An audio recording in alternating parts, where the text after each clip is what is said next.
ಜನನೀಂ ಶಾರದಾಂ ದೇವೀಂ ರಾಮಕೃಷ್ಣಂ ಜಗದ್ಗುರುಂ ಪಾದಪದ್ಮೇ ತಯೋಶ್ರಿತ್ವ ಪ್ರಣಮಾಮಿ ಮುಹುರ್ಮುಹು. ರತ್ನಾಕರ ಧೌತಪದಾಂ ಹಿಮಾಲಯ ಕಿರೀಟಿನೀಂ ಬ್ರಹ್ಮರಾಜರ್ಷಿರತ್ನಾಢ್ಯಾಂ ವಂದೇ ಭಾರತ ಮಾತರಂ.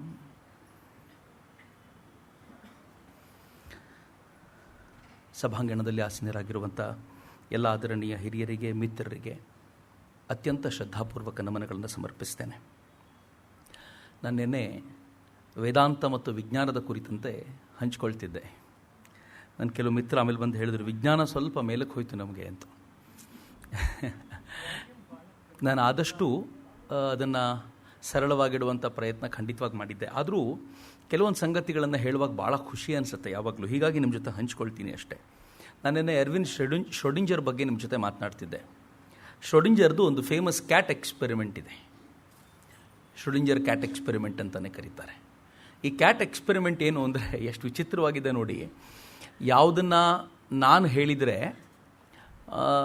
ಬಹುಶಃ ಭಾರತದ ವಿಜ್ಞಾನಿಗಳು, ಜಗತ್ತಿನ ವಿಜ್ಞಾನಿಗಳು ಅಂತ ಕರೆಯಲ್ಲ, ಜಗತ್ತಿನ ಕೆಲವು ವಿಜ್ಞಾನಿಗಳು ಆಡ್ಕೊಳ್ತಾರೋ ಅದನ್ನು ಶ್ರೋಡಿಂಜರ್ ಭಾಳ ಸುಂದರವಾಗಿ ಹೇಳ್ತಾನೆ. ಅವನು ಹೆಂಗೆ ಹೇಳ್ತಾನೆ ಅಂತಂದರೆ, ಒಂದು ಬಾಕ್ಸಲ್ಲಿ ಒಂದು ಬೆಕ್ಕನ್ನು ಇಟ್ಟರೆ ಆ ಬಾಕ್ಸನ್ನು ಪೂರ್ತಿ ಮುಚ್ಚಿದ್ದಾರೆ ಮತ್ತು ಬಾಕ್ಸಿನ ಒಂದು ಕಡೆಯಿಂದ ವಿಷದ ಬಾಣಗಳನ್ನು ಬಿಡ್ತೀವೋ ಅಥವಾ ಏನಾದರೂ ವಿಷದ ರೇಡಿಯೇಷನ್ ಕೊಡ್ತೀವೋ ಅಂತ ಇಟ್ಕೊಳ್ಳಿ. ಆ ಬೆಕ್ಕಿಗೆ ಆ ರೇಡಿಯೇಷನ್ ತಾಗುತ್ತೋ ಇಲ್ವೋ ಅಂತ ಹೊರಗಿದ್ದವನಿಗೆ ಗೊತ್ತಿಲ್ಲ. ಹೀಗಾಗಿ ಹೊರಗಿದ್ದವನ ಪಾಲಿಗೆ ಆ ಬೆಕ್ಕು ಸತ್ತಿದೆಯೋ ಇಲ್ವೋ ಅಂತ ಹೇಳಲಿಕ್ಕಾಗಲ್ಲ ಅಂತ. ಕ್ಯಾಟ್ ಒಳಗೆ ಹೆಂಗಿದೆಯೋ ಗೊತ್ತಿಲ್ಲ. ಆ ಬೆಕ್ಕು ಸತ್ತು ಇರ್ಬೋದು, ಬದುಕಿಯೂ ಇರ್ಬೋದು. ಆ ಬೆಕ್ಕು ಅರ್ಧ ಸತ್ತಿರ್ಬೋದು, ಅರ್ಧ ಬದುಕಿರ್ಬೋದು. ಆ ಬೆಕ್ಕು ಮುಕ್ಕಾಲು ಸತ್ತಿರ್ಬೋದು, ಕಾಲು ಬದುಕಿರ್ಬೋದು. There are many permutation combinations. ಆದರೆ ಒಂದು ಕ್ಷಣ ನೀವು ಆ ಬಾಕ್ಸಿನ ಮುಚ್ಚಳ ಓಪನ್ ಮಾಡಿದ ತಕ್ಷಣ ಆ ಬೆಕ್ಕು ಇಲ್ಲ ಸತ್ತಿರುತ್ತೆ, ಇಲ್ಲ ಬದುಕಿರುತ್ತೆ. ಎರಡೇ ಚಾನ್ಸ್ ಇರೋದು ಅಂತ, ಮತ್ತೇನಿಲ್ಲ. ಶ್ರೋಡಿಂಜರ್ ಎಕ್ಸ್ಪೆರಿಮೆಂಟ್ ತುಂಬ ಸರಳವಾದ ಎಕ್ಸ್ಪೆರಿಮೆಂಟ್. ಈ ಎಕ್ಸ್ಪೆರಿಮೆಂಟನ್ನು ಮಾಡ್ತಾ ಶ್ರೋಡಿಂಜರ್ ಕೊಡುವಂಥ ಮುಂದಿನ ಉದಾಹರಣೆ ಇದೆಯಲ್ಲ, ಅದು ಬಹಳ ವಿಲಕ್ಷಣಕಾರಿಯಾದ್ದು. ಅಥವಾ ಜಗತ್ತಿನ ಪಾಲಿಗೆ ಅದನ್ನೇ ಕ್ರೇಜಿ ಅಂತ ಕರೆಯೋದು. ಎಷ್ಟು ಕ್ರೇಜಿ ಆಗಿದೆ ಕ್ವಾಂಟಮ್ ಸಿದ್ಧಾಂತ ಅಂತ ಅವ್ರು ಅದಕ್ಕೆ ಹೇಳೋದು. ಬಟ್ ಭಾರತೀಯರಿಗೆ ತುಂಬ ಹೊಸತಲ್ಲ. ಅದನ್ನು ಆತ ನೋಡಿ ಏನು ಹೇಳ್ತಾನೆ ಅಂತಂದರೆ, ಆ ಬೆಕ್ಕು ಅಥವಾ ಆ ಬೆಕ್ಕಿನ ವಿಚಾರದಲ್ಲಿ ಒಂದು ನಾವೇನು ಜಗತ್ತು ಒಂದಿದೆ, ಈ ವಿಶ್ವ ಒಂದಿದೆ, ಆ ಬೆಕ್ಕಿಗೆ ಅನೇಕ ವಿಶ್ವಗಳು ಸೃಷ್ಟಿಯಾಗಿರ್ತವೆ ಅಂತ.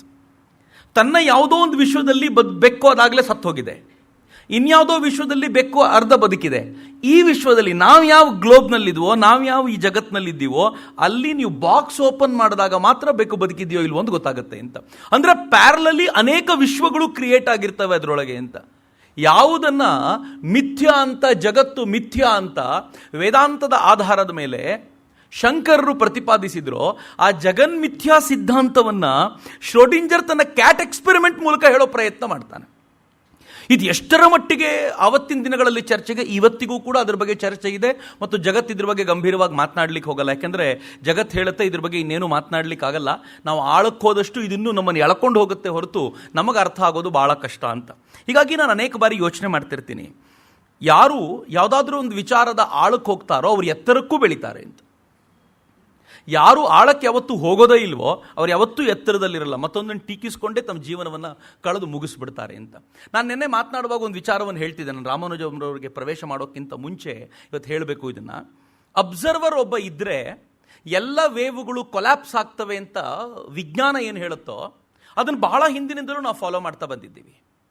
ನಮಗೆ ಹೇಗಿದೆ ಅಂತಂದರೆ, ನಾನು ಧ್ಯಾನದ ತರಗತಿಗಳಿಗೆ ನಮ್ಮ ಆಶ್ರಮದಲ್ಲಿ ಕೂತಿದ್ದಾಗ ಅವ್ರು ಹೇಳೋರು, ಚಿತ್ತವೃತ್ತಿ ಯೋಗ ಅಂದರೆ ಚಿತ್ತವೃತ್ತಿ ನಿರೋಧ.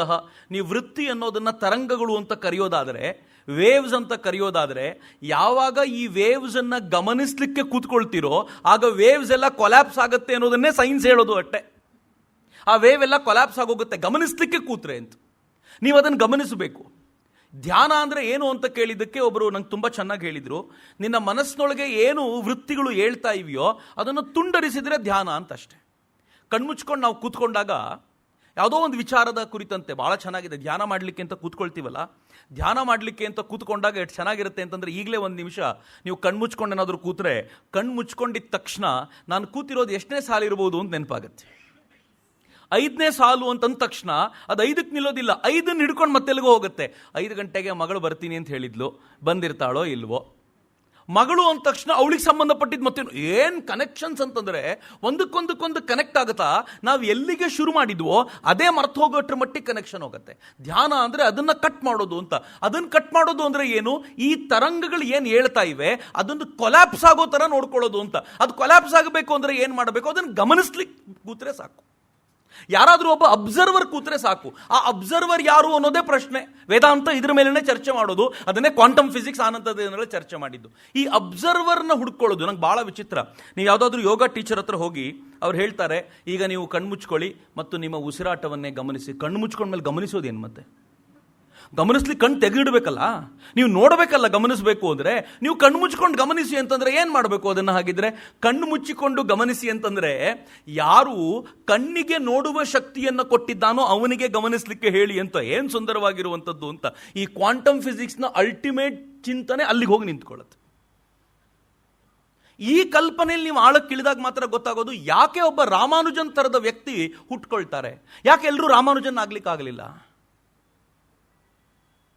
ಮ್ಯಾಥಮೆಟಿಕ್ಸ್ನ ವಿಶೇಷ ಏನು ಅಂತಂದರೆ, ಬೇರೆ ಸೈನ್ಸಿನ ಬೇರೆ ಬೇರೆ ಶಾಖೆಗಳಂತಲ್ಲ.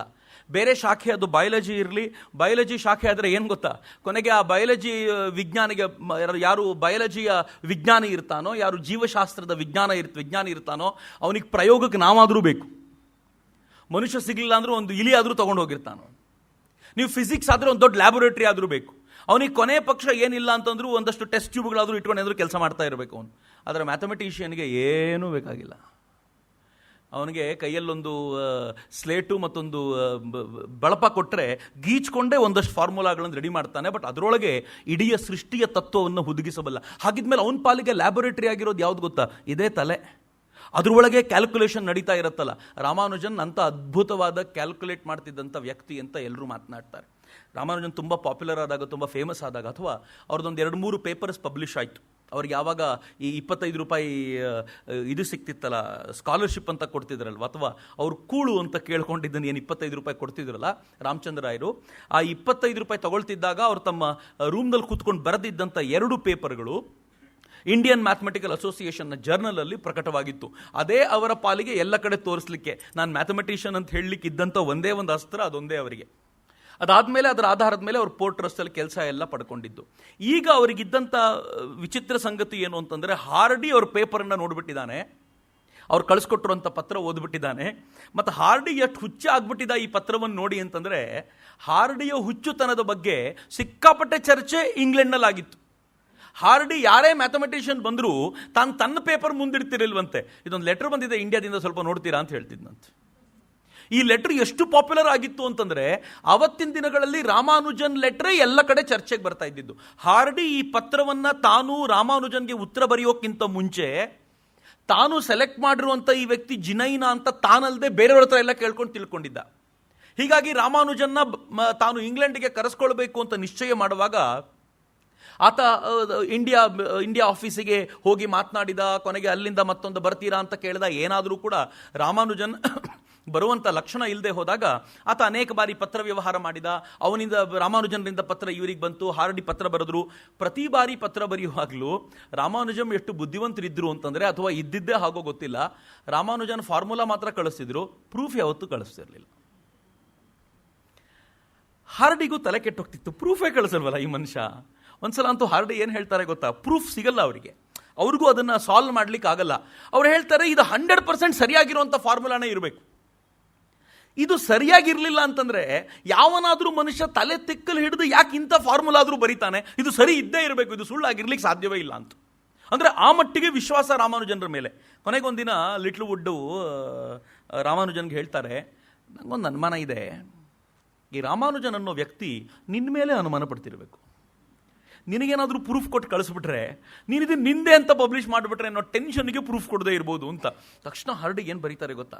ಹಾರ್ಡಿ ಯಾಕೆ ಅಪರೂಪದ ವ್ಯಕ್ತಿ ಅನ್ನೋದು ಈ ಕಾರಣಕ್ಕೆ. ಹಾರ್ಡಿ ಉತ್ತರ ಬರೆದು ಈ ಸಂದರ್ಭದಲ್ಲಿ ಬರೆದು ಹೇಳ್ತಾರೆ, ಲಿಟ್ಲ್ ವುಡ್ಡಿಗೆ ಹೇಳ್ತಾನೆ, ನನಗೆ ನಿನಗೆ ಅನುಮಾನ ಇರ್ಬೋದು ಅಂತ, ಆದರೆ ಸತ್ಯ ಹೇಳಬೇಕು ಅಂತಂದರೆ ನಾನು ನಿನ್ನ ಬಗ್ಗೆ ಎಷ್ಟು ಹೇಳಿಬಿಟ್ಟಿದ್ದೀನಿ ಅಂತಂದರೆ, ನೀನು ಕಳಿಸಿರೋ ಪ್ರತಿ ಪತ್ರವನ್ನು ಎಲ್ಲರೂ ನೋಡುವಂತೆ ಮಾಡಿಬಿಟ್ಟಿರೋದ್ರಿಂದ ನಿನ್ನ ಒಂದು ಸಾಲು ಕೂಡ ಕದಿಲಿಕ್ಕೆ ನನಗೆ ಆಗಲ್ಲ. ಆದರೆ ನೀನು ಇದಕ್ಕೆ ಪ್ರೂಫ್ ಕೊಡದೆ ಹೋದರೆ ನಾನೂ ಕೂಡ ಇದನ್ನು ಒಪ್ಕೊಳ್ಳಿಕ್ಕಾಗಲ್ಲ, ಅದಕ್ಕೋಸ್ಕರ ಕೇಳ್ತಿದ್ದೀನಿ ಅಂತ. ಕೊನೆಗೆ ರಾಮಾನುಜನ್ ಹಾಗಿಲ್ಲ ಅಂಥೇಳಿ ಏನು ಹೇಳ್ತಾರೆ ಗೊತ್ತಾ? ನಾನು ಅನೇಕ ಬಾರಿ ಏನು ಫಾರ್ಮುಲಾ ಬರೀತೀನೋ ಅದ್ರ ಪ್ರೂಫ್ ನನ್ನ ಹತ್ರನೂ ಇಲ್ಲ ಅಂತಾರೆ ರಾಮಾನುಜನ್. ಬಹಳ ವಿಶೇಷ ಇದು, ಅನ್ಯೂಶುವಲ್ ಪ್ರಾಕ್ಟೀಸ್. ಯಾಕೆ ಅನ್ಯೂಶುವಲ್ ಪ್ರಾಕ್ಟೀಸ್ ಇದು ಅಂತಂದ್ರೆ, ರಾಮಾನುಜನ್ರ ಇಂಟ್ಯೂಷನ್ ಸಿಕ್ಕಾಪಟ್ಟೆ ಕೆಲಸ ಮಾಡ್ತಿತ್ತು. ಏನಾದರೂ ಒಂದು ಸಮಸ್ಯೆ ನೋಡಿದ ತಕ್ಷಣ ರಾಮಾನುಜನರಿಗೆ ಅದರ ಒಳಗಿರಬಹುದಾಗಿರುವಂಥ ಅಪರೂಪದ ಸಂಗತಿಗಳು ಎದ್ದೆದ್ದು ಗೋಚರವಾಗ್ತಿದ್ದು. And this is true. ನಾನು ತುಂಬ ದೊಡ್ಡ ಮಟ್ಟಿಗೆ ಮಾತಾಡಲ್ಲ, ಚಿಕ್ಕ ಚಿಕ್ಕ ಮಟ್ಟದಲ್ಲೇ ಹೇಳಬೇಕು ಅಂತಂದರೆ, ನೀವೇನಾದರೂ ಯಾವುದಾದ್ರೂ ಒಂದು ವಿಷಯದ ಬಗ್ಗೆ ಪುಸ್ತಕ ಹುಡುಕ್ತಾ ಇದ್ದೀರಿ ಅಂತ ಇಟ್ಕೊಳ್ಳಿ. ನೀವೇನು ಮಾಡಬೇಡಿ, ಈ ಚಿಕ್ಕಪೇಟೆ ರೋಡಲ್ಲಿ ಪುಸ್ತಕ ಲೈನಲ್ಲಿ ಇರಿಸೋಂಥ ಜಾಗಕ್ಕೆ ಸುಮ್ಮನೆ ಹೋಗಿ. ನಿಮ್ಗೆ ಯಾವ ಪುಸ್ತಕ ಬೇಕೋ ಅಲ್ಲಿರುವಂಥ 5,000 ಪುಸ್ತಕಗಳಲ್ಲಿ ಎದ್ದು ಬಂದು ಹೇಳ್ತಾ ಇರುತ್ತೆ, ನಾನು ಇಲ್ಲಿದ್ದೀನಿ ಬಾಬಾ ಅಂತ ಕರಿತಿರುತ್ತೆ. ಇದೊಂಥರ ಕಾಸ್ಮಿಕ್ ಅರೇಂಜ್ಮೆಂಟ್, ಗೊತ್ತಿಲ್ಲ ಇದು ಹೆಂಗೆ ನಡೆಯುತ್ತೆ ಅಂತ, ಆದರೆ ನಡೆಯೋದಂತೂ ಸತ್ಯ. ರಾಮಾನುಜನರಿಗೆ ಹಂಗಾಗ್ತಿತ್ತು. ಯಾವ ಪ್ರಾಬ್ಲಮ್ ನೋಡಿದ್ರು ಆ ಪ್ರಾಬ್ಲಮ್ಮನ್ನು ಒಳಗಿರುವಂಥ ಗೂಢಾರ್ಥ ಅವರಿಗೇನೋ ಅದ್ಭುತವಾಗಿ ಗೋಚರವಾಗ್ತಿತ್ತು, ಅದನ್ನು ಬರೆದು ಬಿಡ್ತಿದ್ರು. ಅದು ಫಾರ್ಮುಲಾ ಅಂತ ಅವ್ರು ಹೇಳ್ತಿದ್ರು. ಬಟ್ ಅದು ಶಾಸ್ತ್ರೀಯ ಪದ್ಧತಿಯಲ್ಲಿ ಇರ್ತಿರ್ಲಿಲ್ಲ. ಯಾಕೆ ಅಂದರೆ ರಾಮಾನುಜನ್ ಶಾಸ್ತ್ರೀಯ ಪದ್ಧತಿಯಲ್ಲಿ ಮ್ಯಾಥಮೆಟಿಕ್ಸ್ ಕಲಿತೇ ಇರಲಿಲ್ಲ.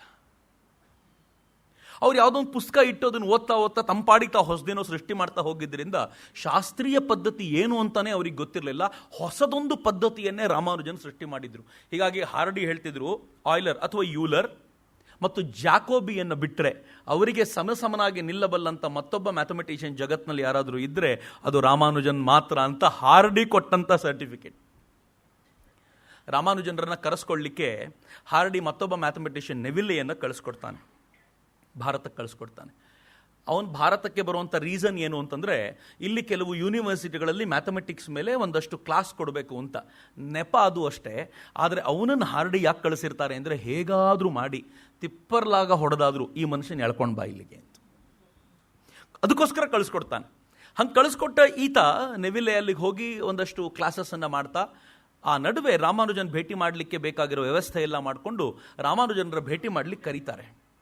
ರಾಮಾನುಜನ್ ಭೇಟಿ ಮಾಡ್ಲಿಕ್ಕೆ ಬಂದಾಗ ಹೇಗಿರ್ತಾರೆ ರಾಮಾನುಜನ್ ಅಂತ, ಒಂದು ಕುರ್ಚಲು ಗಡ್ಡ, ಸಣ್ಣಕ್ಕೆ, ಮೈಮೇಲೆ ಬಟ್ಟೆ ಏನೋ ತುಂಬ ಸೀರಿಯಸ್, ಅದ್ರ ಮೇಲೆ ಸೀರಿಯಸ್ನೆಸ್ ಇದ್ದಂತೆ ಕಾಣ್ತಿರಲ್ಲ ಅವ್ರಿಗೆ. ಹೆಂಗೋ ಒಬ್ಬ ಆರ್ಡಿನರಿ ಮನುಷ್ಯನ ಥರ ಬರ್ತಾರೆ, ಎದುರುಗಡೆ ಕೂತ್ಕೊಳ್ತಾರೆ, ಮಾತಾಡ್ತಾ ಈ ಮನುಷ್ಯ ಹೆದರಿಕೆಯಿಂದಲೇ ಕೇಳ್ತಾರೆ, ಅಲ್ಲ ನೀನು ಇಂಗ್ಲೆಂಡ್ ಬರ್ಲಿಕ್ಕೆ ಸಿದ್ಧ ಇದೆಯಾ ಅಂತ. ರಾಮಾನುಜನ್ ಇಲ್ಲ ಅಂತ ಹೇಳಬೇಕಲ್ಲ, ತಕ್ಷಣ ಹೌದು ನಾನು ಬರ್ತೀನಿ ಅಂದ್ಬಿಡ್ತಾರೆ. ಇವನಿಗೆ ಜಗತ್ತು ಗೆದ್ದ ಖುಷಿ. ಮತ್ತು ಯಾಕೆ ಹಿಂಗೆ ಗೊತ್ತಿಲ್ಲ, ಯಾರಿಗೂ ಏನೂ ಗೊತ್ತಿಲ್ಲ, ಯಾಕೆ ಹಿಂಗಾಯ್ತು ಅಂತನೂ ಗೊತ್ತಿಲ್ಲ. ಯಾವಾಗ ಹೂ ಅಂತಾರೋ, ಹೂ ಅಂದ ತಕ್ಷಣ ಅವ್ರು ಹೇಳ್ತಾರೆ, ಒಂದು ಸಣ್ಣ ಪ್ರಾಬ್ಲಮ್ ಇದೆ, ನಮ್ಮ ಮನೇಲಿ ಅಪ್ಪ ಅಮ್ಮ ಒಪ್ಕೋಬೇಕು ಅಂತಾರೆ.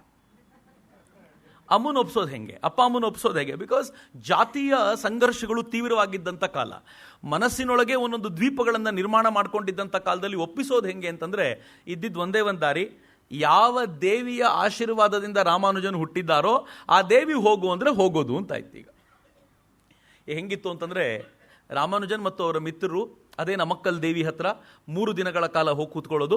3 ದಿನದೊಳಗೆ ಆಕೆ ಏನಾದರೂ ಸಂದೇಶ ಕೊಡ್ತಾಳೆ, ಕೊಟ್ಟರೆ ಹೋಗೋದು, ಇಲ್ಲಾಂದರೆ ಇಲ್ಲ ಅಂತ. 3ನೇ ದಿನದ ಕೊನೆಗೆ ದೇವಿ ರಾಮಾನುಜನರ ಕನಸಿನಲ್ಲಿ ಬಂದು, ನೀನು ಹೋಗು, ನಿನ್ನಿಂದ ಭಾಳ ದೊಡ್ಡ ಕೆಲಸ ಆಗೋದಿದೆ ಅಂತ ಹೇಳಿದ್ರು ಅಂತ ರಾಮಾನುಜನ್ ಬಂದು ಹೇಳಿದರು. ರಾಮಾನುಜನ್ ಹೋಗಬೇಕು ಅಂತ ನಿಶ್ಚಯ ಆಯಿತು. ಹೋಗಬೇಕಾದ್ರೆ ಮನೇಲೆಲ್ಲ ಹೇಳಿದ್ರು, ರಾಮಾನುಜನ್ 2 ವರ್ಷದಲ್ಲಿ ನಾನು ವಾಪಸ್ ಬರ್ತೀನಿ ಅಂತ ಹೇಳಿಕೊಂಡು ರಾಮಾನುಜನ್ ಅಂತೂ ಇಂತೂ 1913 ಮಾರ್ಚ್ಗೆ ಇಂಗ್ಲೆಂಡಿಗೆ ಹೊರಟು ನಿಂತಾಗಲೂ ಸುಲಭ ಏನಿರಲಿಲ್ಲ. ಅವ್ರು ಹೋಗುವಂಥ ಖರ್ಚು ವೆಚ್ಚ ಯಾರು ಭರಿಸಬೇಕು ಅಂತ. ಆದರೆ ಹಾರ್ಡಿ ತುಂಬ ಪ್ರಭಾವಿ ವ್ಯಕ್ತಿಯಾಗಿದ್ದರಿಂದ ಆತ ಇಂಡಿಯಾ ಆಫೀಸ್ ಮೇಲೆ ಗಲಾಟೆ ಮಾಡಿ, ನೀವು ಕೊಡಬೇಕು ಅವ್ರು ಕೊಡಬೇಕು ಅಂತ ಹೇಳಿ ಕೊನೆಗೂ ರಾಮಾನುಜನ್ ಲಂಡನ್ನಿಗೆ ಹೋಗೋದು ಅಂತ ಪ್ಲಾನ್ ಆಯಿತು. ರಾಮಾನುಜನ್ ಲಂಡನ್ನಿಗೆ ಹೋಗಿ ಕ್ಯಾಂಬ್ರಿಡ್ಜ್ ಯೂನಿವರ್ಸಿಟಿಯ ಟ್ರಿನಿಟಿ ಕಾಲೇಜ್ನಲ್ಲಿ ಅಡ್ಮಿಷನ್ ಆಯಿತು ಅವರದ್ದು. ಹಾರ್ಡಿಯ ಪ್ರಭಾವ ನೋಡಿ ಹೆಂಗಿತ್ತು. ಹಾರ್ಡಿ ಬಗ್ಗೆ ಏನು ಹೇಳ್ತಾರೆ ಅಂತಂದರೆ, ಇಂಥದ್ದೊಂದು ಆಗಬೇಕು ಅಂತ ಹಾರ್ಡಿ ನಿಶ್ಚಯ ಮಾಡಿದರೆ ಅದು ಆಗಲೇಬೇಕು ಅಷ್ಟೇ. ಆ ಥರದ ಪರಿಸ್ಥಿತಿ ಹಾರ್ಡಿದು. ರಾಮಾನುಜನರನ್ನ ಕರೆಸ್ಕೊಳ್ಬೇಕು ಅಂತ ಹಾರ್ಡಿ ನಿಶ್ಚಯ ಮಾಡಿದ್ರು. ರಾಮಾನುಜನ್ ಮಲ್ಲಿಗೆ ಬಂದರು. ರಾಮಾನುಜನ್ ಬಂದ ತಕ್ಷಣ ಮೊದಲು ಮಾಡಿದ ಕೆಲಸ ಹಾರ್ಡಿ ಏನು ಅಂತಂದರೆ, ಅವ್ರ ನೋಟ್ಬುಕ್ಸ್ ಎಲ್ಲ ಕೊಡು, ನಾನು ಓದಬೇಕು ಅಂತ ಹೇಳಿತ್ತು. ಈತ ಅಲ್ಲಲ್ಲಿ ಒಂದೊಂದು ಫಾರ್ಮುಲಾ ಕಳಿಸ್ತಿದ್ರಲ್ಲ, ಇಡೀ ನೋಟ್ಬುಕ್ಸನ್ನು ತೆಗೆದರೆ ಚಾಪ್ಟರ್ ವೈಸ್ ತುಂಬ ನೀಟಾಗಿ ಬರೆದಿದ್ದಿತ್ತು. ಆದರೆ ಯಾವುದೂ ಕೂಡ ಶಾಸ್ತ್ರೀಯ ಪದ್ಧತಿಯಲ್ಲಿ ಇರಲಿಲ್ಲ, ಯಾವುದನ್ನೂ ಕೂಡ ಗಣಿತಶಾಸ್ತ್ರಜ್ಞರು ಒಪ್ಪುವಂಥ ರೀತಿಯಲ್ಲಿ ಇರಲಿಲ್ಲ. ರಾಮಾನುಜನ್ ತಂದೆ ಆದ ಶೈಲಿಯಲ್ಲಿದ್ದರು. ಆದರೆ ಒಂದು ಸಲ ಮೇಲ್ನೋಟಕ್ಕೆ ಕಣ್ಣಾಡಿಸ್ತಾ ಇದ್ದಂತೆ ಹಾರ್ಡಿಗೆ ಗೊತ್ತಾಯಿತು, ಬರೆದಿರುವಂಥ ಬಹುತೇಕ ಫಾರ್ಮುಲಾಗಳು ಹೆಂಗಿರುತ್ತೆ ನೋಡಿ ಪರಿಸ್ಥಿತಿ. ನೀವು ಆಧುನಿಕ ಜಗತ್ತಿಗೆ ತೆರೆದುಕೊಂಡಿರಲಿಲ್ಲ ಅಂತಂದರೆ ಏನಾಗ್ಬಿಡುತ್ತೆ ಅಂದರೆ, ಅನೇಕ ಫಾರ್ಮುಲಾಗಳು ಯಾವುದು ಕುಂಭಕೋಣಂನ ಕೋಣೆಯೊಳಗೆ ಕೂತ್ಕೊಂಡು ಈ ಪುಣ್ಯಾತ್ಮ ಫಾರ್ಮುಲಾ ಹೊಸದಾಗಿ ಬರೆದಿದ್ರೋ 50 ವರ್ಷಗಳ ಹಿಂದೆಯೇ ಆ ಫಾರ್ಮುಲಾ ಸೃಜನೆಯಾಗೋಗಿತ್ತು. ಇವ್ರಿಗೆ ಅಂಥದ್ದೊಂದು ಆಗಿದೆ ಅಂತಲೇ ಗೊತ್ತಿರಲಿಲ್ಲ. ಇವ್ರ ಪಾಲಿಗೆ ಇದು ಹೊಸದೇ, ತಪ್ಪೇನಿಲ್ಲ, ಜಗತ್ತಿನಲ್ಲಿ ಅನೇಕ ಬಾರಿ ಹಾಗೆ ನಡೆಯುತ್ತೆ. ಯಾವುದನ್ನ ಶುಲ್ಬ ಸೂತ್ರದ ಮೂಲಕ ನಾವು ಲಂಬಕೋನ ತ್ರಿಕೋನದ ಸಿದ್ಧಾಂತವನ್ನು ಹೇಳಿದ್ವೋ, ಅದಾದ ಅನೇಕ ನೂರು ವರ್ಷಗಳ ನಂತರ ಪೈಥಾಗೊರಸ್ ಅದನ್ನ ಜಗತ್ತಿನ ಮುಂದಿರಿಸಿದಾಗ ಜಗತ್ತೆಲ್ಲ ಪೈಥಾಗೊರಸ್ ಪ್ರಮೇಯ ಅಂತ ಕರೀತು. ಆದರೆ ಆ ನಂತರದ ದಿನಗಳಲ್ಲೇ ಗೊತ್ತಾಗಿದ್ದು ಪೈಥಾಗೊರಸ್ಗಿಂತ ಸಾಕಷ್ಟು ಮುಂಚೆಯೇ ಭಾರತದಲ್ಲಿ ಶುಲ್ಬ ಸೂತ್ರದ ರೂಪದಲ್ಲಿ ಅದು ಉಪಯೋಗ ಆಗ್ತಿತ್ತು ಅಂತ. ಹಾಗಂತ ಪೈಥಾಗೊರಸ್ ಕದ್ದು ಬಿಟ್ಟ ಇದನ್ನ ಅಂತಂದ್ರೆ ಕದ್ದಿದ್ದಲ್ಲ, ಅವನಿಗೂ ಅದು ಪ್ರತ್ಯೇಕವಾಗಿ ಗೋಚರವಾಗಿದ್ದಿರಬಹುದು, ಅದರಲ್ಲಿ ಯಾವ ಅನುಮಾನವೂ ಇಲ್ಲ. ಹಾಗೆ ಇಲ್ಲೂ ಕೂಡ ಪ್ರತ್ಯೇಕವಾಗಿ ಗೋಚರವಾಗಿತ್ತು, ಆದರೆ ಜಗತ್ತಿಗೆ ಅದಾಗಲೇ ಗೊತ್ತಾಗಿದ್ದರಿಂದ ಅದನ್ನು ಒಪ್ಪಿಕೊಳ್ಳುವಂತಿರಲಿಲ್ಲ. ಇದು ಪಾಯಿಂಟ್ 1. ಎರಡನೇದೇನು ಅಂತಂದರೆ, ಕೆಲವು ಫಾರ್ಮುಲಾಗಳು ಮೇಲ್ನೋಟಕ್ಕೆ ತಪ್ಪು ಅಂತ ಅನ್ನಿಸ್ತಿತ್ತು, ಆದರೆ ಕೆಲವು ಫಾರ್ಮುಲಾಗಳು ಮಾತ್ರ ಅತ್ಯದ್ಭುತವಾದ ಫಾರ್ಮುಲಾಗಳೇ ರಿಸಲ್ಟ್ ಕೊಡಬಲ್ಲಂತವಾಗಿದ್ದವು ಅಂತ ಹಾರ್ಡಿ ರಾಮಾನುಜನ್ ಕೂರಿಸ್ಕೊಂಡು ಎಕ್ಸ್ಪ್ಲೈನ್ ಮಾಡಿದರು. ರಾಮಾನುಜನರ ಲೈಫ್ ಬರೆದವ್ರು ಹೇಳ್ತಾರೆ, ರಾಮಾನುಜನ್ಗೆ ಮೊದಲ ಆಘಾತವೇ ಅದು ಅಂತ. ಯಾವ ಫಾರ್ಮುಲಾಗಳನ್ನು ನಾನು ತುಂಬ ಪ್ರೀತಿಯಿಂದ ಜತನದಿಂದ ಕಾಪಾಡ್ಕೊಂಡು ಬಂದಿದ್ನೋ ಅದು 50 ವರ್ಷಗಳ ಹಿಂದೆಯೇ ಸೃಜನೆಯಾಗ್ಬಿಟ್ಟಿವೆ ಅಂತಂದಮೇಲೆ ನನ್ನ ಕೆಲಸ ಏನಿತ್ತು ಅಲ್ಲಿ ಅಂತ ಮೊದಲ ಆಘಾತ ರಾಮಾನುಜನ್ಗಾಗಿತ್ತಂತೆ.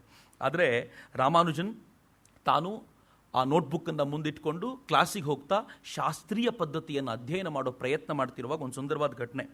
ಜಾರ್ಜ್ ಪೋಲಿಯಾ ಅಂತ ಯಾವ ನೋಟ್ಬುಕ್ ರಾಮಾನುಜನ್ದಿತ್ತೋ ಆ ಒಂದು ನೋಟ್ಬುಕ್ಕನ್ನು ಹಂಗೇರಿ ಮ್ಯಾಥಮೆಟಿಷಿಯನ್ ಜಾರ್ಜ್ ಪೋಲಿಯಾ ಕೈಯಲ್ಲಿ ಹಾರ್ಡಿ ಕೊಟ್ಟರಂತೆ. ಇದೊಂದು ಸಲ ನೋಡಿ ನಿಮ್ಗೇನು ಅನ್ಸುತ್ತೆ ರಾಮಾನುಜನ್ ಬಗ್ಗೆ ಹೇಳಿ ಅಂತ. ಅಂದರೆ ತಾನು ಹುಡುಕಾಡಿದ ಈ ವ್ಯಕ್ತಿ ಶ್ರೇಷ್ಠ ವ್ಯಕ್ತಿ ಅಂತ ಬೇರೆ ಬೇರೆಯವರು ಹೇಳಬೇಕು ಅಂತ ಹಾರ್ಡಿಯ ಮನಸ್ಸಿನಲ್ಲಿ. ಈ ಜಾರ್ಜ್ ಪೋಲಿಯಾ ಅದನ್ನು ತೊಗೊಂಡೋದ್ರಂತೆ. ತೊಗೊಂಡೋದು 4 ದಿನದಲ್ಲಿ ವಾಪಸ್ ತಂದು ಕೊಟ್ಟರಂತೆ. ದಯವಿಟ್ಟು ಈ ನೋಟ್ಬುಕ್ ನನಗೆ ಕೊಡಬೇಡಿ, ನಾನು ಓದಲ್ಲ ಇದನ್ನು ಅಂತ. ಯಾಕೆ ಅಂತ ಕೇಳಿದರೆ ಜಾರ್ಜ್ ಪೋಲಿಯಾ ಏನು ಹೇಳ್ತಾರಂತೆ ಗೊತ್ತಾ? ಈ ನೋಟ್ಬುಕ್ನಲ್ಲಿರುವಂಥ ಫಾರ್ಮುಲಾಗಳ ಜಾಲ ಎಂಥದ್ದಿದೆ ಅಂತಂದರೆ, ನಾನು ಇದನ್ನು ಓದ್ತಾ ಉಳಿದುಬಿಟ್ರೆ ನನ್ನ ಜೀವಮಾನವನ್ನೇ ಇದರಲ್ಲಿ ಕಳೆದು ಬಿಡ್ತೀನಿ, ನನಗೆ ಹೊಸತೇನೋ ಮಾಡಬೇಕಾಗಿದೆ, ಹೀಗಾಗಿ ನಾನು ಈ ನೋಟ್ಬುಕ್ಕನ್ನು ನೋಡಲ್ಲ ಅಂತ. ಇದು ಆ ಫಾರ್ಮುಲಾಗಳ ಸಾಮರ್ಥ್ಯ. ಆ ಪುಸ್ತಕದಲ್ಲಿದ್ದ ಫಾರ್ಮುಲಾಗಳು ಹೇಗಿತ್ತು ಅಂತಂದರೆ, ಹಂಗೇರಿಯನ್ ಫೇಮಸ್ ಮ್ಯಾಥಮೆಟಿಷಿಯನ್ಗೆ ಆ ಪುಸ್ತಕವನ್ನು ನೋಡಿದರೆ ಮುಳುಗೋಗ್ಬಿಡ್ತೀನಿ ಅದರೊಳಗೆ ಅಂತ ಹೇಳುವಷ್ಟರ ಮಟ್ಟಿಗೆ ರಾಮಾನುಜನ್ ಸೃಜನೆ ತುಂಬ ಅದ್ಭುತವಾಗಿತ್ತು ಅಂತ ಹೇಳ್ತಾರೆ.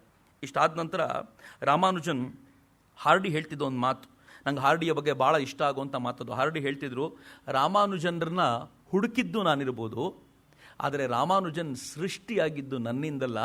ಎಲ್ಲ ಶ್ರೇಷ್ಠ ವ್ಯಕ್ತಿಗಳು ಸೃಷ್ಟಿಯಾಗುವಂತೆ ತನ್ನಿಂದ ತಾನೇ ಸೃಷ್ಟಿಯಾದ ವ್ಯಕ್ತಿ ಆತ. ಆದರೆ ನನಗಿದ್ದ ಒಂದೇ ಒಂದು ಭಾಗ್ಯ ಏನು ಅಂತಂದರೆ, ರಾಮಾನುಜನ್ರ ಆ ಎಲ್ಲ ಸಮಸ್ಯೆಗಳನ್ನು ಮೊದಲಿಗೆ ಅರ್ಥ ಮಾಡಿಕೊಳ್ಳುವ ಸಾಮರ್ಥ್ಯ ಸಿಕ್ಕಿದ್ದು ನನಗೆ ಅನ್ನೋದಷ್ಟೇ ನನ್ನ ಜೀವಮಾನದ ಹೆಮ್ಮೆ ಅಂತ ಹಾರ್ಡಿ ಹೇಳ್ತಾರಲ್ಲ. ಏನು ದೊಡ್ಡ ವ್ಯಕ್ತಿ ಇರ್ಬೋದು ಹಾರ್ಡಿ ಅಂತ ಅನೇಕ ಬಾರಿ ಅನಿಸುತ್ತೆ. ಹಾರ್ಡಿ ಒಂದು ಕಡೆ ಹೇಳ್ತಾರೆ, ರಾಮಾನುಜನ್ರ ಪೈ ಸೀರೀಸ್ ಒಂದಿದೆ. ನಮಗೆಲ್ಲರಿಗೂ ಗೊತ್ತಿದ್ದು 22/7 ಅದು ಸರ್ಕಂಫರೆನ್ಸ್ ಆಫ್ ಸರ್ಕಲ್ ಮತ್ತು ಡಯಾಮೀಟರ್ ಇವೆರಡಕ್ಕೂ ಸಂಬಂಧಪಟ್ಟಂತೆ ಇರುವಂಥ ಒಂದು ಫಾರ್ಮುಲಾ. ಅದು ಪೈ ದೃಷ್ಟಿಯಿಂದ ಹೇಳ್ತೀವಿ ನಾವು 22/7 ಅಂತ ಹೇಳ್ತೀವಿ. ಈ ಪೈ ಕನ್ವರ್ಜೆಂಟ್ ಆಗುವಂಥ ಒಂದು ಸೀರೀಸನ್ನು ರಾಮಾನುಜಮ್ ಕೊಟ್ಟರು. ಆ ಕನ್ವರ್ಜೆಂಟ್ ಎಷ್ಟು ವೇಗವಾಗಿ ಆಗುವಂಥ ಸೀರೀಸ್ ಅಂತಂದರೆ, ಹಾರ್ಡಿ ಹೇಳ್ತಾರೆ ಮೊದಲನೇ ನಂಬರ್ರೇ ಪೈಗೆ 8ನೇ ಡೆಸಿಮಲ್ವರೆಗೂ ರಿಸಲ್ಟ್ ಕೊಡುತ್ತೆ ಅಂತ ಅದ್ಭುತವಾದ ಸೀರೀಸನ್ನು ರಾಮಾನುಜಮ್ ಸೃಷ್ಟಿಸಿದ್ರು ಅಂತ. ಆದರೆ ಅದರ ವ್ಯಾಲ್ಯೂ ಯಾವಾಗ ಗೊತ್ತಾಯಿತು ಅಂತಂದರೆ, ಕಂಪ್ಯೂಟರ್ಗೆ ಒಂದು ಭಾಷೆಯನ್ನು ಬರೆದು ಅದರ ಮೂಲಕ ಪೈ ವ್ಯಾಲ್ಯೂ ಕಂಡುಹಿಡಬೇಕು ಅಂತ ನಿಶ್ಚಯ ಆದಾಗ ಆಗ ರಾಮಾನುಜಮ್ ಕೊಟ್ಟಂಥ ಈ ಸೀರೀಸ್ನ ಬಳಕೆ ಮಾಡ್ತಿದ್ರಂತ. ಇದು ರಾಮಾನುಜಮ್ ಸಾಮರ್ಥ್ಯ ಆವತ್ತಿನ ದಿನಗಳಲ್ಲಿದ್ದು. ಮತ್ತು ಇಷ್ಟು ರಾಮಾನುಜಮ್ ಕೆಲಸ ಮಾಡಬೇಕಾದಾಗ, ಇಷ್ಟು ರಾಮಾನುಜಮ್ ಸೃಜನೆ ಮಾಡ್ತಿರುವಾಗ ರಾಮಾನುಜಮ್ರ ವಯಸ್ಸು 22-23 ಆಗಿತ್ತು ಅಷ್ಟೇ. ರಾಮಾನುಜಮ್ ವಿದೇಶದಲ್ಲಿ ಲಂಡನ್ನಲ್ಲಿದ್ದಾಗ ಅವರ ವಯಸ್ಸು 26 ಮಾತ್ರ. ಬಹುಶಃ ಈ ಹಾಲ್ನಲ್ಲಿ ಕೂತಿರೋರು ಎಲ್ಲರೂ ರಾಮಾನುಜರಂಗಿಂತ ದೊಡ್ಡವರೇ. 26ರ ವಯಸ್ಸಿನಲ್ಲಿ ರಾಮಾನುಜಮ್ ಎಂಥ ಅದ್ಭುತವಾದ ಕೆಲಸ ಆಗಿತ್ತು, ಅದು ಯೋಚನೆ ಮಾಡಲಿಕ್ಕೆ ಆಗದೇ ಇರುವಂಥದ್ದು. 1913ರಲ್ಲಿ ರಾಮಾನುಜಮ್ ಇಂಗ್ಲೆಂಡ್ನಲ್ಲಿದ್ದರು. 14ರಲ್ಲಿ ದುರ್ದೈವದ ಸಂಗತಿ, ರಾಮಾನುಜಮ್ರ ಬದುಕಿನ ದಿಕ್ಕನ್ನು ಬದಲಾಯಿಸಿದಂಥ ಘಟನೆ. ಬಹುತೇಕ ಈ ದೇಶದ ಅನೇಕ ವಿಜ್ಞಾನಿಗಳು ಯಾರು ವಿದೇಶದಲ್ಲಿದ್ದರು ಅವರಿಗೆಲ್ಲರಿಗೂ ಆ ಸಂದರ್ಭದಲ್ಲಿ ತೊಂದರೆ ಆಗಿದ್ದು ಅದೇನು ಅಂತಂದರೆ, ಮೊದಲ ವಿಶ್ವಯುದ್ಧ ತೆರೆಕೊಳ್ತು. ಯಾವಾಗ ಮೊದಲ ವಿಶ್ವಯುದ್ಧ ತೆರೆಕೊಳ್ತೋ, ರಾಮಾನುಜಮ್ ಆಗ್ತಾನೆ 1 ವರ್ಷ ಆಗಿತ್ತು. ಇನ್ನು 1 ವರ್ಷ ಅಲ್ಲಿದ್ದು ಒಂದು ಸಣ್ಣ ಗ್ಯಾಪ್ ತಗೊಂಡು ಮನೆಗೆ ಬಂದು ಹೋಗಬೇಕು, ಎಲ್ಲ ಆಗಬೇಕಿತ್ತು. ಆದರೆ 1914ರಲ್ಲಿ ಜರ್ಮನಿ ಫ್ರಾನ್ಸ್ ಯುದ್ಧಕ್ಕೆ ಬಿದ್ದಾಗ ಇಂಗ್ಲೆಂಡ್ ಕೂಡ ಅನಿವಾರ್ಯವಾಗಿ ಯುದ್ಧಕ್ಕೆ ಹೋಗಬೇಕಾಗಿ ಬಂತು. ಯುದ್ಧಕ್ಕೆ ಹೋದಾಗ ಅನೇಕ ಪ್ರಜ್ಞಾವಂತರು ಬುದ್ಧಿಜೀವಿಗಳು ಯುದ್ಧ ಮಾಡಬಾರದು ಅನ್ನುವಂಥ ಮಾತನಾಡ್ತಾ ಇದ್ದಲ್ಲಿ ಹಾರ್ಡಿ ಅಂಡ್ ಟೀಮ್ ಕೂಡ ಇತ್ತು. ಈ ಕಡೆ ರಾಮಾನುಜಮ್ ಇದು ಯಾವುದಕ್ಕೂ ಸಂಬಂಧಪಡದಂತೆ ತನ್ನ ಪಾಡಿಗೆ ತಾನು ಮ್ಯಾಥಮೆಟಿಕ್ಸ್ ಮಾಡ್ಕೊಂಡಿದ್ದಂಥ ವ್ಯಕ್ತಿ. ಆದರೆ ಸಮಸ್ಯೆ ಹೇಗಾಗ್ಲಿಕ್ಕೆ ಶುರುವಾಗ್ಬಿಡ್ತು ಅಂತಂದರೆ, ರಾಮಾನುಜಮ್ರಿಗೆ ಆ ಸಂದರ್ಭದಲ್ಲಿ ಊಟ ತಿಂಡಿಗೂ ಕೂಡ ಕೊರತೆ ಆಗುವಂಥ ಸ್ಥಿತಿ ಬಂತು. ರಾಮಾನುಜಮ್ಗೆ ಅಷ್ಟೇ ಅಲ್ಲ, ಇಡೀ ಇಂಗ್ಲೆಂಡಿಗೆ ಆ ಸಮಸ್ಯೆ ಬಂತು. ಯಾರಿಗೆ 2 kg ಆಲೂಗಡ್ಡೆ ಸಿಕ್ತಿತ್ತು ಅದೀಗ 200 ಗ್ರಾಮಿಗೆ ಬಂದು ಇಳಿಯುವಂಥ ಪರಿಸ್ಥಿತಿ ಬಂದಿತ್ತು. ಯಾವುದೂ ಕೂಡ ಫ್ರೀಕ್ವೆಂಟಾಗಿ ಓಡಾಡುವಂತೆ ಇರಲಿಲ್ಲ. ಕೇಂಬ್ರಿಡ್ಜ್ ಯೂನಿವರ್ಸಿಟಿಯಲ್ಲಿ ಓದ್ತಾ ಇದ್ದಂಥ ಸಾವಿರಾರು ವಿದ್ಯಾರ್ಥಿಗಳು ತೀರಿಕೊಂಡು ಯುದ್ಧಕ್ಕೆ ಸಿಲುಕಿ ತೀರಿಕೊಳ್ಳುವಂಥ ಪರಿಸ್ಥಿತಿ.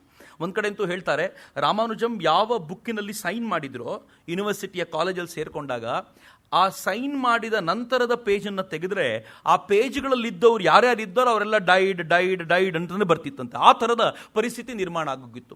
ಇದರ ನಡುವೆ ರಾಮಾನುಜಂಗೆ ಸಹಜವಾಗಿ ಸಂಖ್ಯೆಯೇ ಕಡಿಮೆ ಆಗಿಬಿಟ್ಟಿದ್ದರಿಂದ ಕೇಂಬ್ರಿಡ್ಜ್ ಯೂನಿವರ್ಸಿಟಿಲಿ ಅವತ್ತಿನ ದಿನಗಳಲ್ಲಿ ಕೈ ಬೆರಳೆಣಿಕೆ ಎಷ್ಟು ಜನ ಮಾತ್ರ ಉಳಿದಿದ್ದರಂತೆ. ಎಲ್ಲ ಕಾಲೇಜುಗಳು ಬಂದು ಎಲ್ಲವೂ ಏನೂ ಕೆಲಸ ಇಲ್ಲದೆ ಇರುವಂಥ ಸ್ಥಿತಿಯಲ್ಲಿ ಭಾರತೀಯರು ಯಾರ್ಯಾರು ವಿದ್ಯಾರ್ಥಿಗಳಿದ್ದಾರೋ ರಾಮಾನುಜಂರನ್ನು ಹುಡ್ಕೊಂಡು ಹೋಗಿ ಮಾತನಾಡಿಸ್ತಾ ಇದ್ದು. ಹಾಗೆ ಹೋದಂಥ ಒಬ್ಬ ವ್ಯಕ್ತಿ ಮೆಹಲನೋಬಿಸ್. ಆನಂತರ ನೆಹರೂರವರ ಆಪ್ತರಾಗಿ ಅನೇಕ ಚಟುವಟಿಕೆಗಳು ನಿರತರಾಗಿದ್ದ ಮೆಹಲನೋಬಿಸ್ ಕೂಡ ಅವ್ರನ್ನ ಭೇಟಿ ಮಾಡಿದ್ರು. ಒಂದು ಸುಂದರವಾದ ಘಟನೆ ನಿಮ್ಗೆ ಹೇಳ್ತೀನಿ. ಮೆಹಲನೋಬಿಸ್ಗೆ ರಾಮಾನುಜಂ ಪರಿಚಯ ಆಗಿದ್ದು ಹೇಗೆ ಅಂತಂದ್ರೆ, ರಾಮಾನುಜಂವರಿಗೆ ಪಾಠ ಮಾಡಿದ ಮೇಷ್ಟ್ರೊಬ್ರು ಒಂದ್ಸಲ ಮೆಹಲನೋಬಿಸ್ಗೆ ಹೇಳ್ತಾರೆ, ನಿಮ್ಮ ದೇಶದ ಒಬ್ಬ ವ್ಯಕ್ತಿ ಇದ್ದಾನೆ ರಾಮಾನುಜಂ, ಭೇಟಿ ಮಾಡಿದ್ಯಾ ಅವನನ್ನ? ಅವ್ರು ಬಂದು ಕೇಳೋದು ಇವರಿಗೆ.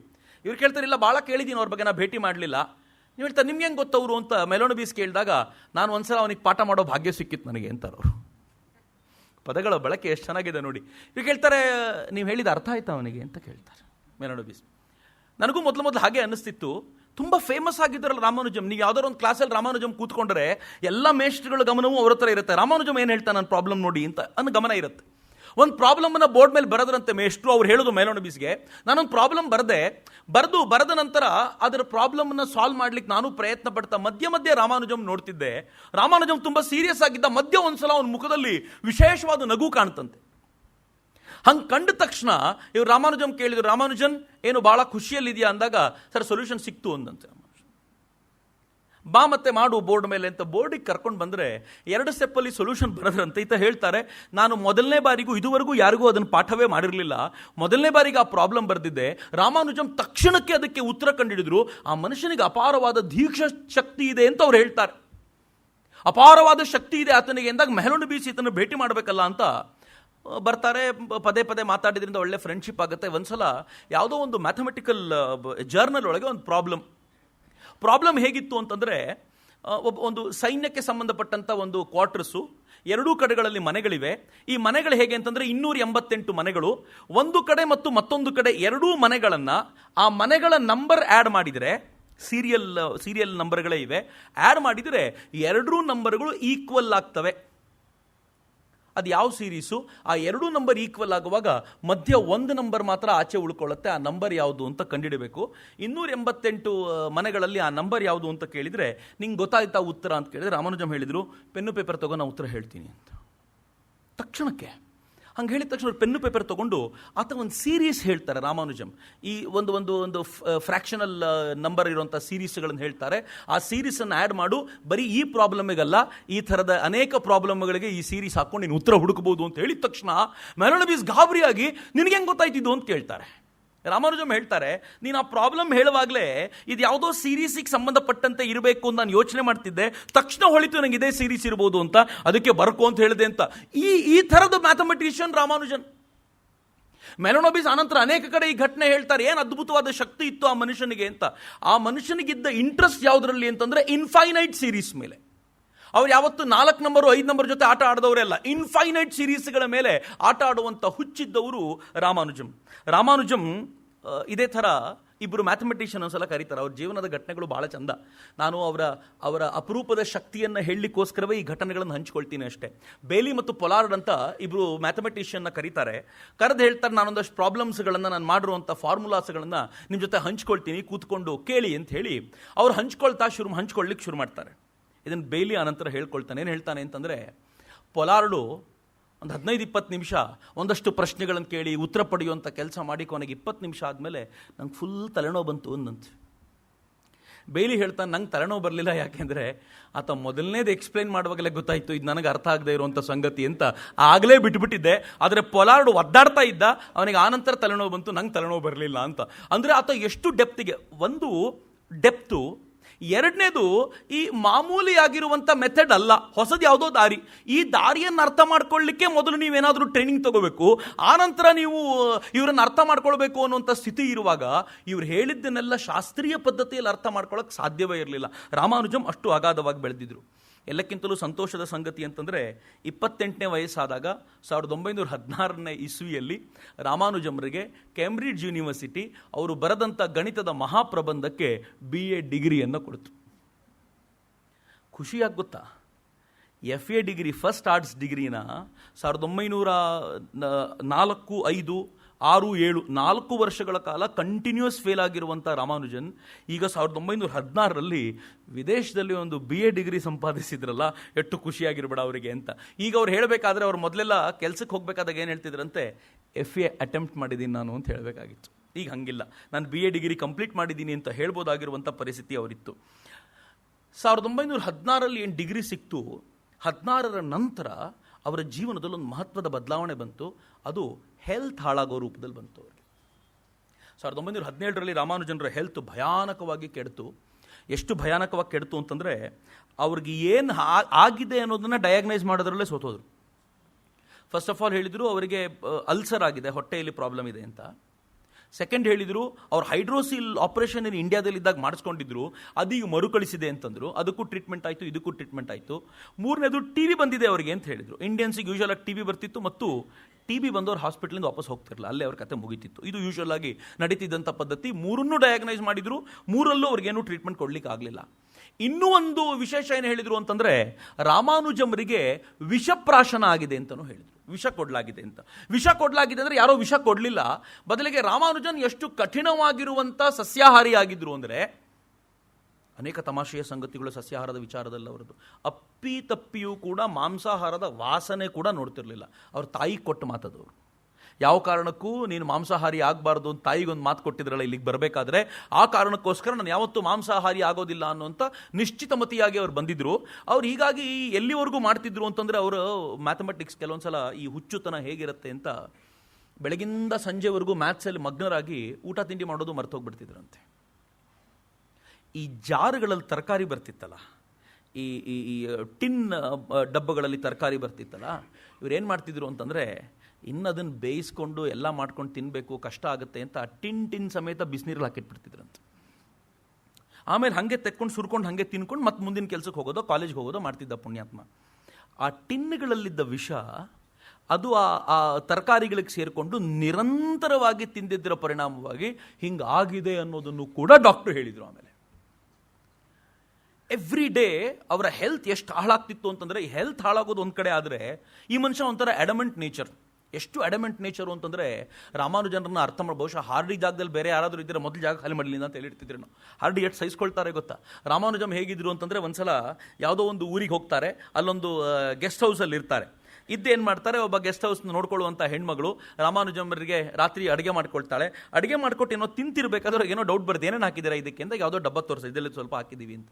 ನಾನ್ ವೆಜ್ ಅಲ್ಲ ತಾನೇ ಅಂತಾರೆ ಅವರು. ಹೇಳ್ತಾರೆ ನಾನ್ ವೆಜ್ ಅಲ್ಲ, ಸ್ವಲ್ಪ ಎಗ್ ಪೌಡರ್ ಇರ್ಬೋದೇನೋ ಅಂತ. ರಾಮಾನುಜಮ್ ಗಾಬರಿ ಆಗಿಬಿಡ್ತಾರೆ. ಎಗ್ ಪೌಡರಾ ಅಂತ ನೋಡಿ ಆ ಡಬ್ಬಿ ತೆಗೆದು ನೋಡಿದರೆ ತುಂಬ ಕಡಿಮೆ ಪ್ರಮಾಣದ ಎಗ್ ಪೌಡರ್ ಇರುತ್ತೆ ಅಂತ ಗೊತ್ತಾದ ತಕ್ಷಣ ತಿಂಡಿ ತಟ್ಟೆನ ಅಲ್ಲೇ ಬಿಸಾಕ್ತಾರೆ. ತಮ್ಮ ಬ್ಯಾಗನ್ನು ತೊಗೊಂಡು ಆಕೆ ಹತ್ರ ಮಾತು ಆಡದೆ ಕೊಬ್ಬಿಸ್ಕೊಂಡು ಹೊಟ್ಬಿಡ್ತಾರೆ. ಅವ್ರಿಗೆ ಎಷ್ಟರ ಮಟ್ಟಿಗೆ ಪ್ರಜ್ಞೆ ನೋಡಿ ಆನಂತರ ಭಾಳ ಚೆನ್ನಾಗಿದೆ. ಮುಂದೆ ಭಾರತೀಯ ಮತ್ತೊಬ್ಬ ಹೋದಾಗ ಆಕೆ ಹೇಳ್ಕೊಳ್ತಾಳೆ, ನಿನ್ನ ದೇಶದಿಂದ ರಾಮಾನುಜನ್ ಬಂದಿದ್ದ, ಹಿಂಗೆ ಮಾಡಿದ, ಅವನು ನನಗೊಂದು ಲೆಟ್ರ್ ಆಮೇಲೆ ಬರ್ದ ಅಂತ. ಆತ ಆ ಕೋಣೆಯನ್ನು ಬಿಟ್ಟು, ಆ ಮನೆಯನ್ನು ಬಿಟ್ಟು ರೈಲ್ವೆ ಸ್ಟೇಷನಿಗೆ ಹೋದ್ರಂತೆ. ಹೋಗಿ ತಮ್ಮ ಊರಿಗೆ ವಾಪಸ್ ಹೋದ್ರು. ಒಂದು ಪತ್ರ ಬರೀತಾರೆ. ಆಮೇಲೆ ನಾನು ಸ್ಟೇಷನಿಗೆ ಹೋದಾಗ ಗೊತ್ತಾಯಿತು, ಯುದ್ಧದ ಕಾರಣಕ್ಕೋಸ್ಕರ ಮುಂದಿನ ಇಡೀ ಒಂದು ದಿನ ಯಾವುದೇ ಟ್ರೈನ್ ಬರಲ್ಲ ಅಂತ. ನಾನು ರಾತ್ರಿ ಇಡೀ ಅಲ್ಲೇ ಆ ಚಳಿಯಲ್ಲಿ ಕಾಲ ಕಳೆದು ಬೆಳಗ್ಗೆ ಮತ್ತೊಂದು ಟ್ರೈನ್ ಹಿಡ್ಕೊಂಡು ಬಂದೆ.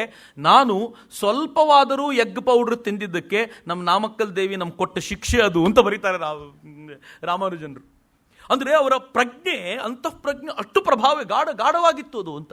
ಇಷ್ಟಾದ ನಂತರ ರಾಮಾನುಜಮ್ರ ಹೆಲ್ತ್ ತೀರಾ ಹಾಳಾಗ್ತಾ ಹೋಗುತ್ತಲ್ಲ, ಈ ಸಂದರ್ಭದಲ್ಲಿ ಮನೆ ಕೂಡ ಅದಕ್ಕೆ ಕಾಂಟ್ರಿಬ್ಯೂಟ್ ಮಾಡುತ್ತೆ.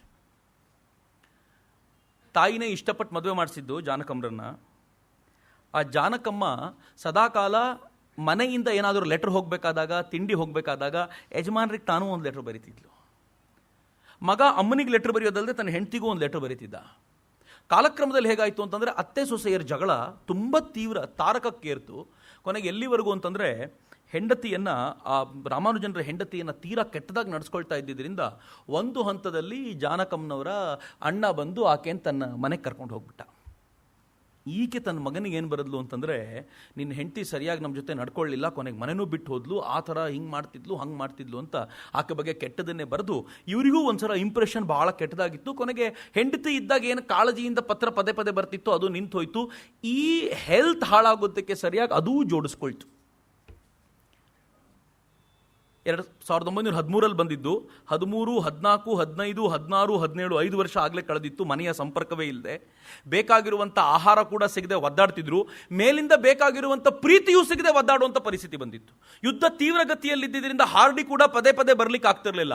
ಯಾವ ಮಟ್ಟಿಗೆ ಫ್ರಸ್ಟ್ರೇಷನ್ ಆಗೋಗಿತ್ತು ರಾಮಾನುಜನ್ರಿಗೆ ಅಂತಂದರೆ, ನಾನು ಹೇಳಿದರೆ ನಂಬಲ್ಲ ನೀವು, 1917ರ ಅಂತ್ಯ ಭಾಗದ ವೇಳೆಗೆ ಒಮ್ಮೆ ರಾಮಾನುಜಂರು ಆತ್ಮಹತ್ಯೆಗೂ ಪ್ರಯತ್ನಿಸಿ ತನ್ನ ತಾನು ರೈಲ್ವೆ ಹಳಿಗೆ ಒಡ್ಡಿಕೊಂಡು ಸಾಯಬೇಕು ಅಂತ ನಿಶ್ಚಯ ಮಾಡಿದ್ದು.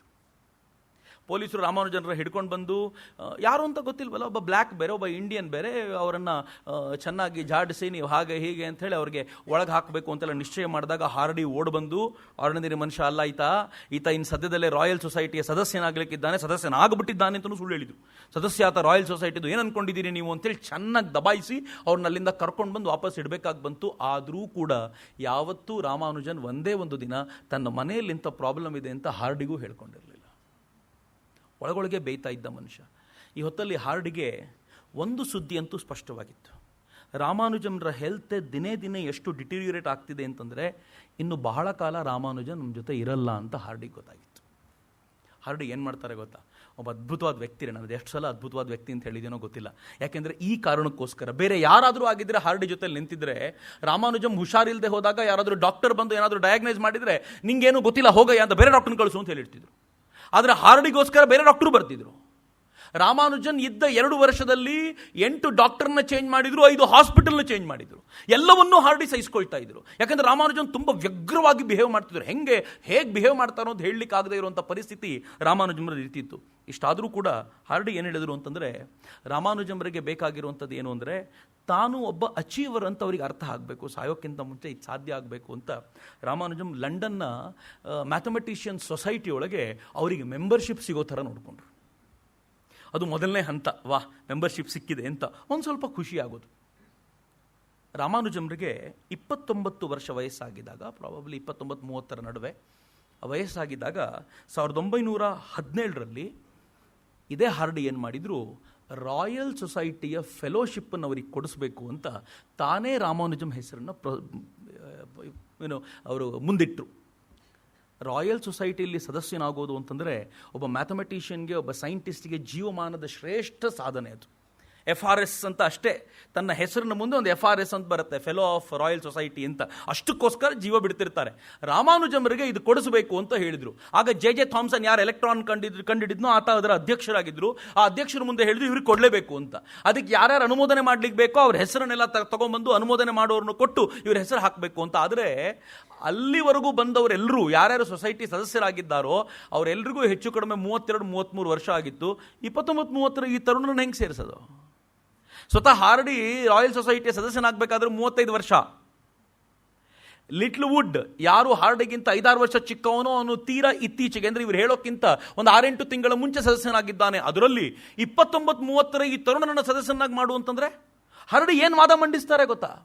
ಅವನ ಹೆಲ್ತ್ ತುಂಬ ಡಿಟೀರಿಯರೇಟ್ ಆಗಿದೆ, 33ರಲ್ಲಾದರೂ ಅವನು ಆಗಲೇಬೇಕು, ಅವನು ಆ ಪರಿಯ ಅಪರೂಪದ ಸಾಧನೆ ಮಾಡಿರೋನು. ಆದರೆ ವಯಸ್ಸಿನ ಕಾರಣಕ್ಕೋಸ್ಕರ ನೀವು ಅವನು ನಿರಾಕರಿಸಿದರೆ ಇನ್ನು 1-2 ವರ್ಷದ ನಂತರ ಅವನಿಗೆ ಬೇಕು ಅಂದರೂ ಕೊಡೋ ಸ್ಥಿತಿಯಲ್ಲಿ ನಾವಿರಲ್ಲ.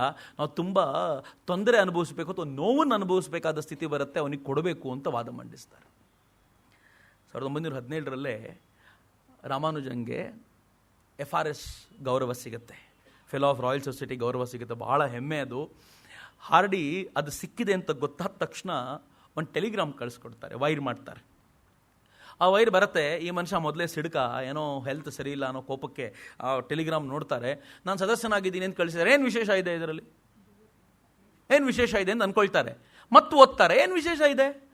ಅವ್ರೇನು ಅಂದ್ಕೊಂಡಿರ್ತಾರೆ ಅಂದರೆ ಲಂಡನ್ ಮ್ಯಾಥಮೆಟಿಕ್ಸ್ ಅಸೋಸಿಯೇಷನ್ ಸದಸ್ಯನಾಗಿದೆಯಾ ಅಂತ ಬರೆದಿದ್ದಾರೆ ಅಂತ ಓದ್ಕೊಳ್ತಾರೆ. ಅವ್ರು ಹಾಗೆ ಓದ್ಕೊಳ್ತಾರೆ, ತಲೆಯಲ್ಲಿ ಕೂತ್ಬಿಟ್ಟಿರುತ್ತೆ ಹಾಗೆ ಇರಬೇಕು ಅಂತ. 3ನೇ ಸಲ ಓದ್ತಾರೆ, ಮತ್ತೆ ಯಾಕೆ ಕಳಿಸ್ದ ಇವನಿದೆ, ನಮ್ಮ ಕಳೆದ ವಾರನೇ ಗೊತ್ತಿತ್ತಲ್ಲ ಇದು.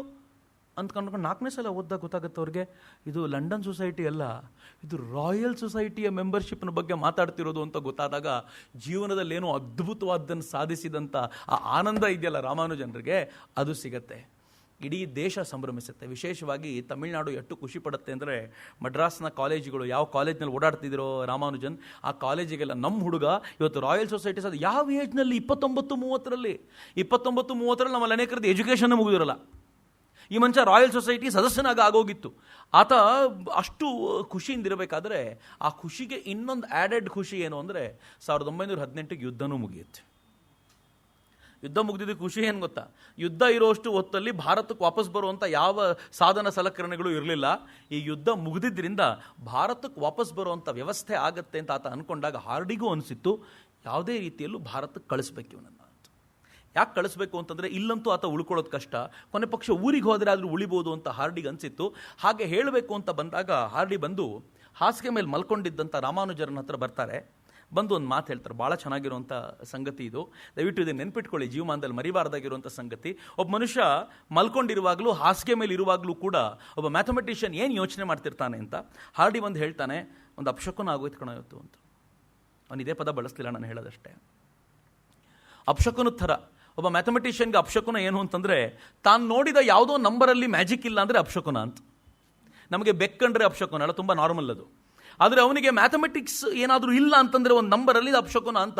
ಅವ್ನು ಬರ್ತಾನೆ, ನಾನು ಟ್ಯಾಕ್ಸಿಯಲ್ಲಿ ಬಂದೆ, 1729 ಅದರ ನಂಬರು. ಆ ನಂಬರಲ್ಲಿ ಏನೂ ಮ್ಯಾಥಮೆಟಿಕ್ಸಲ್ಲಿ ಮ್ಯಾಜಿಕ್ ಇಲ್ಲ, ಅದರಲ್ಲಿ ನಂಗೊಂಥರ ಯಾಕೋ ಬೇಜಾರು ಅನ್ನಿಸ್ತು ಅಂದಾಗ ರಾಮಾನುಜನ್ ಕೈ ಹಿಡಿದು, ಅಯ್ಯೋ ಯಾರು ಹೇಳಿದ್ದು ನಿಮಗೆ ಬೇಜಾರು ಪಡಬೇಕಾಗಿರೋ ಸಂಗತಿ ಅಂತ, ಖುಷಿ ಪಡಬೇಕಾಗಿರೋ ಸಂಗತಿ, ವಿಶೇಷವಾಗಿರೋ ನಂಬರ್ ಅದು ಅಂದರು ರಾಮಾನುಜನ್. ಮಲಗಿದ್ದವರು ಇನ್ನು ತಕ್ಷಣ ಕೇಳ್ತಾನೆ, ಏನು ವಿಶೇಷ ಅದು ಅಂತ. ಅವ್ರು ಹೇಳ್ತಾರೆ, ಈ ಎರಡು ರೀತಿಯಲ್ಲಿ ಕ್ಯೂಬ್ ಮಾಡಿ ಆ್ಯಡ್ ಮಾಡಿರೋ ನಂಬರ್ಗಳ ಮೂಲಕ ಯಾವುದಾದ್ರೂ ಒಂದು ನಂಬರ್ನ ತೆಗೆದುಕೊಳ್ಬಹುದಾಗಿರುವಂಥ ಅತ್ಯಂತ ಕಿರಿಯ ಸಂಖ್ಯೆ ಅದು ಅಂತ. ಅರ್ಥ ಮಾಡ್ಕೊಳ್ಳೋದು ಭಾಳ ಕಷ್ಟ. 35 ಅಂತ ಒಂದು ನಂಬರ್ ಇದೆ ಅಂತ ಇಟ್ಕೊಳ್ಳಿ. 35 ಅನ್ನೋ ನಂಬರ್ನ ನೀವು ಕ್ಯೂಬ್ ಮಾಡಿ ಆ್ಯಡ್ ಮಾಡಿರುವಂಥ ನಂಬರ್ಗಳು ಯಾವುದು? 2 ಕ್ಯೂಬ್ ಪ್ಲಸ್ 3 ಕ್ಯೂಬ್, ಅದು 35 ಆಗುತ್ತೆ. 2 ಕ್ಯೂಬ್ ಅಂದರೆ 8 ಆಗುತ್ತೆ, 3 ಕ್ಯೂಬ್ ಅಂದರೆ 27 ಆಗುತ್ತೆ. 27 ಪ್ಲಸ್ 9 35. ಇನ್ನು ಯಾವ ರೀತಿಯಲ್ಲೂ 35 ತಗೊಳ್ಳಿಕ್ಕಾಗಲ್ಲ ಈ ಕ್ಯೂಬ್ ರೇಟ್ ಮಾಡಿಕೊಂಡ್ರೆ, ಇನ್ನು ಯಾವ ರೀತಿಯಲ್ಲೂ ಬರಲ್ಲ ಅದು. ಸೊ ಅದು ಒಂದೇ ಒಂದು ರೀತಿಯಲ್ಲಿ ಬರೋಕ್ಕೆ ಸಾಧ್ಯ ಇರೋದು ಹಿಂಗೆ ಮಾತ್ರ. ಇದೇ ರೀತಿ ನಂಬರ್ಗಳನ್ನು ಹಾಕ್ಕೊಳ್ತಾ ನೋಡಿದರೆ ಮೊದಲನೇ ನಂಬರ್ ಯಾವುದಾದ್ರೂ ಅದು 12 cube plus 1 cube, 10 cube plus 9 cube, ಅಥವಾ 10 cube plus 12 cube plus 1 cube ಮತ್ತು 10 ಕ್ಯೂಬ್ ಪ್ಲಸ್ 9 ಕ್ಯೂಬ್, ಇವೆರಡೂ ಸೇರಿದರೆ ಇವೆರಡೂ ಈಕ್ವಲ್ ಒಂದೇ ನಂಬರ್ ಬರುತ್ತೆ. ಅದು 1729 ಆಗಿರುತ್ತೆ. ಅದು ಮೊದಲನೇ ನಂಬರ್, ಅತ್ಯಂತ ಚಿಕ್ಕ ನಂಬರ್ ಈ ಸಾಲಿನಲ್ಲಿ. ಅದೇ ಹೀಗಾಗಿ ಶಕುನವುಳ್ಳ ನಂಬರ್ ಅದು ಅಂತ ಹೇಳ್ತಾರೆ ರಾಮಾನುಜನ್. ಹಾರ್ಡಿ ಗಾಬರಿ ಆಗಿಬಿಡ್ತಾನೆ, ಈ ಮನುಷ್ಯ ಮಾತ್ರ ಸಾಮಾನ್ಯವಾದ ಮನುಷ್ಯ ಅಲ್ಲ ಅಂತ. ಅಂತೂ ಇಂತೂ ರಾಮಾನುಜನ್ ಅಲ್ಲಿಂದ ಹೊರಟು ಭಾರತಕ್ಕೆ ಬರುವಂಥ ಸ್ಥಿತಿ ಆಗುತ್ತೆ. ರಾಮಾನುಜನ್ ಅಲ್ಲಿಂದ ಹೊರಟು ಬರುವಾಗ ಹಾರ್ಡಿ ಒಂದು ಮಾತು ಹೇಳ್ತಾರೆ, ಭಾಳ ಸುಂದರವಾದ ಮಾತದು. ಹಾರ್ಡಿ ಹೇಳ್ತಾರೆ, ರಾಮಾನುಜನ್ ಮಾರ್ಕ್ಸ್ ಕೊಡಲೇಬೇಕು ಅನ್ನೋದಾದರೆ, ಮ್ಯಾಥಮೆಟಿಷಿಯನ್ಸ್ಗಳಿಗೆ ಮಾರ್ಕ್ಸ್ ಕೊಡಲೇಬೇಕು ಅನ್ನೋದಾದರೆ ನಾನು 100ಕ್ಕೆ 25 ಮಾರ್ಕ್ಸ್ ಕೊಡ್ತೀನಿ. ಲಿಟ್ಲ್ ವುಡ್ಗೆ 30 ಮಾರ್ಕ್ಸ್ ಕೊಡ್ತೀನಿ. ನಮ್ಮ ಕಾಲದ ಫೇಮಸ್ ಮ್ಯಾಥಮೆಟಿಷಿಯನ್ ಯಾರಿದ್ದಾರೋ ಅವನಿಗೆ 80 ಮಾರ್ಕ್ಸ್ ಕೊಡ್ತೀನಿ.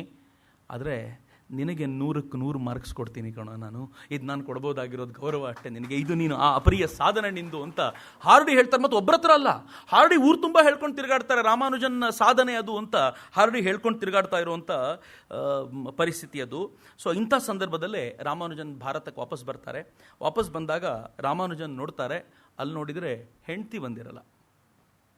ಪಾಪ ಹೆಂಡತಿಗೆ ರಾಮಾನುಜನ್ ಬರ್ತಾರೆ ಅಂತ ಯಾರೂ ಹೇಳೇ ಇರಲ್ಲ. ರಾಮಾನುಜನ್ಗೂ ಏನಾಗಿರುತ್ತೆ, ಅಮ್ಮ ಹೇಳಿರುವಂಥ ವಿಚಾರಗಳನ್ನು ಕೇಳಿ ಕೇಳಿ ಕೇಳಿ ಅವಳ ಮೇಲೆ ಸ್ವಲ್ಪ ಅಸಡ್ಡೆ ಬಂದಿರುತ್ತೆ. ಹಾಗೂ ಈಗ ಸುಮ್ಮನಾಗ್ತಾರೆ. ಅವರು ಮನೆ ಕಡೆಗೆ ಹೋಗಬೇಕು, ಅವ್ರ ಹೆಲ್ತ್ ತುಂಬ ಹಾಳಾಗಿ ಹೋಗಿರುತ್ತೆ. ಹೋಗಬೇಕಾದ್ರೆ ಏನು ಗುಂಡಕ್ಕೆ ದಪ್ಪಕ್ಕಿದ್ದ ಹುಡುಗ ಈಗ ಬರಬೇಕಾದ್ರೆ ಮೂಳ ಚಕ್ಕಳಾಗಿ ಸಣ್ಣಕ್ಕಾಗಿ ಬಂದ್ಬಿಟ್ಟಿರ್ತಾನೆ. ತಾಯಿ ಹೇಳ್ತಾರೆ, ನೋಡು ನೀನು ಸಮುದ್ರ ದಾಟಿ ಬಂದಿದ್ದೀಯಾ, ನಿನಗೆ ತಕ್ಷಣ ಮಾಡಬೇಕಾಗಿರೋದು ರಾಮೇಶ್ವರಕ್ಕೆ ಹೋಗಿ ಪ್ರಾಯಶ್ಚಿತ್ತ ಮಾಡಿಕೊಂಡೇ ಬರಬೇಕು. ಈ ವ್ಯಕ್ತಿಗೆ ಒಂದು ಹೆಜ್ಜೆ ಇಡ್ಲಿಕ್ಕೆ ಆಗ್ತಿಲ್ಲ. ಅವನು ಹೇಳ್ತಾನೆ, ನನ್ನ ಹತ್ರ ಆಗ್ತಾನೆ ಇಲ್ಲ, ಎಲ್ಲಿಗೂ ಹೋಗಲ್ಲ ಅಂತ. ಆತ ಊರಿನ ಮನೆಗೆ ವಾಪಸ್ ಬರ್ತಾನೆ. ಎಲ್ಲ ಬ್ರಾಹ್ಮಣರು ಹೇಳ್ತಾರೆ, ಪ್ರಾಯಶ್ಚಿತ್ತ ಮಾಡದೇ ಇರೋದ್ರಿಂದ ರಾಮಾನುಜನ್ನ ನೋಡ್ಲಿಕ್ಕೂ ನಾವು ಬರಲ್ಲ, ಮಾತಾಡ್ಸ್ಲಿಕ್ಕೆ ಬರಲ್ಲ. ನಾನು ಆಶ್ಚರ್ಯದ ಸಂಗತಿ ಹೇಳ್ತೀನಿ ನಿಮಗೆ, ರಾಮಾನುಜನ್ ತೀರ್ಕೊಂಡಾಗ ಅವರ ಶವ ಸಂಸ್ಕಾರಕ್ಕೆ ಅನೇಕ ಊರಿನ ಗಣ್ಯ ಬ್ರಾಹ್ಮಣರು ಬರಲಿಲ್ಲ. ಯಾಕೆ ಅಂತಂದ್ರೆ ಆತ ಸಮುದ್ರ ದಾಟದವನು ಪ್ರಾಯಶ್ಚಿತ್ತ ಮಾಡಿಕೊಳ್ಳಿಲ್ಲ ಅಂತ. ಉದ್ದಕ್ಕೂ ಕಂಡುಬರುತ್ತೆ ಇದು. ರಾಮಾನುಜಂರ ಹೆಲ್ತ್ ತುಂಬ ಡಿಟೀರಿಯೇಟ್ ಆಗೋ ಹೊತ್ತಿಗೆ ರಾಮಾನುಜಂ ಬಂದಿದ್ದಾರೆ ಅಂತ ಗೊತ್ತಾಗಿ ಅವನ ಹೆಂಡತಿ ಮತ್ತು ಹೆಂಡತಿಯ ಅಣ್ಣ ಬರ್ತಾರೆ. ರಾಮಾನುಜಂಗೆ ಅಂತರಂಗದ ಎಲ್ಲ ವಿಚಾರ ಗೊತ್ತಾಗಿ ಬಹಳ ದುಃಖ ಆಗ್ಬಿಡುತ್ತೆ ಅವರಿಗೆ. ಆ ಹುಡುಗಿನ ಚಿಕ್ಕ ವಯಸ್ಸಿನಲ್ಲಿ ಮದುವೆ ಆಗಿ ಆ ಹುಡುಗಿನ ಹಿಂಗೆ ಮಾಡಿಬಿಟ್ನಲ್ಲ ಅನ್ನೋ ದುಃಖದಿಂದ ಆಕೆನ ಎಲ್ಲಿಗೂ ಬಿಟ್ಟು ಹೋಗಲ್ಲ ಅಂತ ನಿಶ್ಚಯ ಮಾಡಿಬಿಡ್ತಾರೆ. ಆದರೆ ತಾಯಿಗೊಂದು ಸಂಕಟ, ನನಗಿಂತ ಹೆಚ್ಚು ಇವಳು ಹತ್ರ ಆಗ್ಬಿಟ್ಲಲ್ಲ ಅಂತ. ಆದರೆ ರಾಮಾನುಜನ್ ಎಲ್ಲೂ ಕೂಡ ನಿನ್ನಿಂದಾಗಿ ಹಿಂಗೆ ಆಯ್ತಲ್ಲ ಅಂತ ಒಂದು ಮಾತು ಹೇಳಲ್ಲ. ಆದರೆ ರಾಮಾನುಜಂಗೆ ಚಿಕಿತ್ಸೆ ತೆಗೆದುಕೊಳ್ಳಿಕ್ಕೆ ಯಾವುದೋ ಊರಿಗೆ ಹೋಗಬೇಕು ಅಂದಾಗ ತಾಯಿ ಹೇಳ್ತಾಳೆ, ನೀನು ಒಬ್ಬನೇ ಹೋಗ್ಬೇಕು, ನೀನು ಹೆಂಡ್ತಿನ ಕಳಿಸ್ಕೊಡಲ್ಲ ನಾನು. ರಾಮಾನುಜನ್ ಹಠ ಹಿಡಿದು ಅವಳನ್ನು ಕರ್ಕೊಂಡು ಹೋಗ್ತೀನಿ ಅಂತ ಹೇಳಿ ತಾಯಿಗೆ ಹೇಳ್ತಾನೆ, ನೀನು ಮಾಡಿದ್ದೆಲ್ಲ ನಂಗೆ ಗೊತ್ತಿದೆ, ಆ ಹುಡುಗಿಗೆ ಅಷ್ಟು ತೊಂದರೆ ಕೊಟ್ಟಿದ್ದೇನೆ, ಅವಳು ನನ್ನ ಜೊತೆನೇ ಇರ್ತಾಳೆ ಅಂತ ಹಠ ಮಾಡಿ ಕರ್ಕೊಂಡು ಹೋಗಿ ತಾವು ಅವ್ರ ಜೊತೆ ಇರ್ತಾರೆ. ಆದರೆ ಕೆಲವೇ ದಿನಗಳಲ್ಲಿ, ಕೆಲವೇ ತಿಂಗಳುಗಳಲ್ಲಿ ಫ್ರಸ್ಟ್ರೇಟ್ ಆಗ್ತಿದ್ದಂಥ ಮನುಷ್ಯ ಒಂದು ಮಾತನ್ನು ಭಾಳ ಚೆನ್ನಾಗಿ ಹೇಳ್ತಾರೆ. ನೋಡು, ನಾನು ನಿನ್ನನ್ನು ಲಂಡನ್ನಿಗೆ ಕರ್ಕೊಂಡು ಹೋಗ್ಬಿಟ್ಟಿದ್ರೆ ಚೆನ್ನಾಗಿತ್ತು, ಏನೇನಿಲ್ಲ ಅಂತಂದ್ರು ನೀನು ಮಾಡೋ ಅನ್ನ ರಸಮ್ಗೆ ನನ್ನ ಹೆಲ್ತ್ ಚೆನ್ನಾಗಿರ್ತಿತ್ತು ಅಂತ. ಆ ಅನ್ನ ರಸಮ್ ತಿನ್ಕೊಂಡಾದರೂ ಚೆನ್ನಾಗಿ ಬದುಕಿರ್ತಿದ್ದೆ ನಾನು, ಅಲ್ಲಿ ನಂಗೆ ಫುಡ್ ಹಂಗಿರ್ತಿತ್ತು ಅಂತ ಎಲ್ಲವನ್ನೂ ಹೇಳ್ತಾರೆ. ಆದರೆ ಹೋಗ್ತಾ ಹೋಗ್ತಾ ಕಾಯಿಲೆ ಎಷ್ಟು ಉಗ್ರ ಸ್ವರೂಪವನ್ನು ಪಡ್ಕೊಳ್ಳುತ್ತೆ ಅಂತಂದರೆ TB ಅನ್ನೋದು ಫೈನಲಿ ಡಿಸೈಡ್ ಆಗುತ್ತೆ. ಅದು ತುಂಬ ಮೆಚೂರ್ಡ್ ಸ್ಟೇಜಿಗೆ ಹೋಗಿದ್ದರಿಂದ ಅವರನ್ನು ಉಳಿಸ್ಕೊಳ್ಳೋದು ಅಸಾಧ್ಯ ಅಂತ ಆಗುತ್ತೆ. ತಾಯಿ ಸ್ವಲ್ಪ ನೋವಿನಿಂದ ಏನು ಮಾಡ್ತಾರೆ, ರಾಮಾನುಜನ್ ರಾಮಾನುಜನ್ ಬಗ್ಗೆ ಕೇಳಬೇಕು ಅಂತ ಅಶ್ವಣಮರ ಹತ್ರ ಹೋಗ್ತಾರೆ, ಜ್ಯೋತಿಷಿ ಹತ್ರ ಹೋಗ್ತಾರೆ. ಹೋದಾಗ ಜ್ಯೋತಿಷಿಗೆ ಹೇಳ್ತಾರೆ, ಆ ಜ್ಯೋತಿಷಿಗೆ ಗೊತ್ತಿಲ್ಲ ರಾಮಾನುಜನ್ ತಾಯಿ ಈಕೆ ಅಂತ. ಯಾರ ಬಗ್ಗೆ ಕೇಳಬೇಕು ಅಂದಾಗ ಹೇಳ್ತಾರೆ, ನನ್ನ ಮಗನ ಬಗ್ಗೆ. ಅವನ ಜಾತಕ ಹೇಳಿ ಅಂದಾಗ ತನ್ನ ಮೆಮೊರಿಯಿಂದಲೇ ಅವನ ಜಾತಕದ ಎಲ್ಲ ಗ್ರಹ ಸ್ಥಾನಗಳನ್ನೆಲ್ಲ ಆಕೆ ಹೇಳ್ತಾಳೆ. ಎಲ್ಲವನ್ನೂ ಬರೆದು ಆತ ಹೇಳ್ತಾರೆ, ಈ ವ್ಯಕ್ತಿ ಸಾಯುವ ಹಂತದಲ್ಲಿದ್ದಾರೆ, ತೀರ್ಕೊಳ್ತಾರವರು, ಅಕಸ್ಮಾತ್ ಇನ್ನು ಬದುಕಿದರೆ ಆತ ಏನೂ ಕೆಲಸಕ್ಕೆ ಬಾರದಂತೆ ಬದುಕಿರ್ತಾರೆ ಅಂತ. ತಾಯಿ ತುಂಬ ನೊಂದ್ಕೊಳ್ತಾಳೆ. ಆತ ಕೇಳ್ತಾರೆ, ಯಾರ್ದಿದು ಅಂತ ಕೇಳಿದಾಗ ಆ ತಾಯಿ ಹೇಳ್ತಾಳೆ, ನನ್ನ ಮಗ ರಾಮಾನುಜಂದು ಅಂದಾಗ ಆತ ಗಾಬರಿ ಆಗ್ಬಿಡ್ತಾನೆ. ಗಾಬರಿಯಾಗಿ ಹೇಳ್ತಾರೆ, ಯಾರಿಗೂ ಹೇಳಬೇಡಿ ಅಮ್ಮ, ರಾಮಾನುಜರಂತೂ ಹೇಳಲೇಬೇಡಿ, ನೋಡೋಣ ಇನ್ನೇನಾದರೂ ಸಾಧ್ಯತೆ ಇದೆಯೋ ನೋಡೋಣ ಅಂತ ಕನ್ವಿನ್ಸ್ ಮಾಡಬೇಕಲ್ಲ. ಈಗ ಹೋಗಲಿ ಅವರ ಹೆಂಡತಿದು ಜಾತಕ ಕೊಡಿ ಅಂದಾಗ ಆಕೆ ಒಳಗೆ ತೆಗೆದಿಟ್ಟಿದ್ದಾಳೆ, ಅದನ್ನು ಕೊಡ್ತಾಳೆ. ಅವ್ರು ಪಾಪ ಯಾಕೆ ಜ್ಯೋತಿಷಿ ಏನು ಹೇಳ್ತಾರೆ, ಅವ್ರ ಹೆಂಡತಿ ಜಾತಕ ತೊಗೊಂಡು ಒಂದು ವಾರ ಬಿಟ್ಟು ಬನ್ನಿ, ಮತ್ತೊಂದು ಸಲ ನೋಡೋಣ ಅಂತ. ಅವ್ರು ಹೇಳ್ತಾ, ಒಂದು ವಾರ ಯಾಕೆ, ಈಗಲೇ ತಂದಿದ್ದೀನಿ ನೋಡ್ಬಿಡಿ ಅಂತ. ಅವ್ರ ಹೆಂಡತಿ ಜಾತಕ ನೋಡಿದಾಗ ಅವ್ರು ಹೇಳ್ತಾರೆ, ಆ ಹೆಂಡತಿನ ಸ್ವಲ್ಪ ದಿನಗಳ ಕಾಲ ದೂರ ಇಡಿ, ಸರಿ ಹೋಗ್ಬೋದೇನೋ ಅಂತ. ಬಹುಶಃ ತಾಯಿಗೆ ಆ ಚಿಂತೆ ಇದ್ದಿರ್ಬೋದೇನೋ, ಆದರೆ ಮಗ ಅರ್ಥ ಮಾಡ್ಕೊಳ್ಳೋ ಸ್ಥಿತಿಯಲ್ಲಿ ಆ ಸಂದರ್ಭದಲ್ಲಿ ಇರಲಿಲ್ಲ. ಒಟ್ಟಾರೆ ಆ ಹೆಂಡತಿ ಮತ್ತು ಗಂಡ ಜೊತೆಯಲ್ಲಿ ಇರ್ತಾರೆ. ಆದರೆ ಯಾವ ಪರಿ ಇವರ ಪರಿಸ್ಥಿತಿ ಇರುತ್ತೆ ಅಂತಂದರೆ, ಪದೇ ಪದೇ ಕಿತ್ತಾಡೋದು, ಪದೇ ಪದೇ ಜಗಳ ಆಡೋದು, ಡಾಕ್ಟರ್ಸ್ ಮೇಲೆ ಕೂಗಾಡೋದು, ಹೆಂಡತಿ ಮೇಲೆ ಕೂಗಾಡೋದು, ಅಥವಾ ಫ್ರಸ್ಟ್ರೇಟ್ ಆಗ್ತಿರ್ತಾರೆ. ಫ್ರಸ್ಟ್ರೇಷನ್ ಏನು ಅಂದರೆ, ನಾನು ಏನು ಮಾಡ್ಲಿಕ್ಕೆ ಆಗ್ತಿಲ್ವಲ್ಲ ಮ್ಯಾಥಮೆಟಿಕ್ಸ್ಗೆ ಅಂತ. ನನಗೆ ಭಾಳ ಆಶ್ಚರ್ಯ ಅನಿಸೋದು, ನಾನು ನೆನ್ನೆನೇ ಅದ್ರ ಬಗ್ಗೆ ಹೇಳಿದ್ದೆ ಕೂಡ, ಡೆತ್ ಬೆಡ್ಡಲ್ಲಿದ್ದಂಥ ರಾಮಾನುಜನ್ ಮಾಕ್ ಥೀಟಾ ಫಂಕ್ಷನ್ಸ್ ಮೇಲೆ ವರ್ಕ್ ಮಾಡ್ತಾರೆ. ಮಾಕ್ ಥೀಟಾ ಫಂಕ್ಷನ್ಸ್ ಮೇಲೆ 650 ಫಾರ್ಮುಲಾಗಳು ಏನು ಬರೀತಾರಲ್ಲ, ಆ 650 ಫಾರ್ಮುಲಾಗಳನ್ನೆಲ್ಲ ಬರೆದು ಅವರು ಸಾಯೋಕ್ಕಿಂತ ಮುಂಚೆ ಜಗತ್ತಿಗೆ ಕೊಟ್ಟಂಥ ಅತ್ಯಂತ ದೊಡ್ಡ ಕೊಡುಗೆ ಅದು. ನಮಗೇನು ಅರ್ಥ ಆಗಲ್ಲ, ಅದು ಮ್ಯಾಥಮೆಟಿಷಿಯನ್ಸ್ಗಳಿಗೆ ಗೊತ್ತಾಗ್ಬೋದಾಗಿರುವಂಥ ಅಪರೂಪದ ಸಂಗತಿ. ಆ ಮಾಕ್ ಥೀಟಾ ಫಂಕ್ಷನ್ಸ್ ಹೇಗಿತ್ತು ಅಂತಂದರೆ, ಜಾರ್ಜ್ ಆಂಡ್ರ್ಯೂ ಅನ್ನೊಬ್ಬ ಅಮೇರಿಕನ್ ಮ್ಯಾಥಮೆಟಿಷಿಯನ್ ಹೇಳ್ತಾನೆ, 16 ವರ್ಷಗಳ ನಂತರ, ರಾಮಾನುಜನ್ ತೀರ್ಕೊಂಡ 16 ವರ್ಷಗಳ ನಂತರ ಹೇಳ್ತಾನೆ, ರಾಮಾನುಜಂರ ಬೇರೆ ಎಲ್ಲ ಸಾಧನೆಯನ್ನು ಪಕ್ಕಕ್ಕಿಡಿ, ಅವರು ಜಗತ್ತಿಗೆ ಮಾಕ್ ಥೀಟಾ ಫಂಕ್ಷನ್ಸ್ ಒಂದೇ ಕೊಟ್ಟರು ಅಂತ ಇದ್ರೂ ಕೂಡ ಅವರು ಅತ್ಯಂತ ಗ್ರೇಟ್ ಮ್ಯಾಥಮೆಟಿಷಿಯನ್ಗಳ ಸಾಲುಗಳಲ್ಲಿ ನಿಲ್ತಾರೆ ಅಂತ ಅಪರೂಪದ ವ್ಯಕ್ತಿ ಅಂತ. ಆ ಒಂದೇ ಒಂದು ಅವರು ಜೀವಿತಾವಧಿಯ ಕೊನೆಯಲ್ಲಿ ಕೊಟ್ಟಂತ ಕೊಡುಗೆ ಬಗ್ಗೆ ಇಷ್ಟು ವರ್ಣನೆ ಇದೆ. ರಾಮಾನುಜನ್ ಅವರು ಕುಂಭಕೋಣಂದ ಹೊರಗಿದ್ದಾಗಲೇ ಅವರೊಂದಿನ 1920ರಲ್ಲಿ 32-32.5 ವರ್ಷ ಅಷ್ಟೇ ಅವರಿಗೆ, 32.5 ವರ್ಷಕ್ಕೆ ಆ ಪುಣ್ಯಾತ್ಮ ತೀರ್ಕೊಳ್ಳುವಾಗ ಅವರ ಪಾಲಿಂದು ಅಂತ ಏನೇನೂ ಇರಲಿಲ್ಲ. ಅವರಿಗೆ ಭಾರತಕ್ಕೆ ಬರಬೇಕಾದಾಗ ಸ್ಕಾಲರ್ಶಿಪ್ ಸ್ವಲ್ಪ ಜಾಸ್ತಿ ಸಿಗುತ್ತೆ, ಅಥವಾ ಅವರಿಗೆ ಸರ್ಕಾರ ಹೆಲ್ಪ್ ಮಾಡಬೇಕು ಅಂತೆಲ್ಲ ಆದಾಗ ಒಂದು ಪತ್ರ ಬರೀತಾರೆ ಅವರು ಯೂನಿವರ್ಸಿಟಿಗೆ. ಏನು ಪತ್ರ ಬರೀತಾರೆ ಅಂತಂದರೆ, ನನ್ನ ಖರ್ಚಿಗೆ ಎಷ್ಟು ಬೇಕೋ ಅಷ್ಟನ್ನು ಕೊಟ್ಟು ಉಳಿದಿದ್ದನ್ನು ಬಡ ಹುಡುಗರಿಗೆ ಸ್ಕಾಲರ್ಶಿಪ್ ಅಂತ ಬಳಸಬೇಡಿ, ಪ್ರತಿಭಾವಂತರಿಗೆ ಅಂತ. ತನಗಾದ ನೋವು ಮತ್ತೊಬ್ಬನಿಗೆ ಆಗಬಾರ್ದು ಅಂತ. ಏನು ದೊಡ್ಡತನ ಅದು.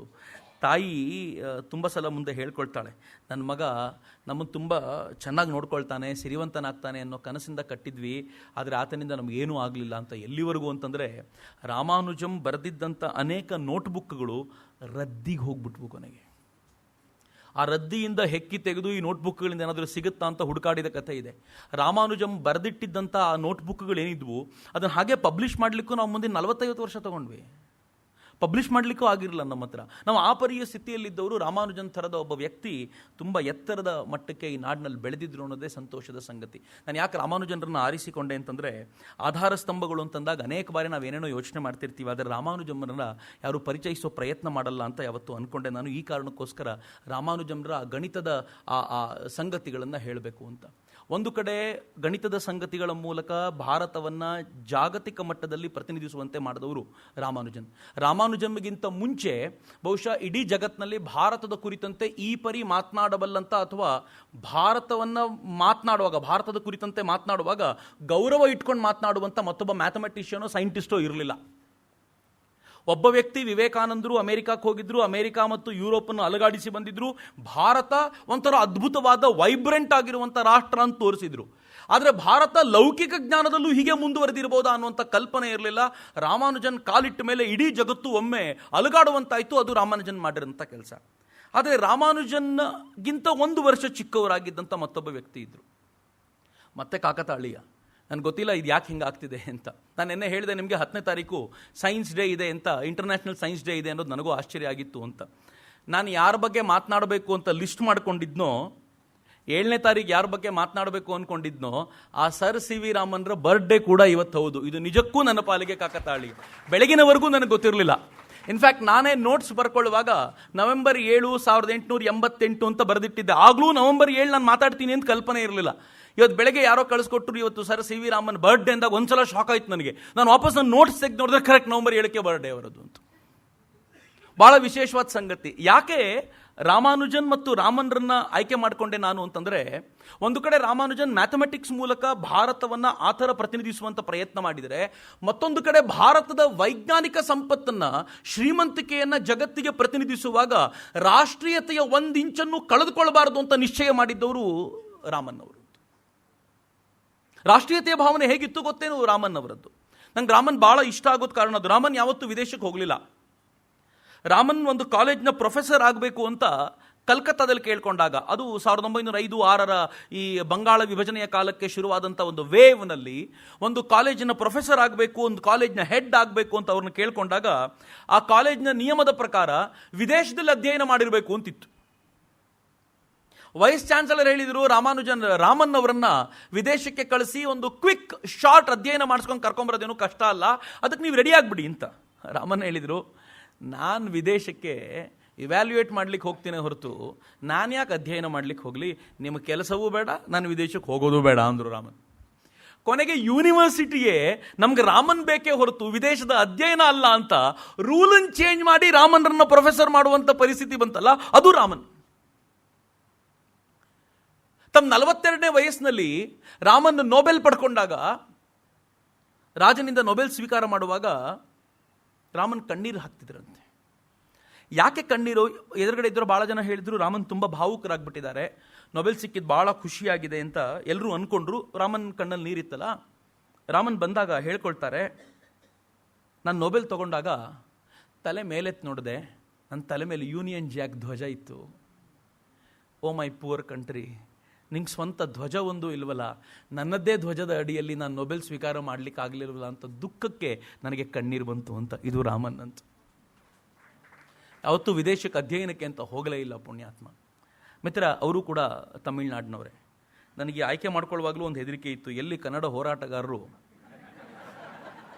ಇಬ್ಬಿಬ್ಬರು ತಮಿಳ್ನಾಡಿನವ್ರನ್ನೇ ಆಯ್ಕೆ ಮಾಡಿಕೊಂಡ್ರು ಅಂತ. ನಮ್ಮದು ಈ ಏನೋ ಭಾಷೆಯ ದೃಷ್ಟಿಯ ರಾಷ್ಟ್ರೀಯತೆ ಎಷ್ಟು ಭಯಾನಕವಾಗಿದೆ ಅಂತಂದರೆ, ನಾವು ಇದರಲ್ಲಿ ಇರ್ಬೋದಾಗಿರುವಂಥ ಆ ಸ್ವಾರಸ್ಯವನ್ನೇ ಕಳ್ಕೊಂಡು ಬಿಡ್ತೀವಿ ಅನೇಕ ಬಾರಿ ಅಂತ. ಆದರೆ ರಾಮನ್ರಿಗೂ ಮತ್ತು ಕರ್ನಾಟಕಕ್ಕೂ ಒಂದು ಅವಿನಾಭಾವ ಸಂಬಂಧ ಇದೆ. ರಾಮನ್ರು ತಮ್ಮ ಜೀವಿತಾವಧಿಯ ಕೊನೆಯ ದಿನಗಳನ್ನು ಕಳೆದಿದ್ದು ಕರ್ನಾಟಕದಲ್ಲೇ. ಮಲ್ಲೇಶ್ವರಮಲ್ಲೇ ಮನೆ ಇತ್ತು ಅವರದ್ದು. ಇಂಡಿಯನ್ ಇನ್ಸ್ಟಿಟ್ಯೂಟ್ ಆಫ್ ಸೈನ್ಸ್ನಲ್ಲಿದ್ದರು ರಾಮನ್ ಅವರು. ಅದಾದ ನಂತರ ಇವತ್ತಿಗೂ ಕೂಡ ಅವರ ರಾಮನ್ ಇನ್ಸ್ಟಿಟ್ಯೂಟ್ ಏನಿದೆ ಅದು ಕೂಡ ಅದೇ ಮಲ್ಲೇಶ್ವರಂನಲ್ಲಿ ಇಂಡಿಯನ್ ಇನ್ಸ್ಟಿಟ್ಯೂಟ್ ಆಫ್ ಸೈನ್ಸ್ ಪಕ್ಕದಲ್ಲೇ ಇರುವಂಥದ್ದು. ರಾಮನ್ಗೂ ಮತ್ತು ಮೈಸೂರಿನ ಮಹಾರಾಜರಿಗೂ ಎಂಥ ಅವಿನಾಭಾವ ಸಂಬಂಧ ಇತ್ತು ಅನ್ನೋದನ್ನು ಹೇಳಿ ಮುಗಿಸ್ಲಿಕ್ಕೆ ಸಾಧ್ಯವಿಲ್ಲದೆ ಇರುವಂಥದ್ದು. ರಾಮನ್ಗೂ ಕರ್ನಾಟಕಕ್ಕೂ ಒಂದು ವಿಶೇಷವಾದ ನಂಟಿದೆ. ರಾಮನ್ ಎಲ್ಲ ಕಳ್ಕೊಂಡೆ ಅಂತಂದಾಗ ಅವರಿಗೆ ಆಶ್ರಯ ಕೊಟ್ಟು ಅವರನ್ನು ಮೇಲೆ ಕೆತ್ತಿದ್ದು ಇದೇ ಕರ್ನಾಟಕ ಅನ್ನುವಂಥ ಹೆಮ್ಮೆ ಕೂಡ ನಾವು ಪಡಬೇಕಾಗಿರುವಂಥದ್ದೇ. ನಂಗೆ ಭಾಳ ಖುಷಿ ಅನಿಸಿದ್ದು, ಈ ಹಾಲ್ನಲ್ಲೂ ಕೂಡ ಅವ್ರದ್ದೊಂದು ಸುಂದರವಾದ ಫೋಟೋ ಇದೆ. ತಲೆಗೆ ಒಂದು ಪೇಟ ಕಟ್ಕೊಂಡು ಅವ್ರು ಯಾವಾಗಲೂ ಇರ್ತಿದ್ರಲ್ಲ, ಭಾಳ ವಿಶೇಷವಾಗಿರುವಂಥ ಸಂಗತಿ. ಅವ್ರ ಮನೆ ಚಂದ್ರಶೇಖರ್ ತಂದೆ ಹೆಸರು, ರಾಮನ್ರ ಅಣ್ಣ ಸುಬ್ರಹ್ಮಣ್ಯ ಅಯ್ಯರ್ ಅಂತ, ಸಿ ಸುಬ್ರಹ್ಮಣ್ಯ ಅಯ್ಯರ್, ಅವರು ಕೂಡ ಚಂದ್ರಶೇಖರ್ CS ಅಂತಾನೆ ಕರೀತಾರೆ. ಸಿ ವೆಂಕಟರಾಮನ್ ಅನ್ನೋದು ರಾಮನ್ರ ಹೆಸರು, CV ರಾಮನ್ ಅಂತ ಆ ಕಾರಣಕ್ಕೋಸ್ಕರ ಕರೆಯೋದು. ಇವತ್ತೇ ಅವ್ರು ಹುಟ್ಟಿದ ದಿನ. ಒಂದು ಆರ್ಥೋಡಾಕ್ಸ್ ಫ್ಯಾಮಿಲಿ, ತುಂಬ ಕಟ್ಟರಾಗಿರುವಂಥ ಬ್ರಾಹ್ಮಿನ್ ಫ್ಯಾಮಿಲಿ. ಮನೆಯಲ್ಲಿ ಎಲ್ಲವನ್ನೂ ಚಾಚೂ ತಪ್ಪದೆ ಆಚರಣೆ ಮಾಡುವಂಥ ಪರಿಸ್ಥಿತಿ ಅವರದ್ದು. ರಾಮನ್ ಮಾತ್ರ ಹಂಗಿರಲಿಲ್ಲ. ರಾಮನ್ರು ತುಂಬ ಕಟ್ನಿಟ್ಟಾಗಿ ಪೂಜೆ ಮಾಡಿದ ರೆಕಾರ್ಡೇ ಇಲ್ಲ. ಅವರೇನು ಗಂಟೆಗಟ್ಟಲೆ ದೇವ್ರ ಮುಂದೆ ಕೂತ್ಕೊಳ್ತಿದ್ರು ಅಂತಿಲ್ಲ. ಇನ್ಫ್ಯಾಕ್ಟ್ ಒಂದು ಹೆಜ್ಜೆ ಮುಂದೆ ಹೋಗೋದಾದರೆ ದೇವ್ರನ್ನ ನಂಬ್ತಾನೆ ಇರಲಿಲ್ಲ ಅವರು. ದೇವರಿದ್ದಾರೆ, ದೇವ್ರು ಹೀಗಿರ್ಬೋದು ಏನಿರಲಿಲ್ಲ. ಆದರೆ ಪೇಟ ಮಾತ್ರ ಯಾವತ್ತೂ ಬಿಟ್ಟವರೇ ಅಲ್ಲ ಅವರು. ಅವರು ವಿದೇಶದಲ್ಲಿದ್ದಾಗ ನೊಬೆಲ್ ಸ್ವೀಕಾರ ಮಾಡಿದ ಆ ಹೊತ್ತಲ್ಲಿ ತುಂಬ ಕಡೆ ಭಾಷಣಕ್ಕೆಲ್ಲ ಹೋಗ್ತಿದ್ದಾರಲ್ಲ ಜಗತ್ತಿನ ಎಲ್ಲ ಕಡೆ. ಒಂದು ಕಡೆ ಯಾರೋ ಕೇಳಿದ್ರಂತೆ, ನೀವು ಯಾಕೆ ಯಾವತ್ತೂ ಆ ತಲೆ ಮೇಲೆ ಒಂದು ಪೇಟ ಕಟ್ತಿರ್ತೀರಿ? ರಾಮನ್ ಏನು ಹೇಳಿದ್ರಂತೆ ಗೊತ್ತಾ? ನೀವೆಲ್ಲ ತುಂಬ ಹೊಗಳಿ ನನ್ನ ತಲೆ ನನ್ನ ದೇಹದ ಮೇಲೆ ಇರಲ್ಲ ಅನ್ನೋ ಭಯಕ್ಕೆ ನಾನು ಅದನ್ನು ಕಟ್ಕೊಂಡು ನನ್ನ ಅಹಂಕಾರ ಇಳಿಸ್ಕೊಂಡಿಟ್ಟಿರ್ತೀನಿ ಅಂತ ತಮಾಷೆ ಮಾಡ್ತಿದ್ರಂತೆ ರಾಮನ್ರು. ಯಾವತ್ತೂ ಹಂಗೆ ಬಿಟ್ಟವರಲ್ಲ. ಸಣ್ಣ ಪ್ರಮಾಣದ ಶಿಕೆ ಕೂಡ ಯಾವಾಗಲೂ ಬಿಟ್ಟಿರ್ತಿದ್ರು. ಊಟ ಮಾಡುವಾಗ ಪರಿಶೀಲನೆ ಮಾಡೋದನ್ನು ಮಾತ್ರ ಯಾವತ್ತೂ ಬಿಡ್ತಿರ್ಲಿಲ್ಲ. ಅಂದರೆ ಕೆಲವೊಂದು ವಿಚಿತ್ರವಾದ ಸಂಗತಿಗಳು ಅವರದ್ದು. ಆದರೆ ಎಲ್ಲಿಂದ ಅವರಿಗೆ ಪ್ರೇರಣೆ ಸಿಕ್ತಿತ್ತು ಅಂತಂದರೆ ಎಲ್ಲವೂ ಪರಿಸರದಿಂದಲೇ ಪ್ರೇರಣೆ ಪಡಿತಾ ಇದ್ರು. ರಾಮನ್ರದ್ದು ಒಂದು ಫಾರ್ಮುಲಾ ಇತ್ತು, ಒಂದು ಥಿಯರಿ ಇತ್ತು. ಬಹುಶಃ ಎಲ್ಲ ವಿಜ್ಞಾನಿಗಳು ಅಂತ ಅನಿಸ್ಕೊಂಡವರು, ಯಾರ್ಯಾರು ಸೈನ್ಸನ್ನು ಆಳಕ್ಕೆ ಅಧ್ಯಯನ ಮಾಡ್ತಿರೋ ಅವರೆಲ್ಲರೂ ಆಲೋಚನೆ ಮಾಡಬೇಕಾಗಿರುವಂಥ ಅಪರೂಪದ ಸಂಗತಿ ರಾಮನ್ರ ಮಾತುಗಳನ್ನು ನಾನು ಹೇಳ್ತೀನಿ. ರಾಮನ್ ಹೇಳ್ತಾರೆ, ಸೃಷ್ಟಿಯ ಎಲ್ಲ ಅಪರೂಪದ ಸಂಗತಿಗಳನ್ನು ಈ ಪ್ರಕೃತಿ ತನ್ನ ಒಡಲೊಳಗೆ ಬಚ್ಚಿಟ್ಕೊಂಡಿದೆ. ಪ್ರಕೃತಿ ಅದಕ್ಕೆ ಕೀಲಿಕೈ. ಸೃಷ್ಟಿಯ ಯಾವುದೇ ಸಂಗತಿಗಳನ್ನು ನೀವು ತಿಳ್ಕೊಳ್ಬೇಕು ಅಂದರೆ ಪ್ರಕೃತಿ ಕೀಲಿಕೈ ಅದನ್ನು ಓಪನ್ ಮಾಡಿದರೆ ಮಾತ್ರ ಈ ಸಂಗತಿಗಳು ಓಪನ್ ಆಗ್ತವೆ, ಮೊದಲನೇದು. ಆದರೆ ಈ ಪ್ರಕೃತಿಗೆ ಸರಿಯಾಗಿರೋ ಪ್ರಶ್ನೆಗಳನ್ನು ಕೇಳಿದಾಗ ಮಾತ್ರ ಆಕೆ ಎಲ್ಲ ಉತ್ತರವನ್ನು ಬಿಚ್ಚಿಡ್ತಾಳೆ. ಸರಿಯಾದ ಪ್ರಶ್ನೆ ಕೇಳೋದು ಹೆಂಗೆ? 3ನೇ ಸ್ಟೆಪ್. ಮೊದಲನೇದು, ಪ್ರಕೃತಿಯೊಳಗೆ ಸೃಷ್ಟಿಯ ಎಲ್ಲ ಗೂಢ ಅಡಗಿದೆ, ಗೂಢ ರೂಪದಲ್ಲಿ ಅಡಗಿದೆ. 2ನೇದು, ಸರಿಯಾದ ಪ್ರಶ್ನೆ ಕೇಳಿದರೆ ಪ್ರಕೃತಿ ಗುಟ್ಟು ಬಿಟ್ಟುಕೊಡುತ್ತೆ. 3ನೇ ಸಂಗತಿ ಅವ್ರು ಹೇಳ್ತಿದ್ರು, ಪ್ರಕೃತಿಯನ್ನು ಸರಿಯಾಗಿ ಅಬ್ಸರ್ವ್ ಮಾಡಿದರೆ ಯಾವ ಪ್ರಶ್ನೆ ಕೇಳಬೇಕು ಅಂತ ನಿಮ್ಗೆ ಗೊತ್ತಾಗತ್ತೆ ಅಂತ. 4ನೇದು ಏನು ಗೊತ್ತಾ? ಒಂದು ಸಲ ಪ್ರಕೃತಿ ನಿಮಗೆ ಗುಟ್ಟು ಬಿಟ್ಟುಕೊಟ್ಟ ಮೇಲೆ ನಿಮ್ಮ ಸೈನ್ಸಿನ ಕೆಲಸ ಏನು ಅಂತಂದರೆ ಪ್ರಯೋಗ ಮಾಡಿ ಅದನ್ನು ಸತ್ಯ ಅಂತ ತೋರಿಸೋದಷ್ಟೇ ಅಂತ. ಏನು ಚೆನ್ನಾಗಿಲ್ಲ ರೀ.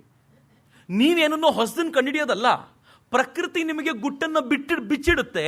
ಆ ಬಿಚ್ಚಿಟ್ಟಿದ್ದನ್ನು ಪ್ರೂವ್ ಮಾಡೋದಷ್ಟೇ ನಿಮ್ಮ ಕೆಲಸ. ನನಗೀಗ ರಾಮಾನುಜನ್ ಕನೆಕ್ಟ್ ಆಗ್ತಾರೆ. ರಾಮಾನುಜನ್ಗೆ ಫಾರ್ಮುಲಾ ಎಲ್ಲಿಂದ ಬರ್ತಿತ್ತು ಅಂದರೆ ಪ್ರಕೃತಿ ಗುಟ್ಟನ್ನು ಬಿಚ್ಚಿಡುತ್ತೆ, ಆಮೇಲೆ ಉಳಿದವರೆಲ್ಲ ಪ್ರೂಫ್ ಕೊಟ್ಟರೆ ಆಯಿತು ಅಷ್ಟೇ. ರಾಮಾನುಜನ್ ಅದನ್ನು ಬಿಚ್ಚಿಡ್ತಾರೆ, ಆ ಫಾರ್ಮುಲಾನ, ಉಳಿದವ್ರು ಪ್ರೂಫ್ ಕೊಡಬೇಕು. ಹಾಗೆ ಪ್ರಕೃತಿ ತನ್ನ ತಾನು ತೆರೆದುಕೊಳ್ಳುತ್ತೆ. ತೆರೆದುಕೊಂಡಿದ್ದಕ್ಕೆ ನಾವು ಪ್ರೂಫನ್ನು ಕಾಲಕ್ರಮದಲ್ಲಿ ಕೊಡಬೇಕು. ಅದು ಸೈನ್ಸಿನ ಕೆಲಸ ಅಂತ ರಾಮನ್ ತುಂಬ ಸ್ಪಷ್ಟ ದನಿಯಲ್ಲಿ ಹೇಳ್ತಿದ್ರು. 12ನೇ ವಯಸ್ಸಿಗೆ ಹೈಸ್ಕೂಲ್ ಮುಗಿಸಿದ್ರು ರಾಮನ್. ಆ ಹೊತ್ತಲ್ಲಿ ಅವಧಿಗೆ ಮುಂಚೆ ಹೋದರು. ಸಿಕ್ಕಾಪಟ್ಟೆ ಬ್ರಿಲಿಯಂಟ್. ರಾಮನ್ಗೂ ಮತ್ತು ರಾಮಾನುಜನ್ಗೂ ಕೂಡ ಬಾಲ್ಯದಲ್ಲಿ ತುಂಬ ಬುದ್ಧಿವಂತರೆ. ಆದರೆ ರಾಮನ್ ಉದ್ದಕ್ಕೂ ಕಂಟಿನ್ಯೂ ಮಾಡ್ಕೊಂಡು ಹೋದ್ರು ಅದನ್ನು. ರಾಮಾನುಜನ್ ಪೂರ್ಣ ಪ್ರಮಾಣದಲ್ಲಿ ಮ್ಯಾಥಮೆಟಿಕ್ಸ್ಗೆ ಉಳ್ಕೊಂಡ್ರು. ಇಳಿದ್ರು ಅಂತ ನಾನು ಹೇಳಲ್ಲ, ಉಳ್ಕೊಂಡ್ರು. ಉಳಿದವರೆಲ್ಲರೂ ಕೂಡ ತಮ್ಮ ರಾಮನ್ ಥರದವ್ರು ಅದನ್ನು ಬೆಳೆಸ್ಕೊಂಡು ಹೋದರು. ಅವರು ರಾಧಾಕೃಷ್ಣನ್ರ ಆಲ್ಜಿಬ್ರಾ ಇರ್ಬೋದು, ಸ್ಮಿತ್ನ ಜಿಯಾಮೆಟ್ರಿ ಇರ್ಬೋದು, ಜೊತೆಗೆ ಲಿಟ್ರೇಚರ್ ಇರ್ಬೋದು, ಎಲ್ಲವನ್ನೂ ಕೂಡ ಎಷ್ಟು ಸಾಧ್ಯವೋ ಅಷ್ಟು ಓದಿ ಮುಗಿಸ್ತಿದ್ರು. ಸ್ಕೂಲ್ ಲೈಬ್ರರಿ ಇರಲಿ, ಕಾಲೇಜ್ ಲೈಬ್ರರಿ ಇರಲಿ, ಅವರಪ್ಪ ಟೀಚರ್ ಆಗಿದ್ದವ್ರು ಕಾಲೇಜಲ್ಲಿ. ಅವ್ರದ್ದು ಒಂದೇ ಒಂದು ಇದು, ನಮ್ಮ ಲೈಬ್ರರಿ ಸಾಕಾಗಲ್ಲ, ಚೆನ್ನಾಗಿಲ್ಲ ನಮ್ಮ ಲೈಬ್ರರಿ ಅಂತ. ಯಾಕೆ ಅಂದರೆ ಇರೋ ಎಲ್ಲ ಪುಸ್ತಕ ಓದಾಯಿತು, ಹೊಸ್ತು ಯಾವುದೂ ಇಲ್ಲ ಅದರಲ್ಲಿ ಅಂತ ರಾಮನ್ ಹಂಗೆ ಹೇಳ್ತಿದ್ರು. ಆ ವಯಸ್ಸಿನಲ್ಲಿ, 12-13ನೇ ವಯಸ್ಸಿನಲ್ಲಿ. ಅವರು 14ನೇ ವಯಸ್ಸಿನಲ್ಲಿ, ಇನ್ಫ್ಯಾಕ್ಟ್ ಅವರು ಹೈಸ್ಕೂಲ್ ಮುಗಿಸಿ ಕಾಲೇಜ್ಗೆ ಹೋಗುವಾಗ, ಕಾಲೇಜಲ್ಲಿ ಟೀಚರ್ ಆಗಿದ್ದ ಅಪ್ಪ ಮಗನಿಗೆ ಪ್ರಯೋಗಗಳ ಮೇಲೆ ಆಸಕ್ತಿ ಬರ್ತಾ ಇದೆ ಅಂತ ಗೊತ್ತಾಗಿ ಕಾಲೇಜ್ನ ಟೀಚರ್ ಆಗಿದ್ದ ಲ್ಯಾಬೊರೇಟ್ರಿ ಕರ್ಕೊಂಡೋಗ್ಬಿಟ್ಟಿದ್ರು. ಆ ಲ್ಯಾಬೊರೇಟ್ರಿ ಕರ್ಕೊಂಡೋಗಿ ಬಿಟ್ಟಿದ್ದಿದೆಯಲ್ಲ, ಅದವ್ರ ಬದುಕನ್ನು ಹೆಂಗೆ ಬದಲಾಯಿಸ್ಬಿಡ್ತು ಅಂತಂದರೆ, ಜೀವನದ ಕೊನೆಯವರೆಗೂ ಲ್ಯಾಬೊರೇಟ್ರಿ ಬಿಟ್ಟಿರಲಿಲ್ಲ ಅವರು. ಯಾವಾಗಲೂ ಲ್ಯಾಬ್ಸಲ್ಲಿ ಇರ್ತಿದ್ರು. ಚಿಕ್ಕಂದಲ್ಲಿ ನೋಡಿದಂಥ ಆ ಲ್ಯಾಬೊರೇಟ್ರಿಯ ಅಚ್ಚಳಿಯದ ಪ್ರಭಾವ ಅದು. ಹೈಯರ್ ಸ್ಟಡೀಸ್ಗೆ ಅಂತ ಅವರು ಪ್ರೆಸಿಡೆನ್ಸಿ ಕಾಲೇಜಿಗೆ ಹೋದರು. ಮಡ್ರಾಸ್ನ ಪ್ರೆಸಿಡೆನ್ಸಿ ಕಾಲೇಜ್ನಲ್ಲಿ ಹೈಯರ್ ಸ್ಟಡೀಸ್ ಹೋಗಬೇಕಾದಾಗ ಹಳ್ಳಿಯಿಂದ ಹೋಗಬೇಕು. ತಂದೆ ಭಾಳ ಗಾಬರಿಗೊಂಡಿದ್ದಾರೆ, ಎಲ್ಲಿ ಉಳ್ಕೊಳ್ತಾನೋ ಮಗ. ಮೊದಲನೇ ಮಗ ಅಂತೂ ಅಲ್ಲಿ ಓದ್ತಿದ್ದಾನೆ ಮಡ್ರಾಸ್ನಲ್ಲಿ, 2ನೇ ಮಗನೂ ಓದಬೇಕು, ಹಾಸ್ಟೆಲ್ ಇರಬೇಕು ಅಂತ. ಹುಡುಗನಿಗೆ ಭಾಳ ಖುಷಿ. ನಾನು ಅಲ್ಲಿಗೆ ಹೋದರೆ ಇನ್ನೊಂದಷ್ಟು ದೊಡ್ಡ ಲೈಬ್ರರಿ ಇರುತ್ತೆ, ದೊಡ್ಡ ಪ್ರಯೋಗಾಲಯ ಇರುತ್ತೆ, ನನಗೆ ಹೆಚ್ಚು ಆಪರ್ಚುನಿಟೀಸು ಅಂತ ಹುಡುಗ ಹೋಗಿ ರಜೆಯಲ್ಲಿ ಸ್ವಲ್ಪ ದಿನಕ್ಕೆ ವಾಪಸ್ ಬಂದಾಗ ಸಣ್ಣಕ್ಕಾಗಿ ಬಂದಿದ್ದ. ಅಪ್ಪನಿಗೆ ಚುರುಗುಡ್ತಾ ಇದೆ, ಹಾಸ್ಟೆಲಲ್ಲಿ ಹಾಳು ಮಾಡ್ಬಿಟ್ನಲ್ಲ ಅಂತ. ಆದರೆ ರಾಮನ್ರ ಈ ವಿಸ್ತಾರ, ಕಲ್ಪನೆಯ ವಿಸ್ತಾರ ಎಷ್ಟು ಅಗಾಧವಾಗಿತ್ತು ಅಂತಂದರೆ, ಮನೆಗೆ ಬಂದು ತನ್ನ ತಮ್ಮಂದರ ಮುಂದೆ ತಾನು ಓದಿರೋ ಸೈನ್ಸ್ನ ಎಕ್ಸ್ಪ್ಲೈನ್ ಮಾಡೋದಿತ್ತಲ್ಲ, ಹೇಗಿತ್ತು ಅಂತಂದರೆ ಯಾವುದೋ ಒಂದು ಸೋಪ್ ಬಬಲ್ನ ಮಾಡೋದು, ಆ ಬಬಲ್ ಮೂಲಕ ಬರ್ತಾ ಇರುವಂಥ ವಿಭಿನ್ನ ಬಣ್ಣಗಳನ್ನು ತೋರಿಸಿ ಈ ಬಣ್ಣ ಹೇಗೆ ಬರುತ್ತೆ ಗೊತ್ತಾ ಅಂತ ಪುಟ್ ತಂಗಿಯರಿಗೆ ತಮ್ಮಂದರಿಗೆ ಹೇಳೋದು.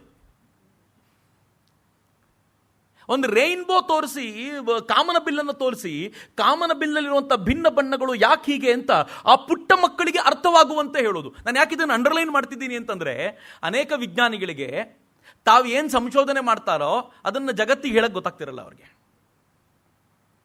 ಆದರೆ ರಾಮನ್ ಹಂಗಿರಲಿಲ್ಲ. ತಮ್ಮ ರಾಮನ್ ಎಫೆಕ್ಟನ್ನು ಕೂಡ ಜಗತ್ತಿನ ಅತ್ಯಂತ ಸಾಮಾನ್ಯ ಕಸ ಗುಡಿಸುವ ಹೆಣ್ಣು ಮಗಳಿಗೂ ಕೂಡ ಅರ್ಥವಾಗುವಂತೆ ಎಕ್ಸ್ಪ್ಲೈನ್ ಮಾಡುವ ಕೆಪಾಸಿಟಿ ಇಟ್ಕೊಂಡಿದ್ರು. ರಾಮನ್ ಎಫೆಕ್ಟ್ನ ನಮ್ಮ ಸ್ಕೂಲ್ನಲ್ಲಿ, ನಮ್ಮ ಕಾಲೇಜುಗಳಲ್ಲಿ ಮೇಷ್ಟ್ರುಗಳು ತಿಳ್ಕೊಂಡ್ರು ಅಂತ ಮಕ್ಕಳಿಗೆ ಹೇಳಬೇಕಾದ್ರೆ ತಿಪ್ಪರ್ಲಾಗ ಹೊಡಿತಾರೆ. ಆದರೆ ರಾಮನ್ ಒಬ್ಬ ಸಾಮಾನ್ಯ ಹೆಣ್ಣು ಮಗಳಿಗೂ ಹೇಳುವಂಥದ್ದು. ರಾಮನ್ ಎಫೆಕ್ಟ್ಗೆ ನೊಬೆಲ್ ಬಂದಾಗ ಭಾಳ ಚೆನ್ನಾಗಿದೆ ಘಟನೆ ಇದು, ನಾನು ಈ ಸಂದರ್ಭದಲ್ಲಿ ಅಂತ ಹೇಳ್ತೀನಿ. ರಾಮನ್ ಎಫೆಕ್ಟ್ಗೆ ನೊಬೆಲ್ ಬಂತಲ್ಲ, ನೊಬೆಲ್ ಬಂದಾಗ ರಾಮನ್ರು ಹೀಗೆ ಒಂದು ಹಳ್ಳಿಯಲ್ಲಿ ಯಾರಿಗೋ ಎಕ್ಸ್ಪ್ಲೈನ್ ಮಾಡ್ತಿದ್ರು. ಅವ್ರಿಗೆ ತುಂಬ ಬೇಕಾದವರೆಲ್ಲ ಕೂತಿದ್ರು. ಅದರಲ್ಲೊಂದು ಹೆಣ್ಮಗಳು ಪೂರ್ತಿ ರಾಮನ್ ಎಫೆಕ್ಟ್ ಏನು, ಯಾಕೆ ನೊಬೆಲ್ ಬಂತು ಅಂತ ಕೇಳಿದರೆ ಎಕ್ಸ್ಪ್ಲೈನ್ ಮಾಡಿದಾಗ, ಅಯ್ಯಯ್ಯೋ ಇಷ್ಟು ಚಿಕ್ಕದಕ್ಕೆಲ್ಲ ನೊಬೆಲ್ ಕೊಡ್ತಾರಾ ಅಂತ ಕೇಳಿದ್ಲು ಆಕೆ. ಅದು ಎಷ್ಟು ಚಿಕ್ಕದ್ದು ಅಂತ ಅನಿಸಿತ್ತು ಅವಳಿಗೆ ಅಂತಂದರೆ, ರಾಮನ್ ಎಫೆಕ್ಟ್ ಅಷ್ಟು ಸಲೀಸಾಗಿ ಎಕ್ಸ್ಪ್ಲೈನ್ ಮಾಡಿದ್ರು. ರಾಮನ್ ಇಟ್ಟೇ ಸಿಂಪಲ್ಲು ಅಂತ. ನಾನು ಭಾಳ ಹಿಂದೆ ಓದಿದ್ದೆ. ರಾಮನ್ರ ಈ ಬೆಂಗಳೂರಲ್ಲಿರುವಂಥ ಅವರ ಇನ್ಸ್ಟಿಟ್ಯೂಟ್ಗೆ ಹೈಸ್ಕೂಲ್ ಮಕ್ಕಳು ಹೋಗಿದ್ರಂತೆ, ಬೆಂಗಳೂರಿನ ಕೆಲವೊಂದು ಹೈಸ್ಕೂಲ್ ಮಕ್ಕಳು. ರಾಮನ್ರ ಎಕ್ಸ್ಪ್ಲೈನ್ ಮಾಡಬೇಕಾದಾಗ ಆ ಮಕ್ಕಳಿಗೆ ಒಂದು ಚೆಂಡು, ಒಂದು ಕ್ರಿಕೆಟ್ ಬ್ಯಾಟ್ ತೋರಿಸಿ ಈ ಬ್ಯಾಟನ್ನು ಹೊಡೆದಾಗ ಹೆಂಗಾಗುತ್ತಲ್ಲ ಅಂತ ಎಕ್ಸ್ಪ್ಲೈನ್ ಮಾಡ್ತಾ, ರಾಮನ್ ಎಫೆಕ್ಟು ಕೂಡ ಹೀಗೆ ಅಂತ 8-9ನೇ ಕ್ಲಾಸಿನ ಮಕ್ಕಳಿಗೆ ಒಬ್ಬ ನೊಬೆಲ್ ಪ್ರಶಸ್ತಿ ಪಡೆದಂಥ ಒಬ್ಬ ವಿಜ್ಞಾನಿ ಆ ಮಕ್ಕಳಿಗೆ ಎಕ್ಸ್ಪ್ಲೈನ್ ಮಾಡ್ತಿದ್ರು ಅಂತ. ರಾಮನ್ ಯಾವಾಗಲೂ ಹೇಳ್ತಿದ್ರು, ನಾನೇನು ಸಂಶೋಧನೆ ಮಾಡಿದ್ದೀನೋ ಅದನ್ನು ಅರ್ಥವಾಗುವ ಭಾಷೆಯಲ್ಲಿ ಹೇಳಲಿಕ್ಕಾಗಲಿಲ್ಲ ಅಂತಂದರೆ ಸಂಶೋಧನೆಗೆ ಮಹತ್ವವೇ ಇಲ್ಲ ಅಂತ. ಅದು ಆಳಕ್ಕಿಳಿಯುವಂಥ ವ್ಯಕ್ತಿತ್ವ ಅವರದ್ದು. ಅವ್ರಿಗೊಬ್ಬರ ಅಜ್ಜಿ ಮುತ್ತುಚಿಪ್ಪಿ ಅಂತ, ಪಾಟಿ ಅಂತ ಕರೀತಿದ್ರು, ತಮಿಳಲ್ಲಿ ಪಾಟಿ ಅಂತಾರಂತೆ. ಅವ್ರ ಪಾಟಿ ಅಂತ ಕರೀತಿದ್ರು. ಅಜ್ಜಿಯ ಪ್ರಭಾವ ತುಂಬ ದೊಡ್ಡದ್ದು. ರಾಮನ್ರು ಮಡ್ರಾಸ್ನಲ್ಲಿದ್ದಾಗ ಯಾವಾಗ ಹಾಸ್ಟೆಲ್ಲಿದ್ದು ಮಗ ವೀಕ್ ಆಗಿದ್ದಾನೆ ಅಂತ ಗೊತ್ತಾಯ್ತೋ, ತಂದೆ ಡಿಸೈಡ್ ಮಾಡಿದ್ರು, ಅಣ್ಣ ತಮ್ಮದ್ರಿಬ್ಬರಿಗೂ ಒಂದು ಮನೆ ಮಾಡ್ಕೊಡ್ತೀನಿ, ಅಲ್ಲಿ ಅಜ್ಜಿ ಇರಬೇಕು, ರಮ್ಮ ಇರಬೇಕು ಅಂತೇಳಿ ಹೆಂಗೋ ಮಾಡಿ ಅವ್ರು ಇರೋ ಥರದ ವ್ಯವಸ್ಥೆ ಮಾಡಿಕೊಟ್ಟು ಅಜ್ಜಿನ ಕಳಿಸ್ಕೊಟ್ಟಿದ್ರು. ಅಜ್ಜಿ ರಾಮನ್ ಜೊತೆ ಇರ್ತಿದ್ರಲ್ಲ. ರಾಮನ್ ಆಗ ಓದ್ತಿದ್ದ ಪುಸ್ತಕ ಲೈಟ್ ಆಫ್ ಏಷ್ಯಾ, ಆರ್ನಾಲ್ಡ್ ಬರೆದಿದ್ದು, ತುಂಬ ಪಾಪ್ಯುಲರ್ ಪುಸ್ತಕಗಳಲ್ಲಿ ಒಂದು, ಬುದ್ಧನ ಕುರಿತಂತೆ ಇರುವಂಥದ್ದು. ರಾಮನ್ರು ಕೊನೆವರೆಗೂ ಕೂಡ ಬುದ್ಧನನ್ನು ಭಾಳ ಪ್ರೀತಿಸ್ತಾ ಇದ್ದರು. ರಾಮನ್ರನ್ನ ಕೊನೆಯಲ್ಲಿ ಅವ್ರ ಹೆಂಡತಿ ಕೇಳ್ತಾರೆ, 82ನೇ ವಯಸ್ಸಿನವರೆಗೂ ರಾಮನ್ ಬದುಕಿದ್ರು, ತುಂಬ ಬದುಕು ಅವರದ್ದು. 82ನೇ ವಯಸ್ಸಿನಲ್ಲಿ ರಾಮನ್ ಡೆತ್ ಬೆಡ್ಡಲ್ಲಿದ್ದು ಇನ್ನೇನು ಮಾತು ಆಡ್ಲಿಕ್ಕೆ ಆಗ್ತಿಲ್ಲ ಅಂದಾಗ ಅವ್ರ ಹೆಂಡತಿ ಹೇಳ್ತಾಳೆ, ಒಂದ್ಸಲ ದೇವರನ್ನು ನೆನಪಿಸ್ಕೊಳ್ರಿ. ರಾಮನ್ ಏನು ಹೇಳ್ತಾರೆ ಗೊತ್ತಾ, ನನ್ನ ಪಾಲಿಗೆ ದೇವರು ಅಂದರೆ ಬುದ್ಧ ಮತ್ತು ಜೀವಂತವಾಗಿ ನಾನು ನೋಡಿದ ಮಹಾತ್ಮ ಗಾಂಧಿ ಮಾತ್ರ ಅಂತ ಹೇಳಿ ಡೆತ್ ಬೆಡ್ಡಲ್ಲಿ ಪುಣ್ಯಾತ್ಮ ಮಹಾತ್ಮ ಗಾಂಧಿ ಬಗ್ಗೆ ಒಂದು ಸಣ್ಣ ಭಾಷಣ ಮಾಡಿಬಿಡ್ತಾರೆ. ಅವ್ರು ಜೀವಂತವಾಗಿರುವಂಥದ್ದನ್ನು ಮಾತ್ರ ಒಪ್ತಿದ್ದಂಥವ್ರು. ಅವ್ರಿಗೆ ಅತ್ಯಂತ ಗಾಢವಾದ ಪ್ರಭಾವ ಮಾಡಿದ್ದು ಆ ಲೈಟ್ ಆಫ್ ಏಷ್ಯಾ ಅನ್ನುವಂಥ ಪುಸ್ತಕ. ಆ ಲೈಟ್ ಆಫ್ ಏಷ್ಯಾ ಪುಸ್ತಕವನ್ನು ರಾಮನ್ ಅವರು ಓದ್ತಾ ಇರಬೇಕಾದ್ರೆ ಅಜ್ಜಿ ಹತ್ರ ಮಾತಾಡ್ತಾ ಹೇಳ್ತಾರೆ, ಅಜ್ಜಿ, ಈ ಬುದ್ಧ ಎಲ್ಲವನ್ನೂ ತ್ಯಾಗ ಮಾಡಿದ್ನಲ್ಲ, ಅತ್ಯಂತ ಶ್ರೇಷ್ಠವಾದನ್ನು ಗಳಿಸಬೇಕು ಅಂತಂದರೆ ಎಲ್ಲವನ್ನೂ ತ್ಯಾಗ ಮಾಡಿ ಹೋಗಬೇಕು ಅಂತ ಹೇಳ್ತಾನೆ ನೋಡು ಬುದ್ಧ ಅಂತ ಹೇಳ್ತಾರೆ. ಅಜ್ಜಿಗೆ ಸ್ವಲ್ಪ ಟೆನ್ಷನ್ ಶುರುವಾಗ್ಬಿಡುತ್ತೆ. ಈ ವಯಸ್ಸಿಗೆ ಬಂದ ಮಕ್ಕಳು ತುಂಬ ತ್ಯಾಗದ ಮಾತಾಡಿದ್ರೆ ಮನೆಯವ್ರಿಗೆ ಟೆನ್ಷನ್ ಆಗ್ಬಿಡುತ್ತೆ. ಏನಪ್ಪ ಇಷ್ಟೊಂದು ತ್ಯಾಗ ಅಂತಿದ್ದಾನೆ, ಇನ್ನೇನಾಗ್ಬಿಡ್ತಾನೋ ಇವನು ಅಂತ. ಅದಕ್ಕೆ ಅಜ್ಜಿ ಹೇಳಿದ್ಲು, ನೋಡಪ್ಪ, ರಾಮಕೃಷ್ಣನ್ ಹೇಳ್ತಾರೆ, ಎಷ್ಟು ಚೆನ್ನಾಗಿದೆ ನೋಡಿ ಈ ಘಟನೆ. ರಾಮಕೃಷ್ಣರು ಹೇಳ್ತಾರೆ, ನಾವೆಲ್ಲ ಸಂಸಾರದಲ್ಲಿ ದೋಣಿಯಂತೆ ಇರಬೇಕು, ನೀರಿನ ಒಳಗೆ ದೋಣಿ ಇರಬೇಕೇ ಹೊರತು ದೋಣಿ ಒಳಗೆ ನೀರಲ್ಲ, ಅಂದರೆ ನಾವು ಸಂಸಾರದೊಳಗೆ ಇರಬೇಕು ಅಂತ ಅರ್ಥ ಅಂತ. ಅದು ರಾಮಕೃಷ್ಣನ್ ಹೇಳಿದ ಕಾಂಟೆಕ್ಸ್ಟ್ ಏನೋ ಬೇರೆ, ಈ ಅಜ್ಜಿ ಇದಕ್ಕೆ ಬೇರೆ ಥರ ಹೇಳ್ತು. ಈ ಹುಡುಗ ಅದನ್ನು ಕೇಳ್ದ. ನೋಡು, ಒಂದೇ ಪ್ರಶ್ನೆಗೆ ನಿಮ್ಮಲ್ಲಿ 28 ಉತ್ತರ ಇದೆ, ನಮ್ಮ ಸೈನ್ಸಲ್ಲಿ ಹಂಗಿಲ್ಲ, ಒಂದು ಪ್ರಶ್ನೆಗೆ ಒಂದೇ ಉತ್ತರ. ಅದಕ್ಕೆ ನಾನು ನನ್ನ ಸೈನ್ಸ್ ಜೊತೆ ಇರ್ತೀನಿ, ನಿನ್ನ ವಿಚಾರಗಳ ಜೊತೆ ಇರು ಅಂತ ತಮಾಷೆ ಮಾಡ್ತಿದ್ರು ರಾಮನ್. ಸೊ ಈ ಹಂತದಲ್ಲೇ ಒಂದು ಘಟನೆ ನಡೆಯುತ್ತೆ. ರಾಮನ್ರಿಗೆ ತುಂಬ ಲೇಟಾಗಿ ಕೆಲಸ ಮಾಡಿ ಬೆಳಗ್ಗೆ ಲೇಟಾಗಿ ಎದ್ದು ರೂಢಿ. ಅಜ್ಜಿ ಬಂದೊಂದು ಮಾತು ಹೇಳ್ತಾಳೆ, ನೋಡು, ರಾತ್ರಿ ಬೇಗ ಮಲ್ಕೋಬೇಕು, ಬೆಳಗ್ಗೆ ಸೂರ್ಯ ಹೇಳೋಕ್ಕಿಂತ ಮುಂಚೆ ಹೇಳಬೇಕು ಅಂಥೇಳಿ ಅಜ್ಜಿ ಏನು ಹೇಳ್ತಾಳೆ ಗೊತ್ತಾ, ಸೂರ್ಯನ ಬೆಳಕಿನಲ್ಲಿ ಜಗತ್ತಿನ ಅನೇಕ ಸತ್ಯಗಳು ಗೋಚರವಾಗ್ತವೆ, ಇದನ್ನು ಯಾವತ್ತೂ ಮರಿಬೇಡ ಅಂತ ಅಜ್ಜಿ ಹೇಳ್ತಾಳೆ. ಅದು ಹೆಂಗೆ ಅಚ್ಚಳಿದೆ ಉಳಿಯುತ್ತೆ ಅಂತಂದರೆ, ರಾಮನ್ರದ್ದೊಂದು ಮಾತಿದೆ, ಅವ್ರು ಹೇಳ್ತಾರೆ, ಸೂರ್ಯನ ಬೆಳಕು, ಗಣಿತ ಮತ್ತು observation, sunlight, mathematics and observation, that all I need to go to the nature to reveal her secret ಅಂತ. ಈ ಮೂರು ನನಗಿದ್ರೆ ನಾನು ಪ್ರಕೃತಿ ಹತ್ರ ಹೋಗಿ ನಿನ್ನ ಸೀಕ್ರೆಟ್ ರಿವೀಲ್ ಮಾಡುವಂತ ಕೇಳ್ಕೊಳ್ಬಹುದು ನಾನು ಅಂತ ರಾಮನರು ಮುಂದೆಲ್ಲ ಮಾತನಾಡ್ತಾರಲ್ಲ, ಅದರ ಹಿಂದೆ ಇರುವಂಥ ಶಕ್ತಿ ತಾಯಿ ಮಾಡಿದಂಥ ಕೆಲಸ, ಇದು ಅಜ್ಜಿ ಮಾಡಿದಂಥ ಕೆಲಸ. ಇದರ ಜೊತೆಗೆ ರಾಮನ್ ಒಂದು ಮಾತು ಯಾವಾಗಲೂ ಹೇಳೋರು, ಒಬ್ಬ ವ್ಯಕ್ತಿಯ ಮೆದುಳು ಚುರುಕಾಗಿ ಕೆಲಸ ಮಾಡಬೇಕು ಅಂತಂದರೆ ಈ ಮೂರರ ಜೊತೆಗೆ ಇನ್ನೂರು ಬೇಕು ಅಂತ. ಅನ್ನ, ರಸಂ ಮತ್ತು ಮೊಸರು ಇದಿದ್ದು ಬಿಟ್ರೆ ಎಂಥ ಮೆದುಳು ಕೂಡ ಚುರುಕಾಗಿ ಕೆಲಸ ಮಾಡುತ್ತೆ ಅಂತ. ಅವರು ಕೂಡ ಪರ್ಫೆಕ್ಟ್ ವೆಜಿಟೇರಿಯನ್ ಆಗಿದೆ ಅಂತಂದ್ರೆ ನೀವು ಏನನ್ನು ಬೇಕಿದ್ರೂ ಕೊಟ್ಟರು ತಿಂತಿದ್ದಂಥ ವ್ಯಕ್ತಿ. ಹೀಗಾಗಿ ಜೀವನದ ಕೊನೆವರೆಗೂ ಅನ್ನ, ರಸಂ, ಮೊಸರು ಮಾತ್ರ ಅವರು ಯಾವ ಊರಿಗೆ ಹೋದಾಗೂ ಬಿಡದೆ ಅದನ್ನು ಮಾತ್ರ ಮೇಂಟೈನ್ ಮಾಡ್ಕೊಂಡು ಬಂದಿದ್ರು. ಮೆದುಳು ಚುರುಕಾಗಿರೋದಕ್ಕೆ ರೀಸನ್ ಅದು ಅಂತ ಹೇಳ್ತಿದ್ರು. 17ನೇ ವಯಸ್ಸಿಗೆ BA ಡಿಗ್ರಿ ಬಂತು ಅವರಿಗೆ. ಇಂಗ್ಲಿಷ್ ಫಿಸಿಕ್ಸಲ್ಲಿ ಗೋಲ್ಡ್ ಮೆಡಲ್ ಅವರದ್ದು. ಆ ಗೋಲ್ಡ್ ಮೆಡಲ್ ನೋಡಿದ ಬ್ರಿಟಿಷ್ ಲೆಕ್ಚರರ್ ಯಾರಿದ್ದು ಅವ್ರು ಹೇಳಿದರು, ನೀನು ವಿದೇಶಕ್ಕೆ ಅಧ್ಯಯನ ಮಾಡ್ಲಿಕ್ಕೆ ಹೋಗು, ನಿಂಗೆ ಬ್ರೈಟ್ ಫ್ಯೂಚರ್ ಇದೆ ಅಂತ. ಡಾಕ್ಟರ್ ಹೇಳಿದರು, ಯಾವ ಕಾರಣಕ್ಕೂ ವಿದೇಶಕ್ಕೆ ಹೋಗ್ಬೇಡ, ನೀನು ಹೆಲ್ತ್ ಹಾಳಾಗಿ ಹೋಗ್ಬಿಡುತ್ತೆ ಅಲ್ಲಿ ಹೋದರೆ, ಕೋಲ್ಡ್ ತಡೆಯಲ್ಲ ನೀನು ಅಂದರು. ಮುಂದೆ ರಾಮನ್ ಹೇಳ್ತಾರೆ, ಅದು ಯಾರೋ ಪುಣ್ಯಾತ್ಮ ಬುದ್ಧಿವಂತ ಡಾಕ್ಟರ್ ಆತ, ನನ್ನ ಕೆಲಸ ಭಾರತದಲ್ಲೇ ಇದೆ ಅಂತ ಅವನಿಗೆ ಆಗಲೇ ಗೊತ್ತಿತ್ತು, ಹೀಗಾಗಿ ನಂಗೆ ವಿದೇಶಕ್ಕೆ ಹೋಗ್ಲಿಕ್ಕೆ ಬಿಡಲಿಲ್ಲ ಅಂತ. ರಾಮನ್ ಇಷ್ಟೇ ಅಲ್ಲ, ತಾವು ವಿದೇಶಕ್ಕೆ ಹೋಗಲಿಲ್ಲ, ಯಾರ್ಯಾರು ಬ್ರೈಟ್ ಹುಡುಗರು ಅಂತ ಅನ್ನಿಸ್ತಿತ್ತೋ ಅವ್ರನ್ನೂ ವಿದೇಶಕ್ಕೆ ಹೋಗದೆ ಬಿಡದೆ ತನ್ನ ಜೊತೆಲೇ ಇಟ್ಕೊಂಡು ನಾವೆಲ್ಲರೂ ಭಾರತಕ್ಕೆ ಮಾಡೋ ಕೆಲಸ ಭಾಳ ಇದೆ, ವಿದೇಶಕ್ಕೆ ಹೋಗೋ ಅವಶ್ಯಕತೆ ಇಲ್ಲ ಅಂತ ಹೇಳ್ತಾ ತುಂಬ ಕೆಲಸ ಮಾಡ್ತಿದ್ರು. ಮುಂದಿನ ದಿನಗಳಲ್ಲಿ ಬಾಬಾ ಮತ್ತು ಸಾರಾಭಾಯಿ ಏನಾದರೂ ಇಂಡಿಯಾದಲ್ಲಿ ಉಳ್ಕೊಂಡಿದ್ರೆ ಅದಕ್ಕೂ ಕೂಡ ದೊಡ್ಡ ಪ್ರಭಾವ ಇವರದ್ದೇ ಅಂತ ಇವತ್ತಿಗೆ ಎಲ್ಲರೂ ಒಪ್ಪಿಕೊಳ್ಳುವಷ್ಟರ ಮಟ್ಟಿಗೆ ಎಲ್ಲರನ್ನೂ ಭಾರತದಲ್ಲಿ ಉಳಿಸುವಂಥ ಪ್ರಯತ್ನವನ್ನು ರಾಮನ್ ಯಾವಾಗಲೂ ಮಾಡ್ತಾ ಇದ್ರು. ಈ ಅಣ್ಣ ತಮ್ಮಂದರು ಯಾವಾಗಲೂ ತುಂಬ ಖುಷಿಯಲ್ಲಿ ಚೆನ್ನಾಗಿ ಓದ್ತಿದ್ರು. ಈ ರಾಮನ್ದು ಒಂದೇ ಒಂದು ಪ್ರಾಬ್ಲಮ್ ಏನು ಅಂದರೆ, ಜೇಬಲ್ಲಿ 1 ಪೈಸಾ ಚಿಲ್ಲರೆ ಉಳಿಸ್ಕೊಳ್ತಿರ್ಲಿಲ್ಲ. ದುಡ್ಡಿದೆ ಅಂತ ಗೊತ್ತಾದಾಗ ಮಾರ್ಕೆಟಿಗೆ ಹೋಗಿ ಯಾವುದಾದ್ರೂ ಹೊಸ ಮ್ಯಾಥಮೆಟಿಕ್ಸ್ ಪುಸ್ತಕವೋ ಸೈನ್ಸ್ ಪುಸ್ತಕವೋ ತೊಗೊಂಬಂದು ಹೊಸ ಜರ್ನಲ್ಗಳು ತೊಗೊಂಡು ಓದ್ತಾ ಇರೋದು. ಹೀಗೆ ನೋಡಿ ಒಂದ್ಸಲ ಅಣ್ಣ ಕೂತ್ಕೊಂಡು ಹೇಳ್ದ, ನೋಡು ನಿಮಗೆ ಸೈನ್ಸ್ ನಿನ್ನ ಜೀವನದ ಗುರಿ ಅಂತ ಅನ್ಸುತ್ತೆ, ಲ್ಯಾಬ್ಗಳಲ್ಲಿ ಎಕ್ಸ್ಪೆರಿಮೆಂಟ್ ಮಾಡ್ತಾ ಇರಬೇಕು ಅಂತ ಅನ್ಸುತ್ತೆ, ನಾನು ಒಪ್ಕೊಳ್ತೀನಿ. ನಿನ್ನ ಜೀವನದಲ್ಲಿ ಒಟ್ಟಾರೆ ನಿನ್ನ ಗುರಿ ಏನಿದೆ, ದುಡ್ಡು ಸಂಪಾದಿಸ್ಲಿಕ್ಕೆ ಏನು ಕೆಲಸ ಮಾಡ್ತೀಯಾ ಅಂತ ಕೇಳಿದರೆ ತಮ್ಮ ಹೇಳಿದ, ರಾಮನ್ ಹೇಳಿದರು, ನಾನು ಎಲ್ಲಾದರೂ ಒಂದು ಕಾಲೇಜಲ್ಲಿ ಲೆಕ್ಚರರೋ ಪ್ರೊಫೆಸರೋ ಆಗ್ಬಿಡ್ತೀನಿ. ಈಸಿ ಅಲ್ಲ ಅದು, ಕೆಲಸ ಮಾಡ್ತಾ ಇರ್ಬೋದು, ಈ ಕಡೆ ಪ್ರಯೋಗಗಳು ಮಾಡಿಕೊಂಡು ನನ್ನ ಪಾಡಿಗೆ ನಾನು ಪೇಪರ್ಸ್ ಬರ್ಕೊಂಡು ಇದ್ಬಿಡ್ಬೋದು ಅಂತ. ಅಣ್ಣ ಹೇಳ್ತಾನೆ, ಜಗದೀಶ್ ಚಂದ್ರ ಬೋಸ್ ಕೂಡ ಇದೇ ರೀತಿ ಇದ್ದವರು. ತುಂಬ ದೊಡ್ಡ ಸಂಶೋಧಕರು ಅಂತ ಹೆಸರುವಾಸಿಯಾದ ನಂತರವೂ ಕೂಡ ಅವ್ರಿಗೆ ಅತ್ಯಂತ ಕೆಟ್ಟ ಪೊಸಿಷನ್ ಕೊಟ್ಟಿದ್ದು ನಿಂಗೆ ನೆನಪಿರಬೇಕು. ಇದಾಗಿ ಕಳೆದ 10 ವರ್ಷಗಳ ಹಿಂದೆ ಇದು ನಡೆದಿದೆ. ಆದರೆ ಈ 10 ವರ್ಷಗಳ ಹಿಂದೆ ಬದಲಾವಣೆ ಏನಾಗಲಿಲ್ಲ. ಬ್ರಿಟಿಷರು ಈ ದೇಶದಲ್ಲಿ ನಿನ್ನಂಥ ಬುದ್ಧಿವಂತರಿಗೆ ದೊಡ್ಡ ಸ್ಥಾನವನ್ನೇನು ಕೊಡಲ್ಲ, ನೀನು ಕೊನೆವರೆಗೂ ಹೀಗೆ ಕಣ್ಣೀರು ಹಾಕ್ತಾನೆ ಇರಬೇಕು. ಅವನು ಹೇಳ್ತಾನೆ, ನಾನು ಕಣ್ಣೀರು ಹಾಕೊಳ್ತೀನಿ, ನಿನಗೆ ಯಾಕೆ ಟೆನ್ಷನ್ನು ಅಂತ. ಆಗ ಅಣ್ಣ ಹೇಳ್ತಾನೆ, ಯಾಕೆ ಟೆನ್ಷನು ಅಂದರೆ, ನಮ್ಮಪ್ಪ ಆಗಲೇ ದೊಡ್ಡ ಮಟ್ಟದ ಸಾಲ ಮಾಡಿಟ್ಬಿಟ್ಟಿದ್ದಾರೆ, ನಾನು ಮತ್ತು ನೀನು ಸೇರಿ ತೀರಿಸಲಿಲ್ಲ ಅಂತಂದರೆ ಈ ಸಾಲ ತೀರಲ್ಲ ಕಣೋ. ಅದಕ್ಕೆ ನಾನು ನೀನು ಕೇಳ್ಕೊಳ್ಳೋದೇನು ಅಂತಂದರೆ ಒಂದೇ ಒಂದು ಮಾತು, ಯಾವುದಾದ್ರು ಗೌರ್ಮೆಂಟ್ ಜಾಬ್ ನೋಡ್ಕೊಳ್ಳೋಣ, ಇಬ್ಬರು ಚೆನ್ನಾಗಿ ದುಡ್ದು ಸಾಲ ತೀರಿಸಿ ನಮ್ಮ ಆಸೆ ಆಕಾಂಕ್ಷೆಗಳನ್ನು ಆಮೇಲೆ ಈಡೇರಿಸ್ಕೊಳ್ಳೋಣ ಅಂತ. ಬದುಕು ಹೆಂಗಿರುತ್ತೆ ನೋಡಿ. ಗೌರ್ಮೆಂಟ್ ಜಾಬ್ ಅಂದರೆ ಏನು? ICS ಎಕ್ಸಾಮ್ ಬರೀಬೇಕು. ICS ಎಕ್ಸಾಮ್ಗೆ ವಿದೇಶಕ್ಕೆ ಹೋಗಿ ಬರೀಬೇಕು. ವಿದೇಶಕ್ಕೆ ಹೋಗಬಾರ್ದು. ಹಾಗಿದ್ರೆ ಏನು ಮಾಡಬೇಕು? ಫೈನಾನ್ಷಿಯಲ್ ಸರ್ವಿಸ್ ಎಕ್ಸಾಮ್ ಇದೆ, ಅದು 1922ನ ಆಸ್ಪಾಸ್ನಲ್ಲಿ ಇಂಡಿಯಾದಲ್ಲೇ ನಡೀಲಿಕ್ಕೆ ಶುರುವಾಯಿತು. ಆ ಎಕ್ಸಾಮನ್ನು ನಾವು ಇಲ್ಲೇ ಬರೆಯೋಣ, ನಾವಿಬ್ಬರು ಪಾಸ್ ಮಾಡ್ಕೊಂಡ್ರೆ ಕೈ ತುಂಬ ಸಂಬಳ ಬರುತ್ತೆ. ಜೊತೆಗೆ ಒಂದು ಕ್ಲಾಸ್ ಹಾಕ್ತಾನೆ, ಮದುವೆ ಯಾರಿಗಾಗಿರುತ್ತೋ ಅವ್ರಿಗೆ ಎಕ್ಸ್ಟ್ರಾ ಸಂಬಳನೂ ಮನೆ ಮ್ಯಾನೇಜ್ ಮಾಡಲಿಕ್ಕೆ ಅಂತ ಕೊಡ್ತಾರೆ. ಹೀಗಾಗಿ ಅದು ಲಾಭ ಇದೆ. ಅಂದರೆ ಅಣ್ಣನಿಗೆ ಮದುವೆ ಆಗಿದೆ, ಭಾಳ ಚಿಕ್ಕ ವಯಸ್ಸಿನಲ್ಲೇ ಮದುವೆ ಆಗಿಬಿಟ್ಟಿತ್ತು ಅವನಿಗೆ, ನನಗೂ ಕೂಡ ಜಾಸ್ತಿ ಸಂಬಳ ಬರುತ್ತೆ, ಅದನ್ನು ತೊಗೊಂಡು ಅಪ್ಪನ ಸಾಲ ತೀರಿಸ್ಬೋದು ಅಂತ ಇವರೆಲ್ಲರೂ ಪ್ಲಾನ್ ಮಾಡ್ಕೊಳ್ತಾರೆ. ಆದರೂ ಕೂಡ ಇವನ ಮನಸ್ಸಲ್ಲಿ ಸೈನ್ಸಿಗೆ ತನ್ನನ್ನು ತಾನು ಡೆಡಿಕೇಟ್ ಮಾಡ್ಕೋಬೇಕು ಅನ್ನೋಂಥದ್ದು ಮಾತ್ರ ಆರಲಿಲ್ಲ. ಇದೇ ಹೊತ್ತಿನಲ್ಲಿ ರಾಮನ್ ಬರೆದಿರುವಂಥ ಒಂದು ಪೇಪರ್ ಪಬ್ಲಿಷ್ ಆಯಿತು ಕೂಡ. ರಾಮನ್ ಅತ್ಯಂತ ಚಿಕ್ಕ ವಯಸ್ಸಿನಲ್ಲೇ ಫಿಲಾಸಫಿಕಲ್ ಮ್ಯಾಗ್ಝಿನಲ್ಲಿ ಪೇಪರ್ ಪಬ್ಲಿಷ್ ಮಾಡಬೇಕು. ಪೇಪರ್ ಪಬ್ಲಿಷ್ ಮಾಡಲಿಕ್ಕೆ ಅಂತ ಈತ ಬರೆದಂಥ ಆ ಪೇಪರ್ ಏನಿತ್ತು, ಪ್ರಿಸಮ್ನ ಮೂಲಕ ಲೈಟನ್ನು ಹಾಯಿಸಿದಾಗ ಅದು ಡಿಫ್ರಾಕ್ಷನ್ ಗ್ರೇಟಿಂಗ್ ಬೇರೆ ದಿಕ್ಕಲ್ಲಿ ಹೋಗುತ್ತೆ, ಅದರ ಪ್ಯಾಟರ್ನ್ ಬೇರೆ ಇರುತ್ತೆ ಅನ್ನೋದನ್ನು ಪೇಪರ್ ಪ್ರೆಸೆಂಟ್ ಮಾಡಿದರು. ಆ ಪೇಪರ್ನ ಬರೆದು ತಮ್ಮ ಮೇಷ್ಟ್ರು ಕೈಯಲ್ಲಿ ಕೊಟ್ಟರು. ಮೇಷ್ಟ್ರು ಅದನ್ನು ತೆಗೆದು ಬಿಸಾಕಿದ್ರು, ಮೂಲೆಗೆ ಬಿಸಾಕಿದ್ರು, ನೋಡಲೇ ಇಲ್ಲ ಅವರು ಅದನ್ನು. ತುಂಬ ಹೊತ್ತು ಕಾದಂಥ ರಾಮನ್ ಏನು ಮಾಡಿದರು, ಈ ಪೇಪರ್ನ ತಾವೇ ಹೊಸದಾಗಿ ಮತ್ತೆ ಬರೆದು ಅದಕ್ಕೆ ಬೇಕಾಗಿರುವಂಥ ಮತ್ತೊಂದಷ್ಟು ಪೇಪರ್ ಆಗ್ಲಿಕ್ಕೆ ಬೇಕಾಗಿರುವಂಥಷ್ಟು ಮೌಲ್ಯಗಳನ್ನು ಅದಕ್ಕೆ ಸೇರಿಸ್ತಾ ಇರುವಾಗ ಅಜ್ಜಿ ಬಂದರು. ಏನು ಮಾಡ್ತಿದ್ಯೋ ಅಂತ ಕೇಳಿದರು. ಹುಡುಗ ಅಂದ, ನಾನೊಂದು ಪೇಪರ್ ಬರೀತಿದ್ದೀನಿ. ಅಜ್ಜಿ ಪೇಪರ್ನೆಲ್ಲ ತೆಗೆದು ನೋಡಿದ್ರು, ಇದರಲ್ಲಿ ಫೋಟೋಗಳ ಚಿತ್ರಗಳೇ ಇಲ್ವಲ್ಲೋ ಯಾರದ್ದು ಅಂತ. ಮನುಷ್ಯರ ಚಿತ್ರನೆಲ್ಲ ಬರೀ ಡಯಾಗ್ರಾಮೇ ಇದೆಯಲ್ಲ. ಅಜ್ಜಿ ಗೊತ್ತಾಗಿದ್ದು ಅಷ್ಟೇ. ಈ ಹುಡುಗ ಏನಂದ ಗೊತ್ತಾ, ಆ ಹುಡುಗ 17-18 ಹುಡುಗ ಹೇಳ್ದ, ಮನುಷ್ಯರ ಚಿತ್ರ ಹಾಕಬೇಕು ಅಂತಂದರೆ ಈ ಪೇಟ ಹಾಕ್ಕೊಂಡ್ರೆ ನನ್ನ ಚಿತ್ರನ ಹಾಕ್ಬೇಕಷ್ಟೇ.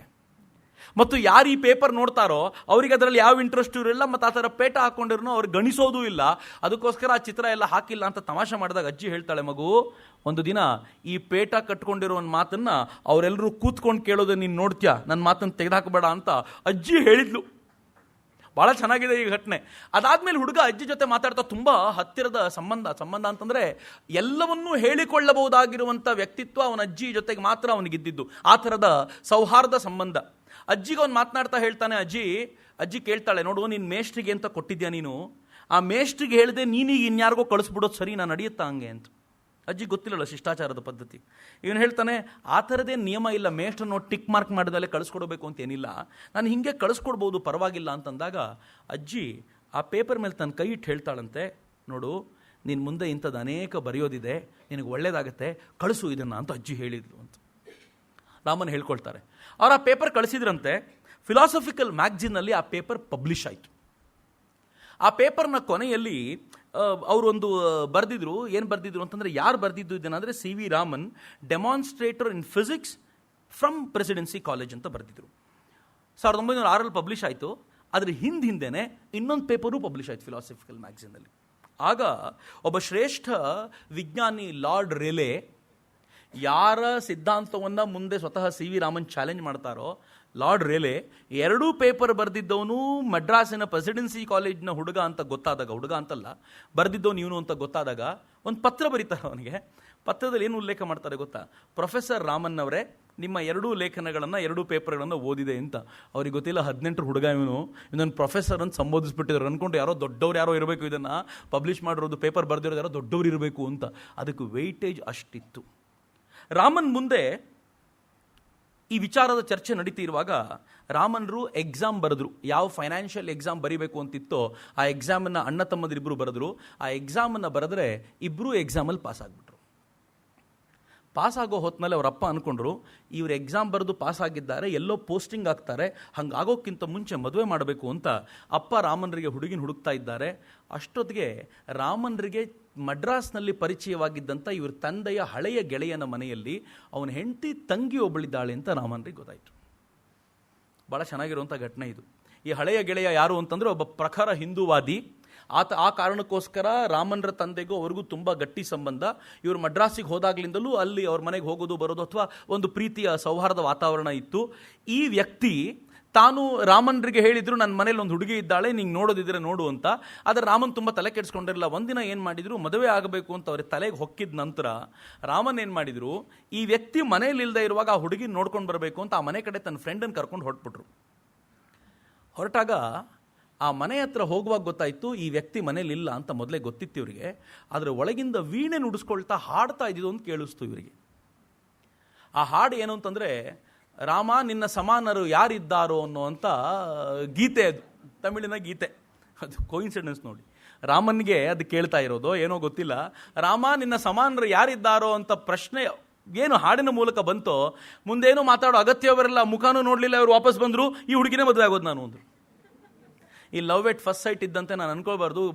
ಭಾಳ ಬಾರಿ ಅನ್ಕೊಳ್ಳೋದು, ಕೇಳುವಿಕೆಯಲ್ಲೇ ಮೊದಲನೇ ಪ್ರೀತಿ ಶುರುವಾಯ್ತು ಅವ್ರದ್ದು. ಅದನ್ನು ಕೇಳ್ತಾನೆ ಅದನ್ನು ಕೇಳಿದ ತಕ್ಷಣ ಅವ್ರು ಡಿಸೈಡ್ ಮಾಡಿದ್ರು ಮದುವೆ ಆಗ್ತೀನಿ ಅಂತ. ಯಾರಿಗೆ ಹೇಳೋದು? ಅಪ್ಪಂಗೆ ಗೊತ್ತಿಲ್ಲ, ಅಮ್ಮಂಗೆ ಗೊತ್ತಿಲ್ಲ, ಈ ಫ್ಯಾಮಿಲಿಗೂ ಗೊತ್ತಿಲ್ಲ. ಅಣ್ಣಂಗೆ ಕರೆದ ಅವಳನ್ನೇ ಮದುವೆ ಆಗ್ತೀನಿ ನಾನು ಅಂತ. ಅಣ್ಣ ಹೇಳ್ದ, ಅಪ್ಪಂಗೆ ಹೇಳಿದ್ಯಾ? ಇಲ್ಲ, ಈಗ ಹೇಳಿದ್ರೆ ಆಯಿತು ಅಂತ. ರಾಮನ್ ವಿಚಿತ್ರವಾದ ವ್ಯಕ್ತಿತ್ವ. ಏನು ಮಾಡಬೇಕು ಅನ್ಸ್ಕೊಳ್ಳುತ್ತೋ ಮಾಡದೆ, ಅದಕ್ಕೆ ಭಾಳ ತಲೆ ಕೆಡಿಸ್ಕೊಳ್ಳೋದಿಲ್ಲ. ತಕ್ಷಣ ನಾನು ಕೇಳಿದೆ, ಅಪ್ಪ ಯಾವ ಹುಡುಗಿನ ನೋಡ್ತಾರೋ ಅವ್ರನ್ನ ಮದುವೆ ಆಗಬೇಕು ಅನ್ನೋ, ನೀನು ನೋಡಿದ ಹುಡುಗಿನ ಮದುವೆ ಆಗೋದಲ್ಲ ಅಂದರು. ಅಪ್ಪ ಅವ್ರ ಫ್ರೆಂಡಿಗೆ ಯಾರಿಗೋ ನನ್ನ ಮಗನನ್ನು ಕೊಡ್ತೀನಿ ಅಂತ ಹೇಳ್ಬಿಟ್ಟು ಮಾಡಿದ ಮಾತ್ರಕ್ಕೆ ನಾನು ಗೊತ್ತಿಲ್ಲದ ಹುಡುಗಿನ ಮದುವೆ ಆಗ್ಲಿಕ್ಕೆ ಸಿದ್ಧ ಇಲ್ಲಪ್ಪ, ನನಗೆ ಈ ಹುಡುಗಿ ಇಷ್ಟ ಆಗಲ್ಲ, ಮದುವೆ ಆಗ್ತೀನಿ. ಅಲ್ಲ ಕಣ, ಇಷ್ಟು ಅರ್ಜೆಂಟ್ ಯಾಕೆ ನಿನಗೆ ಅಂತ. ಹಂಗಂದಾಗ ರಾಮನ್ 19 ವರ್ಷದ ಹುಡುಗ. ಆಗ ರಾಮನ್ ಹೇಳ್ತಾರೆ, ಅರ್ಜೆಂಟ್ ಯಾಕೆ ಅಂತಂದರೆ, ನೀನೇ ಹೇಳಿದೆಯಲ್ಲ ಮದುವೆ ಆಗಿದ್ದರೆ ಫೈನಾನ್ಷಿಯಲ್ ಸರ್ವಿಸ್ ನಾವು ಎಕ್ಸಾಮ್ ಬರೆದು ಪಾಸ್ ಆಗಿದ್ದೀವಿ, ಸ್ವಲ್ಪ ಸಂಬಳ ಜಾಸ್ತಿ ಸಿಗುತ್ತೆ ಅಂತ. ಅದು ಸಿಗುತ್ತೆ ನನಗೆ, ನೀನು ಯಾಕೆ ತಲೆ ಕೆಡಿಸ್ಕೊಳ್ತೀನಿ? ಎಲ್ಲದಕ್ಕೂ ಲಾಜಿಕ್ ಇದೆ ಅವ್ರ ಹತ್ರ.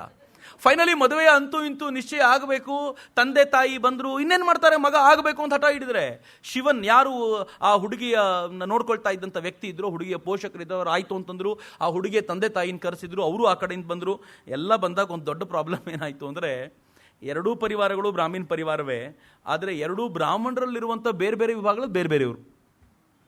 ಅಂದರೆ ಮದುವೆಗೆ ಹೆಣ್ಣು ಕೊಡ್ಲಿಕ್ಕೆ ಆಗಲ್ಲ ಅನ್ನುವಂಥ ಪರಿಸ್ಥಿತಿ.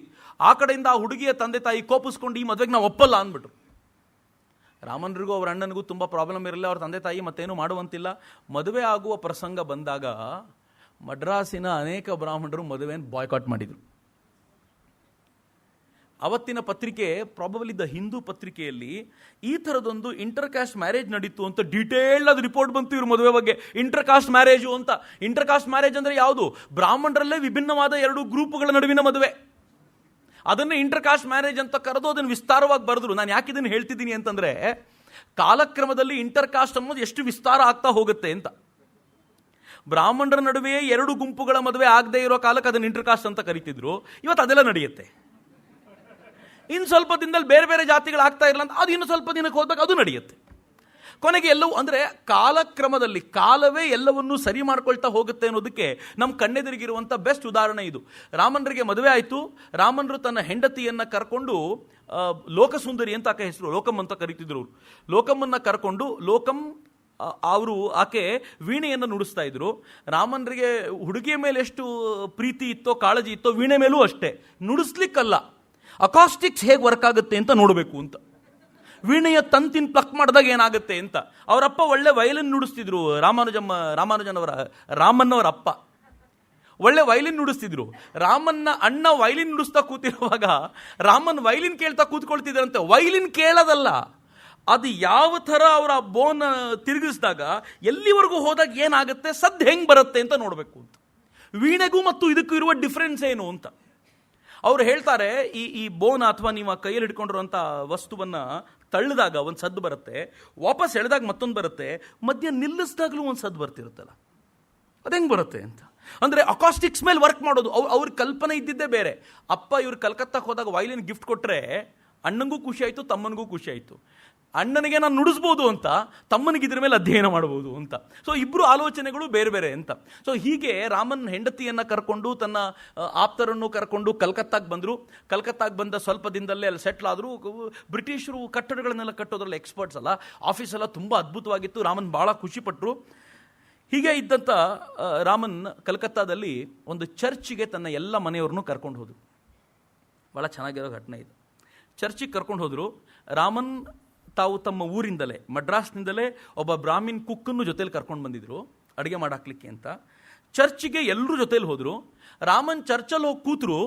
ಬೇರೇನೂ ನೋಡ್ಕೊಂಡಲ್ಲ, ಆ ಚರ್ಚಲ್ಲಿ ಪ್ಲೇ ಆಗ್ತಿದ್ದ ಆರ್ಗನ್ ಅನ್ನು ಕೇಳ್ತಾ ಕೂತ್ಕೊಂಡ್ರು. ಈ ಸದ್ದು ಹೇಗೆ ಬರುತ್ತೆ, ಇಂಡಿಯನ್ ಇನ್ಸ್ಟ್ರೂಮೆಂಟ್ಸ್ಗೂ ಇದಕ್ಕೂ ಇರೋ ಡಿಫ್ರೆನ್ಸ್ ಏನು, ಈ ಸದ್ದಿನ ಇವೆಲ್ಲ ರಾಮನ್ ಯೋಚನೆ ಮಾಡ್ತಾ ಗಂಟೆಗಟ್ಟಲೆ ಅಲ್ಲೇ ಕೂತ್ಕೊಂಡ್ರು. ಉಳಿದವ್ರಿಗೆಲ್ಲ ಬೋರ್ ಆಗ್ತಿರ್ತದೆ, ರಾಮನ್ ಕೂತಿದ್ದಾರೆ ಅಂತ ಕೂತಿದ್ರು ಅಷ್ಟೇ. ಆದರೆ ಅಲ್ಲಿಂದ ವಾಪಸ್ ಬರೋ ವೇಳೆಗೆ ಮಾರನೇ ದಿನ ಬೆಳಿಗ್ಗೆ ಅಷ್ಟೊತ್ತಿಗೆ ಆ ಬ್ರಾಹ್ಮಣ ಕುಕ್ ಇರಲಿಲ್ಲ ಅಲ್ಲಿ. ಅವನು ಊರೇ ಬಿಟ್ಟು ಓಡೋಗ್ಬಿಟ್ಟಿದ್ದ, ತನ್ನ ಊರಿಗೆ ವಾಪಸ್ ಹೋಗ್ತೀನಿ ಅಂತ. ಹೋಗ್ಬೇಕಾದ್ರೆ ಅವನೇನು ಹೇಳಿದ ಅಂತಂದರೆ, ಈ ವ್ಯಕ್ತಿ ಇವರೆಲ್ಲರೂ ಬ್ರಾಹ್ಮಣರು ಅನ್ನೋದೇ ಡೌಟ್ ನನಗೆ, ಇವರೆಲ್ಲರೂ ಕನ್ವರ್ಟೆಡ್ ಕ್ರಿಶ್ಚಿಯನ್ ಇರಬೇಕು. ಚರ್ಚಿಗೆ ಹೋಗಿ ಕೂತ್ಕೊಂಡು ಆರ್ಗನ್ ಕೇಳ್ದಾಗ ಕೂತ್ಕೋತಾರೆ ಅಂದರೆ ಏನು ಹೇಳೋದು ಇವ್ರಿಗೆ ಅಂತ ಅನೇಕ ಬಾರಿ ಅರ್ಥ ಮಾಡ್ಕೊಳ್ಳೋದು ಎಷ್ಟು ಕಷ್ಟ ಇದೆ ಅಂತ. ಯಾವ್ಯಾವ ಲೆವೆಲ್ನಲ್ಲಿ ಏನೇನು ಅರ್ಥ ಆಗುತ್ತೆ ಅನ್ನೋದು ಹೀಗೆ ಅಂತ. ಸೊ ಹಾಗೆ ರಾಮನ್ರವರು ಅದನ್ನು ಕೇಳ್ತಾ ಅವರ ಕಲ್ಪನೆಗಳು ಆ ದಿಕ್ಕಿನಲ್ಲಿ ಇರ್ತಾ ಇರಬೇಕಾದ್ರೆ, ರಾಮನ್ರು ಪೂರ್ಣ ಪ್ರಮಾಣದಲ್ಲಿ ಅದರಲ್ಲಿ ಮಗ್ನವಾಗಿದ್ದಂಥ ಹೊತ್ತು ತನ್ನ ಹೆಂಡತಿ ಜೊತೆಗೆ ತುಂಬ ಸುಂದರವಾದ ಸಮಯ ಕಳೀತಿದ್ರು. ಅವರಿಗೆ ಸ್ವಲ್ಪ ಕಾಲ ಪ್ರಯೋಗಗಳು ಮರೆತೇ ಹೋಗಿದ್ದು, ಬರೀ ತಲೆಯಲ್ಲಷ್ಟೇ ನಡೀತಿತ್ತು. ಒಂದಿನ ಟ್ರಾಮಲ್ಲಿ ಹೋಗ್ತಾ ಇರಬೇಕಾದ್ರೆ, ಕಲ್ಕತ್ತಾ ಟ್ರಾಮಲ್ಲಿ ಹೋಗ್ತಿರ್ಬೇಕಾದ್ರೆ ಒಂದೊಂದು ಬೋರ್ಡ್ ಕಾಣಿಸ್ತು ಅವರಿಗೆ. Indian Association for Cultivation of Sciences ಅಂತ ಬರೆದಿತ್ತು. IACS ಅಂತ, Indian Association for Cultivation of Sciences ಅಂತ ಬರೆದಿತ್ತು. ಅದನ್ನು ನೋಡಿದ ತಕ್ಷಣ ಈ ಪುಣ್ಯಾತ್ಮನಿಗೆ ಸೈನ್ಸ್ ಏನೋ ಕಾಣಿಸ್ಬಿಡ್ತಲ್ಲ, ಕಲ್ಕತ್ತಾದಲ್ಲಿ ಇಷ್ಟು ದಿನ ಕಾಣದೇ ಇದ್ದಿದ್ದು. ದಬಕ್ಕಂತ ಇಳಿದ್ರು, ಒಳಗೋದ್ರು, ನೋಡಿದ್ರೆ ಒಂದು ದೊಡ್ಡ ಹಾಲು, ಬೇಕಾದಷ್ಟು ಲ್ಯಾಬೊರೇಟರಿ ಇಕ್ವಿಪ್ಮೆಂಟ್ಸು. ಭಾಳ ಖುಷಿಯಾಗ್ಬಿಡ್ತು ಇವ್ರಿಗೆ. ವಾ, ಕಲ್ಕತ್ತಾದಲ್ಲಿ ಇಷ್ಟು ಚೆನ್ನಾಗಿದೆಯಲ್ಲ ಅಂತ ಭಾಳ ಖುಷಿಯಾಗಿ ಆಫೀಸ್ಗೆ ಹೋಗಿ ಮನೆಗೆ ಬಂದು ಹೆಂಡ್ತಿಗೆ ಹೇಳಿದ್ರು, ನೋಡಿ ಇಷ್ಟು ದಿನ ನಂಗೆ ಕಂಡೇ ಇರಲಿಲ್ಲ ಅದು. ಹೆಂಡ್ತಿ ಏನು ಹೇಳಿಲ್ಲ ಗೊತ್ತಾ, ಕಾಣಬೇಕು ಅಂದರೆ ಕಣ್ಣು ತೆಗೆದು ನೋಡಬೇಕಲ್ಲ. ನೀವು ಕಣ್ಣು ಮುಚ್ಕೊಂಡಿದ್ದ ತಕ್ಷಣ ಯೋಚನೆಯಲ್ಲಿ ಜಾರ್ಬಿಡ್ತೀರಾ, ಮತ್ತು ಆಫೀಸ್ಗೆ ಹೋಗುವವರೆಗೂ ಯೋಚನೆ ಬಿಟ್ಟರೆ ಬೇರೇನೂ ಮಾಡಲ್ಲ. ನೀವು ಇವತ್ತೇನೋ ಸ್ವಲ್ಪ ಗ್ಯಾಪ್ ಕೊಟ್ಟಿದ್ದೀರಿ ಅನಿಸುತ್ತೆ, ಅದಕ್ಕೆ ನಿಮ್ಗೆ ಅದು ಕಂಡಿದೆ ಅಂತ. ಅಂದರೆ ನಿಮಗೆ ಈ ವ್ಯಕ್ತಿತ್ವ ಹೇಗಿರ್ಬೋದು ಅಂತ, ಆಲೋಚನೆಗಳು ಹೆಂಗೆ ನಡೀತಾ ಇದ್ದಿರ್ಬೋದು ಅಂತ. ಆ್ಯಕ್ಚುಲಿ IACS ಯಾರು ಫಾರ್ಮ್ ಮಾಡಿದ್ದು ಅಂತಂದರೆ, ಮಹೇಂದ್ರಲಾಲ್ ಸರ್ಕಾರ್ ಅಂತ ಒಬ್ಬ ಬಂಗಾಳಿ ವ್ಯಕ್ತಿ. ಅವರಿಗೆ ಬ್ರಿಟಿಷರು ವಿಜ್ಞಾನದಲ್ಲಿ ತುಂಬ ಮುಂದುವರಿತಿದ್ದಾರೆ ಅಂತ ಗೊತ್ತಾದಾಗ ನನ್ನ ದೇಶದಲ್ಲೂ ಕೂಡ ವಿಜ್ಞಾನಿಗಳಿಗೆ ಬೇಕಾಗಿರುವಂಥ ಪ್ಲಾಟ್ಫಾರ್ಮ್ ನಾನು ಹಾಕ್ಕೊಡ್ಬೇಕು ಅಂತ ನಿಶ್ಚಯ ಮಾಡಿದ ಮಹೇಂದ್ರಲಾಲ್ ಸರ್ಕಾರ್ ತಮ್ಮ ಜೀವಿತಾವಧಿಯ ಅತ್ಯಂತ ಶ್ರೇಷ್ಠ ಕೆಲಸವಾಗಿ ಇದನ್ನು IACS ಅನ್ನು ಫಾರ್ಮ್ ಮಾಡಿದರು. ಆದರೆ ದುರದೃಷ್ಟಕರ ಸಂಗತಿ ಅಂತಂದರೆ ಅವ್ರ ಬದುಕಿನ ಅಷ್ಟೂ ಕಾಲ ಯಾರೊಬ್ಬರೂ ಕೂಡ ಅದನ್ನು ಚೆನ್ನಾಗಿ ಬಳಸ್ಕೊಳ್ಳೋರು ಬರಲೇ ಇಲ್ಲ. 1904 ತೀರ್ಕೊಳ್ಬೇಕಾದಾಗ ಅವರೊಂದು ಮಾತು ಹೇಳಿದ್ರು, ನನ್ನ ಜೀವನದಲ್ಲಿ ಅತ್ಯಂತ ಕೆಟ್ಟ ತಪ್ಪು ಮಾಡಿಬಿಟ್ಟೆ ನಾನಿದು ಭಾರತೀಯರಿಗೆ ಉಪಯೋಗ ಆಗಲಿ ಅಂತ ಇಷ್ಟು ಪ್ರಯತ್ನ ಪಟ್ಟು ಮಾಡಿದರೆ ಇದನ್ನು ಬಳಸ್ಕೊಳ್ಳೋರು ಯಾರೂ ಇಲ್ಲ ಅಂತ ತುಂಬ ನೋವಿನಿಂದ ಬರೆದ್ರು. ಅದಾದಮೇಲೆ ಅವರ ಮಗ ಅದನ್ನು ನೋಡ್ಕೊಳ್ಳಿಕ್ಕೆ ಅಂತಿದ್ರು. ಅವರ ಮಗ ಅಮೃತ್ಲಾಲ್ ಸರ್ಕಾರ್ ಅವರಲ್ಲಿದ್ದರು. ಮಾರನೇ ದಿನ ರಾಮನ್ ಅಲ್ಲಿಗೆ ಹೋಗ್ತಾರೆ.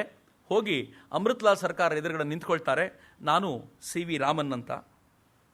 ಯಾರು ಅಂತ ಕೇಳಿದರೆ, ರಾಮನ್ ತಾವು ಬರೆದಿರೋ ಪಬ್ಲಿಷ್ಡ್ ಪೇಪರ್ನೆಲ್ಲ ಎದುರುಗಡೆ ಇಟ್ಟು, ನಾನು ಇಷ್ಟೊಂದೆಲ್ಲ ಪೇಪರ್ ಬರೆದಿದ್ದೀನಿ, ಈ ಲ್ಯಾಬೊರೇಟ್ರಿ ಯೂಸ್ ಮಾಡ್ಕೊಳ್ಳಿಕ್ಕೆ ನನಗೆ ಅವಕಾಶ ಸಿಗುತ್ತಾ ಅಂತ ಕೇಳಿದ ತಕ್ಷಣ ಅಮೃತ್ಲಾಲ್ ಸರ್ಕಾರ್ ಎದ್ದು ಬಂದು ಗಟ್ಟಿಯಾಗಿ ತಂಬ್ಕೊಬಿಡ್ತಾನೆ. ಅಬ್ಬಬ್ಬ, ನಿನಗೋಸ್ಕರ ಕಾಯ್ತಾಯ್ತಪ್ಪ ಈ ಲ್ಯಾಬೊರೇಟ್ರಿ, ಬಾ ಅಂತ ಕರೀತಾರೆ.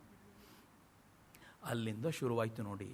ಹೇಗಿತ್ತು, ನಾನು ಎಣ್ಣೆ ರಾಮಾನುಜಮ್ರದ್ದು ಹೇಳ್ತಿದ್ನಲ್ಲ, ಹಾರ್ಡ್ ವರ್ಕ್ ಅಂದರೆ ಹೇಗಿತ್ತು ಅಂತಂದರೆ ಜಗತ್ತನ್ನೇ ಮರೆಯುವಂಥ ಸ್ಥಿತಿ ಇರ್ತಿತ್ತು ಅಂತ. ರಾಮನ್ರು ಥೇಟ್ ಹಾಗೆ. ಅವ್ರ ಹೆಂಡತಿ ಒಂದು ಕಡೆ ಹೇಳ್ತಾರೆ, ಕಲ್ಕತ್ತಾದಲ್ಲಿದ್ದಾಗ ಬೆಳಗ್ಗೆ 5:30-6 ಗಂಟೆಗೆ ಲ್ಯಾಬೊರೇಟ್ರಿಗೆ ಹೋಗ್ತಿದ್ರಂತೆ.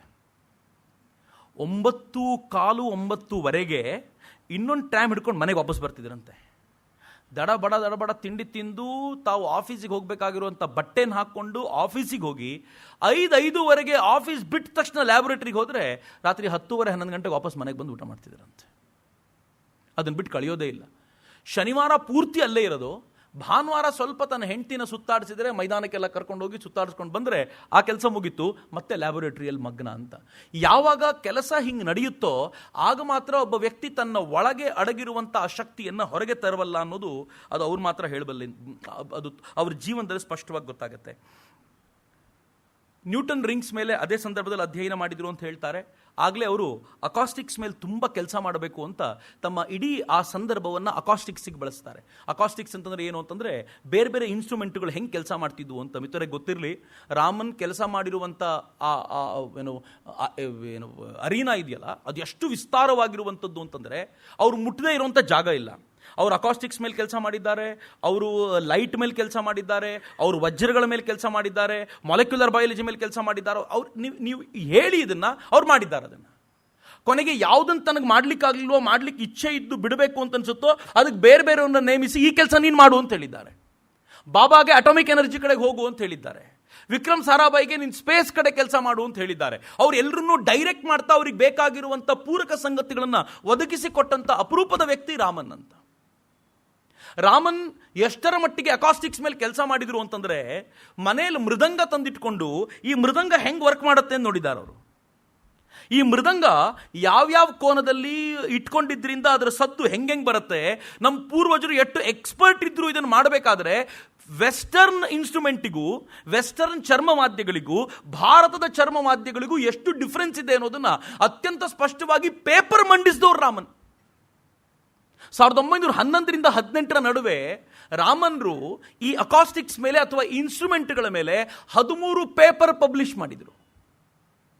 ಅವರು ಈ ಚರ್ಮವಾದ್ಯಗಳ ಮೇಲೆ ಪಬ್ಲಿಷ್ ಮಾಡಿದ ಪೇಪರ್ನ ನೋಡಿ ಜರ್ಮನಿಯವರು ರಾಮನ್ರನ್ನ ಸ್ಪೆಷಲ್ ಇನ್ವಿಟೇಷನ್ ಮೇಲೆ ಕರೀತಾರೆ, ದಯವಿಟ್ಟು ಬಂದು ಇಲ್ಲಿ ಇವುಗಳ ಮೇಲೆ ಮಾತನಾಡ್ಲಿಕ್ಕೆ ಸಾಧ್ಯ ಆಗತ್ತಾ ಅಂತ. ಇದು ರಾಮನ್ರ ವ್ಯಾಪ್ತಿ.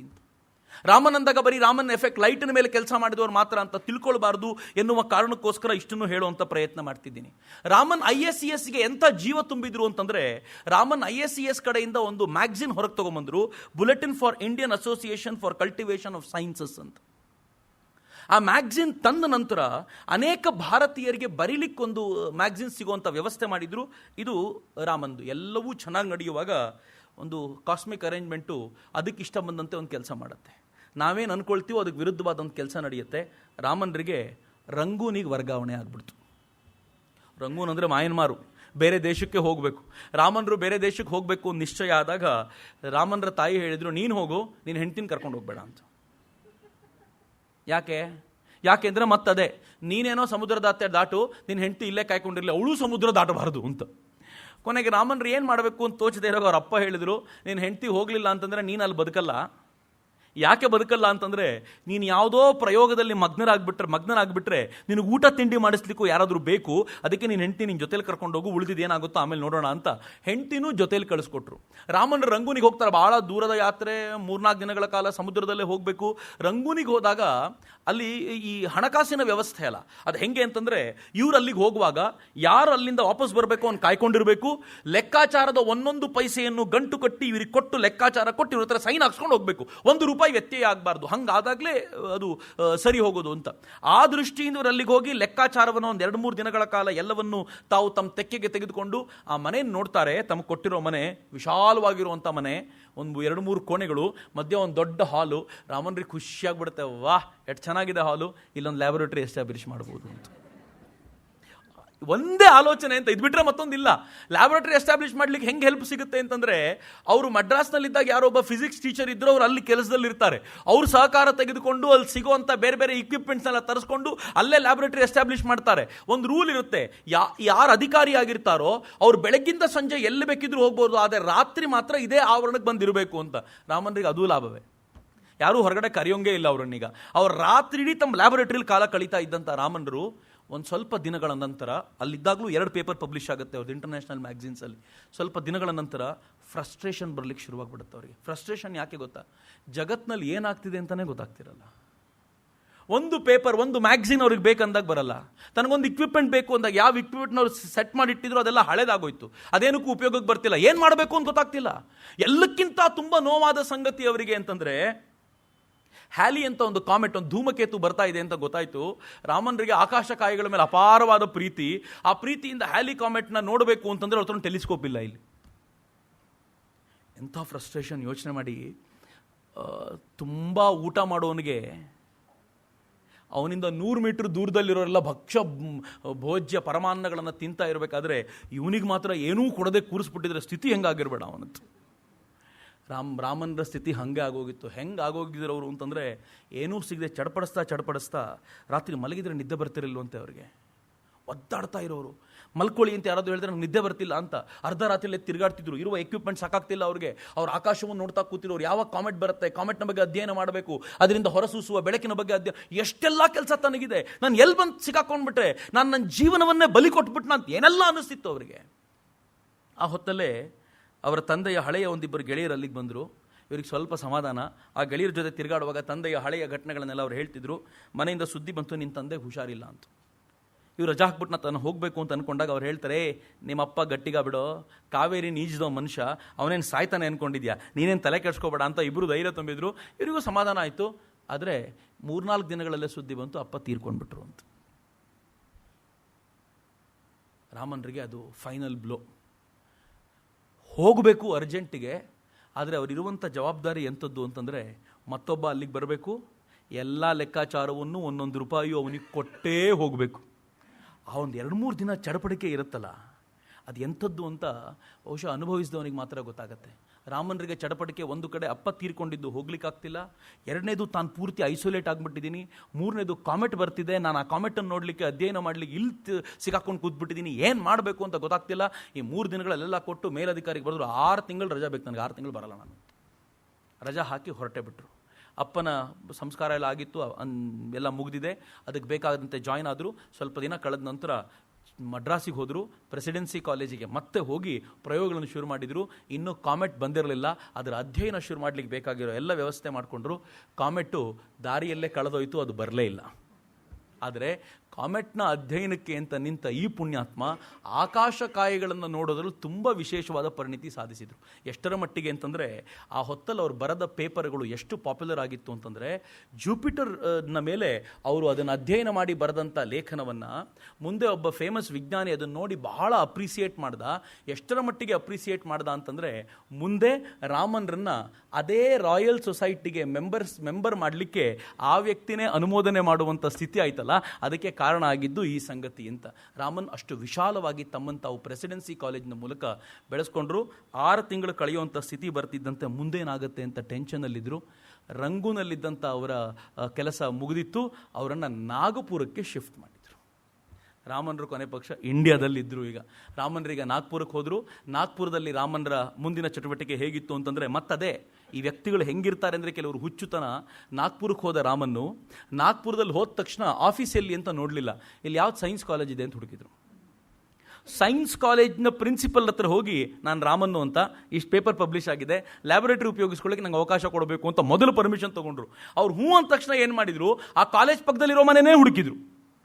ಹೆಂಡ್ತಿನೂ ಕಿರಿಕಿರಿ ಮಾಡಬಾರ್ದಲ್ಲ, ನೀವು ಮನೆಗೆ ಬರೋದಿಲ್ಲ ಅಂತ. ಅಲ್ಲೇ ಮನೆ ಪಕ್ಕದಲ್ಲಿ ಹುಡ್ಕೊಂಡು ಆ ಲ್ಯಾಬೊರೇಟರಿನ ಬಳಸ್ಕೊಳ್ತಾ ಇದ್ರು. ಬಟ್ ಅದರ ಮಿತ್ರರೇ ಏನಾಯಿತು ಅಂತಂದರೆ, ಆ ನಾಗ್ಪುರಕ್ಕೆ ಹೋದ ಕೆಲವು ತಿಂಗಳುಗಳಲ್ಲೇ ಅವ್ರು ತುಂಬ ಹ್ಯಾಪಿಯಾಗಿ ತಮ್ಮ ಕೆಲಸ ತಾವು ಮಾಡ್ಕೊಳ್ತಾ ಇದ್ರು. ಸ್ವಲ್ಪ ತಿಂಗಳುಗಳಲ್ಲೇ ನಾಗ್ಪುರಕ್ಕೆ ಪ್ಲೇಗ್ ರೋಗ ಬಂತು. ಈ ವಿಪರೀತವಾದ ಕಾಯಿಲೆಯಿಂದ ಎಲ್ಲರೂ ಬಳಲ್ತಾ ಇರಬೇಕಾದ್ರೆ ಮುಂದೇನು ಮಾಡಬೇಕು ಅಂತ ಗೊತ್ತಿಲ್ಲದೆ ಹೋದಾಗ ರಾಮನರಿಗೆ ಒಂದು ಸಿಹಿ ಸುದ್ದಿ ಬಂತು. ಅದೇನು ಅಂದರೆ, ರಾಮನರನ್ನು ಮತ್ತೆ ಕಲ್ಕತ್ತಾಕ್ಕೆ ವರ್ಗಾವಣೆ ಮಾಡಲಾಗಿತ್ತು. ಯಾವ ಕಲ್ಕತ್ತಾನ ಮುಂದಿನ ದಿನಗಳಲ್ಲಿ ಅವ್ರು ನನ್ನ ಮನೆ ಅಂತ ಹೇಳ್ಕೊಳ್ತಾರೋ ಆ ಕಲ್ಕತ್ತಾಕ್ಕೆ ರಾಮನರು ವಾಪಸ್ ಬಂದರು.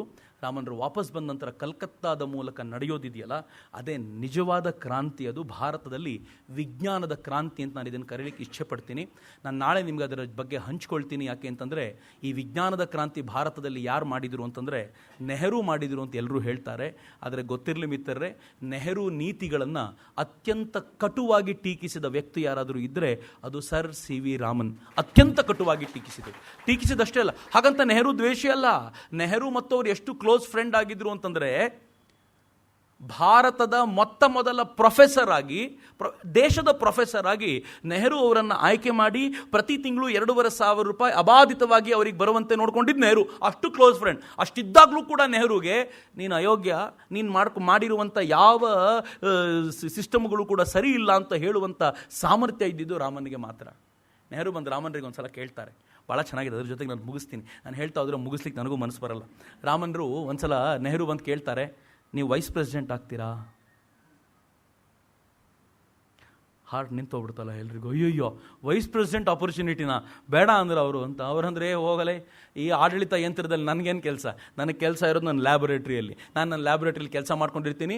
ಭಾಳ ಜನ ಹುಡುಗರಿಗೆ ನಾನು ಗೈಡ್ ಮಾಡೋದು ಬಾಕಿ ಇದೆ, ನನ್ನ ಕೆಲಸ ನಾನು ಮಾಡ್ಕೊಂಡಿರ್ತೀನಿ ಅಂತ ಹೇಳಬಲ್ಲ ತಾಕತ್ತಿದ್ದು ರಾಮನರಿಗೆ ಮಾತ್ರ. ವಿಜ್ಞಾನ ಶಕ್ತಿನ ಅವ್ರಿಗೆ ಕೊಟ್ಟಿತ್ತು. ಆ ಶಕ್ತಿ ಹೇಗೆ ಬಂತು ಅಂತ ನಾಳಿನ ನನ್ನ ಉಪನ್ಯಾಸದಲ್ಲಿ ನಾನು ಹೇಳೋ ಪ್ರಯತ್ನ ಮಾಡ್ತೀನಿ. ಅಲ್ಲಿವರೆಗೂ ಧನ್ಯವಾದಗಳು, ನಮಸ್ಕಾರ, ವಂದೇ ಮಾತರಂ, ಜೈ ಹಿಂದ್.